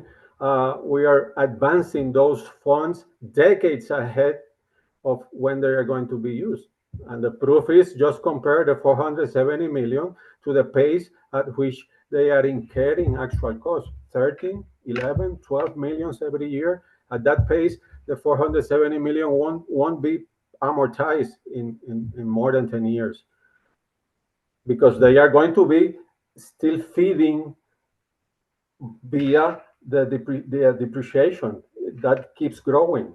If we don't do anything and keep the rates we already have, that's still embedded in the rates that, like Mr. Wenner said, or Mr. Watson, excuse me. Can we turn to the bottom of page 54? Do you see where it says, specifically, we direct the company to place $15 million per year collected through the depreciation expenses presently calculated and included in the calculation of the test year revenue requirement into a separate trust account? Yes, sir. Do you think the company and staff have complied with this order? Well, staff had anything to do with it. The company did not comply with the order, but came back to the commission. It's my understanding and explain why and obtain another decision allowing the regulatory treatment until this proceeding. But let me add something. Remember that those 15 million was exclusively, and I think I'm quoting the decision, but not remember especially where, to help offset the loss of cash flow available to the company by the creation of the funding of the trust. So if there's no trust, there is no loss of free cash flow, and there's no need for the increase in $15 million. That was our recommendation. But again, by the settlement agreement, we still have the opportunity to get to our position, because it basically left the door open, since any decision about implementation of rate bases will be in the next rate case in 3 months. So basically, the company has ignored our order, or we litigated our order in a way that didn't form the trust. Maybe is impossible to take the $15 million, but and staff, by signing the settlement, seems to have validated the company's decision to ignore that order. Is that? I mean, say it any way you want, but that's sort of. Well, yeah, I don't want to say that way that they ignore. I just want to jump in there. Are you looking for a? I'm not looking for a legal for opinion. a legal conclusion about this, No. about what? No, I'm just frustrated. I was just going to say that the fact is that the trust was not created. Yes. All right. Can we look at the the 136? Can you scroll down to the yeah? Do you see where it says we authorize public service company to increase the annual depreciation expense used to calculate the target revenue requirement in this proceeding by 15 million to help offset the loss to free cash flow through the funding of the trust? Do you see that? Yeah, that was what I just mentioned 2 minutes ago. Yes. All right. So should we have any thoughts about asking the company to refund the customers that $15 million? That's my recommendation, but we kind of agreed to postpone the whole issue, because remember, the $15 million goes hand in hand with the trust. So we need a decision on the trust to see if the $15 million, what we're going to do with them. Because again, if there is a trust, there is a restriction of funds. There is then a need to cover it affects the free cash flow of the company, right? But if there is no creation of fund, there is no need for it. And yeah, staff position, I was as part of one of recommendation is that the balance of the regulatory liability that is being kept with the commission approval in lieu of the trust, then be returned to the customers. Why not? All right. So that can be through an order in this case. Oh, well, that's up to you. But yeah, I agree. So you can take this down.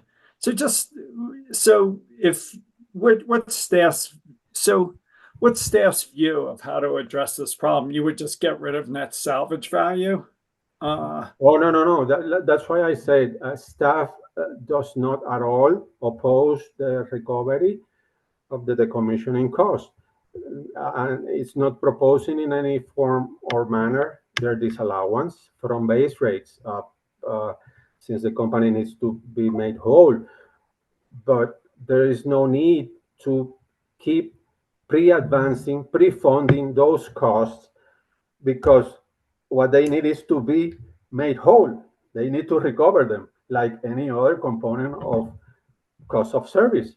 And by the way, I think it's one of the few components of cost of service that gets pre-funded, and it doesn't make sense. I know where it comes. It comes from the traditional way of computing depreciation, but you know, and you've seen that traditional way, if net salvage gets out of control, then we end up in a negative rate-based risk and exposure, plus this ever-growing liability, which rightfully so, you are concerned now if the funds are going to be available when the needs to be used in the actual retirement of the assets. So I don't deny your concern as invalid. It's valid, but we don't need to keep pre-funding them. If we stop pre-funding them, there's no need for dismantling studies. There's no need for all these estimates 50, 60, 7 years ahead of what is going to happen. There's no need for that because we are actually reimbursing, the company is recovering the actual cost of recovery as they are being incurred, as it's supposed to be in accounting. That's why I mentioned that by doing it through depreciation, we are actually converting cost of assets disposal, which are decommissioning costs, as if they were operating costs, which they are not, by this traditional way of doing things. Let me add something. This is not something I discovered. This is something that it's a situation that it's been occurring and documented in the industry for decades. Even in NARUC's 1996 depreciation manual, it is explained and fully mentioned, and there are alternatives to deal with it, but they all imply stop advancing them. Let me finish with this. There is one thing, depreciation expense should be the amortization of operating the asset, not of owning the asset. If to the amortization expense you add the cost of disposing it, then you are amortizing not only the operating part of it, but the disposal part of it, which from the get-go was supposed to be separated. That's why in the original depreciation definition, it's cost of the asset less salvage. It happens now that since salvage is negative, when you subtract something negative, you add to it. And we end up with this aberration of accounting, which is depreciating more of what we have. We are depreciating costs that haven't been incurred. That makes sense to you? It doesn't make sense to me as an accountant. But it happens because, hey, that's a traditional way of doing it until it became a problem. So basically, there's $100 million in revenue requirement in current rates associated with this future decommissioning costs. Is your recommendation, and maybe actual decommissioning costs are maybe $15 or $20 million a year, is it your recommendation that we just get rid of the $100 million in revenue requirement related to this net salvage value and just allow in rates the actual decommissioning costs that we're paying in real time? Well, there's two sides of a response, because we already have 470 million pre-collected, right? We can start depleting that by charging the actual future decommissioning costs that are incurred to lower it down. But I would still include in cost of service in the next rate case a provision like we do with payroll or with any other O&M expense for cost of removal. And we would base that provision on the actuals, not on future estimates of 80 years ahead on what might be or what might not be happen. Excuse me if I laugh, because the more far away and the more complicated and the more variables all these projections have, the meaningless they become, especially if they're more than 5 years. So all that disappears, and still a company is being made whole, which is what they need to recover what. But at the present situation, they are recovering more. Obviously, it benefits their cash flow because it's free cash flow. So I wouldn't all of a sudden cut it. I would gradually develop a plan by which still cost of removal would be included in cost of service, not in depreciation. But we don't need a new depreciation study because that part of the depreciation is just not accumulated. And now we now we can start addressing the problem of stranded assets by accelerating depreciation, by shortening the assets life. That's another thing. And that we support, because we support increasing depreciation for the correct reasons. We don't support increasing depreciation because the estimated cost of removal are increasing. No, we don't support that. For us, for staff, that's not accelerating depreciation. Accelerated depreciation and addressing the risk of stranded assets, there's only one way, and it's shortening the life. It would be feasible, I think. And again, the commission has, hey, we have $470 million of time to adapt, to adjust, to monitor, to find different approaches, because there are many. Staff didn't propose a single one because we prefer to present like a menu of alternatives of what we found in academic texts of what other commissions have done or are doing. It is not that I felt that the commission needed precedence, but it's good to know that, like I told you, this is something. This is not new. This is I've read, for example, textbooks from the 1980s that clearly tell you that as a component of cost of service, not only in electric but also in gas side, depreciation used to represent 5–10%. Nowadays, depreciation represents 30%. Obviously, because they are depreciating more of what they have in cost, and that's the cost of removal portion of it. And by that mechanism, which again, it's the traditional way of doing it. It's even in FERC accounting instructions for the uniform system of account, but it has this downside. And when it becomes problematic, we have to deal with it. It is not the same $470 million that $4.9 billion in pre-collected funds in 25 years. So we have time, but staff believe that now is the time to do it, and especially in the next rate case. That's why we agreed to the settlement agreement. It doesn't change our position in our recommendation, and we will come back again. Well, I'd be interested in seeing anything that could reduce the negative rate base, as we said in our prior order. Mr. Cox, I'm not sure you need redirect, but if you do. I will do my best to be brief. Mr. Rivera-Lugo, you talked quite a bit about your concerns about the pre-funding of decommission costs. And is it fair to say that those concerns are separate from the concerns about the use of a trust?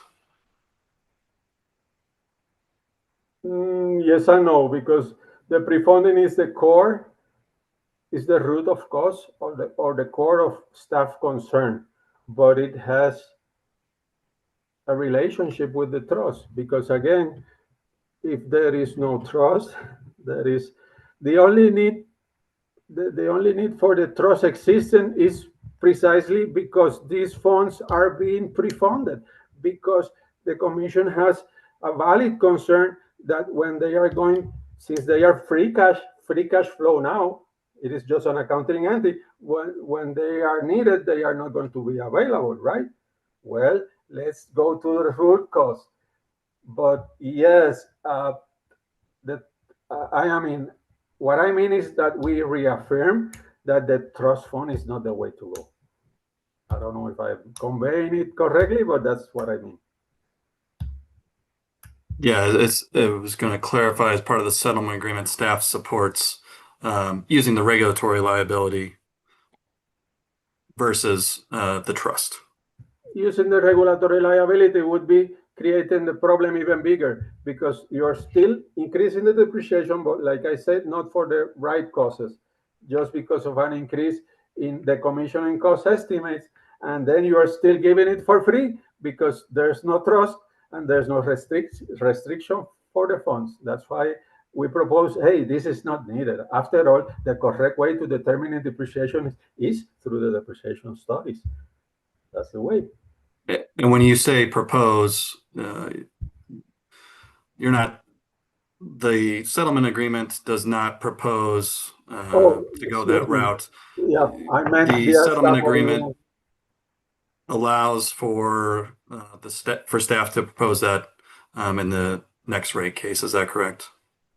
Yes, I'm sorry because I was referring to staff original recommendations, not to the settlement agreement. You're correct. Okay, thanks for that clarification. Yes, important. That is all my questions. Thank you. Thank you, Mr. Rivera-Lugo. Mr. Dixon, UCA witness. Good afternoon. Would call to the stand Mr. Ron Fernandez on behalf of the UCA. Mr. Fernandez, can you hold up your right hand? Do you swear to tell the truth, the whole truth, and nothing but the truth? Yes. You can put your hand down. Is anybody with you or communicating with you in any way? No. If that changes, will you let us know? Yes. All right, Commissioner Gilman. Did you want me to do the Oh, preparatory? Sorry. Sorry, it's been a long day. I apologize for cutting off Commissioner Gilman, but I thought probably we should get the preliminaries. Mr. Fernandez, first of all, would you spell your last name for the record? Fernandez. All right, thank you. And would you state your position and by whom you're employed? I'm a financial analyst for the UCA. And can you tell us how long you've held that position? About 13 years. And prior to that, can you just give us a brief indication of what you did immediately prior to that time? I worked for a large telecommunication company in the Treasury Department. Thank you. Now, have you caused to be prepared here in Exhibit 200, which is identified as your answer testimony and has been received into evidence? Yes. And if I were to ask you the questions in here in Exhibit 200, would your answers remain the same? Yes. Also, have you caused to be prepared settlement testimony here in Exhibit 201 in this proceeding? Yes. And if I were to ask you those questions, would your answers remain the same? Yes. All right. And as a precursor to what may be coming from the commissioners, have you been present throughout this entire hearing? Pretty much the whole thing. And have you listened to the questions asked of the company witnesses as well as Mr. Rivera-Lugo? Yes. All right. And with that, Mr. Fernandez is available for commission questions. And Commissioner Gilman. Commissioner Gilman. Thank you. Appreciate it. Good afternoon, Mr. Fernandez. Good afternoon on this rainy day. Yeah, it's great. This is the best day to be sitting here doing this all day. Thanks to Mr. Dixon for checking in with you, that you've heard a lot of the prior discussion. So as Mr. Wayner confirmed, in the use of the regulatory asset, there is no set aside of cash for decommissioning or costs of removal. Does that comport with your understanding? I would agree with that. Okay. So given some of the potential changes and assumptions that could be made in the model, which we've reviewed throughout the day, including potential changes to throughput or sales, potential increases in capital additions to be more reflective of what's in the company's filed gas infrastructure plan, or the potential for additional increases in negative net salvage values. I'm curious what kind of provides the UCA with confidence that looking forward further than a few years, we'll be in a solid enough financial position to guarantee that the money being collected for the purpose of decommissioning or cost of removal will be available for that purpose. It's very hard to do predictions beyond 5 years, so I don't really have much confidence in anything being predicted more than 5 years. But for the interim period of time, it's just the financial stability of the company. They are investment grade company and have had strong financials for a number of years. And similar to my question to Mr. Lugo, that's based on the current financial status or situation of the company? Current, and predictions are from the financial analysts for the near future. And you rarely see anything beyond 5 years as far as forecasts or predictions from financial analysts. And do you agree that we're facing a time of significant uncertainty with regard, especially to future throughput and utilization of assets on the system? Sure.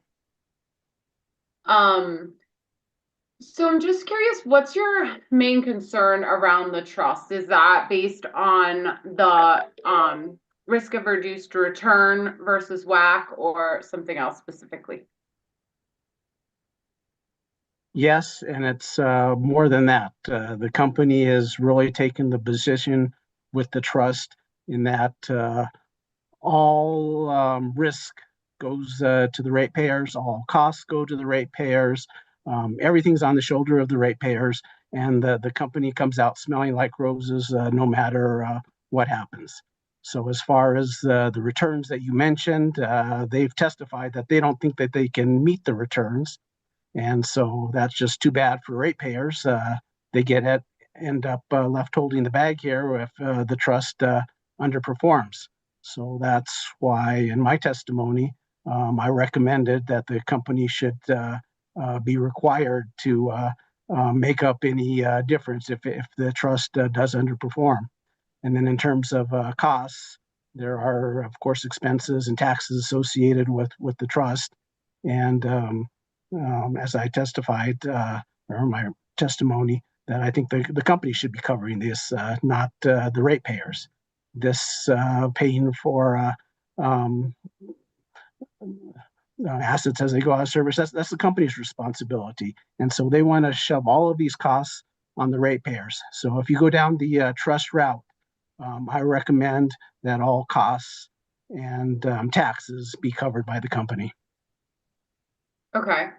And with regard to the kind of risk on ratepayers and future uncertainty that you see related to a trust, is that fundamentally different in terms of allocation of risk with the company's regulatory asset suggestion in the future? With regard to like who bears the risk of the cost of removal if they don't have the cash on hand? It doesn't change the risk 25 years in the future. The difference in the risk is in the costs and the taxes and the returns. Okay. And just similar question I asked Mr. Verlugo, trying to understand your best idea as to how this commission can mitigate the future potential economic challenges, including those we see with different assumptions, especially to ensure that the company can safely decommission these assets, which after all carry an explosive gas through them when it's time to actually decommission them. Yes, I'll go back to what I put in my testimony, is that any assets put into service after today, that if they are retired early, that cost should go to the company and not ratepayers. So that is going to lessen this amount that would have to be covered in the future by ratepayers. Okay, and you said retired early. So is there a different treatment that you see for something that's retired at its kind of engineering life or whatever would not be early? Could you repeat that question? Yeah, I think you said if it's retired early, the assets, that should be covered by the company. So I just wanted to understand that would indicate like, some sort of accelerated timeline for the assets. If the assets were instead retired at their normal engineering life, do you anticipate the same treatment or something different for decommissioning costs? I don't think there'd be nearly as big a problem if they're not going to be retired early.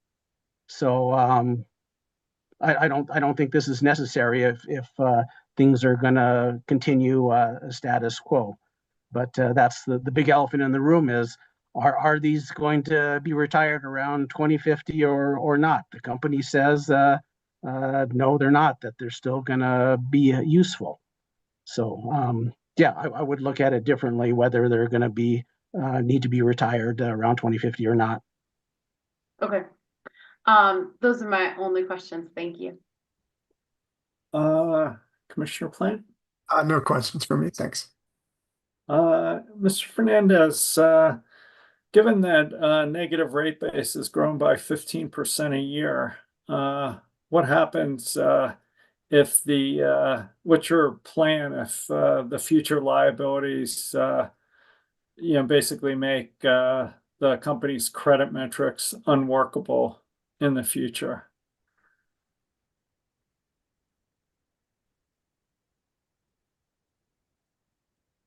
Could you restate that question? Yeah, I mean, negative rate base, this cost of removal liability is growing, 15% since, basically in the last year. And if you grow it at that pace, which doesn't seem impossible, given the conversation we had today, the negative rate base equals or exceeds the rest of the rate base, at some point in the future. So my question to you is, what's your strategy for dealing and financing future decommissioning costs if the negative rate base approaches the positive rate base, or that the cost of actually financing this, which does harm the credit metrics, is prohibitively expensive on the credit metrics in the future? What's your answer to that problem? It's an ugly situation, and I don't have a magic answer to that. If those costs are out there, what I've generally seen is commissions bail out utilities when they get into financial trouble. So I know we're trying to deal with it up front, and my recommendation again is what I covered with Commissioner Gilman, is things that are retired early, placed in service after today, retired early, and that those costs should not be passed on to ratepayers. This maybe will stop some of the bleeding if the company invests less as a result of, if they know they're on the hook for any early retirements, that amount could be a lot smaller that future commission would have to deal with.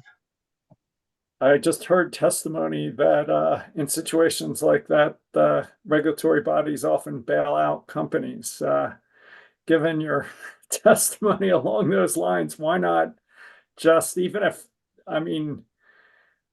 the returns are a little lower, why not just create a trust fund now to deal with it? I think I agree with the company and staff that the regulatory liability is a better approach because of the return, and you avoid the costs and the taxes. But it's not. But if the company isn't creditworthy or its credit metrics are under pressure, it doesn't work. And so you don't have an answer to that. I wish I had a magic answer, and I don't. Given that this commission approved $15 million in accelerated depreciation to fund the trust, and the company has declined to use that money to fund the trust, any thoughts about asking the company to refund that $15 million to customers in the order in this case? Being representing consumers, I think we would certainly support putting the money back in consumers' pockets. That's all I got. Mr. Dixon, redirect. Yeah, just a short redirect. Mr. Fernandez, you've in response to questions by Commissioner Gilman and Chairman Blank, have provided some information that's come out of your answer testimony. Am I correct? Yes. With respect to the settlement agreement, is the UCA in any way no longer supporting the settlement agreement that was provided in this case? The UCA continues to support the settlement agreement. And that is in spite of everything you've said and learned today in this proceeding? Yes.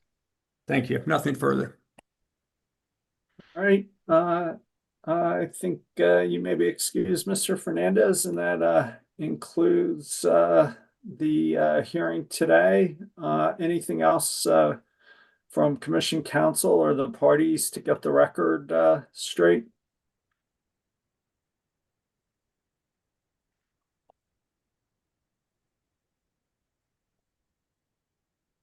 Ms. Dundas? Thanks, Chair. I believe that an earlier order in this proceeding set a 10/14 SOP deadline. That still works for advisors and counsel, but perhaps you could confirm that with the parties. Yeah, thanks. I was just scrambling around trying to pull up the script to see the date. Does October 14th deadline work for the parties, Ms. Brahma? Yes, Chair Blank, thank you. All right, Mr. Cox? No, no adjustion there. All right, any final matters before we adjourn? Well, thanks to everybody. I'm struggling to figure out these issues, and certainly learned a lot today. Commissioner Gilman, final thoughts? No, thanks to everybody. Really appreciate you all being here, and yeah, look forward to seeing the SOPs. Commissioner Plant? Yeah, I appreciate it as well. Thanks a lot for all the discussion. All right, with that, we're adjourned. See Thank everybody you. next time. Thanks.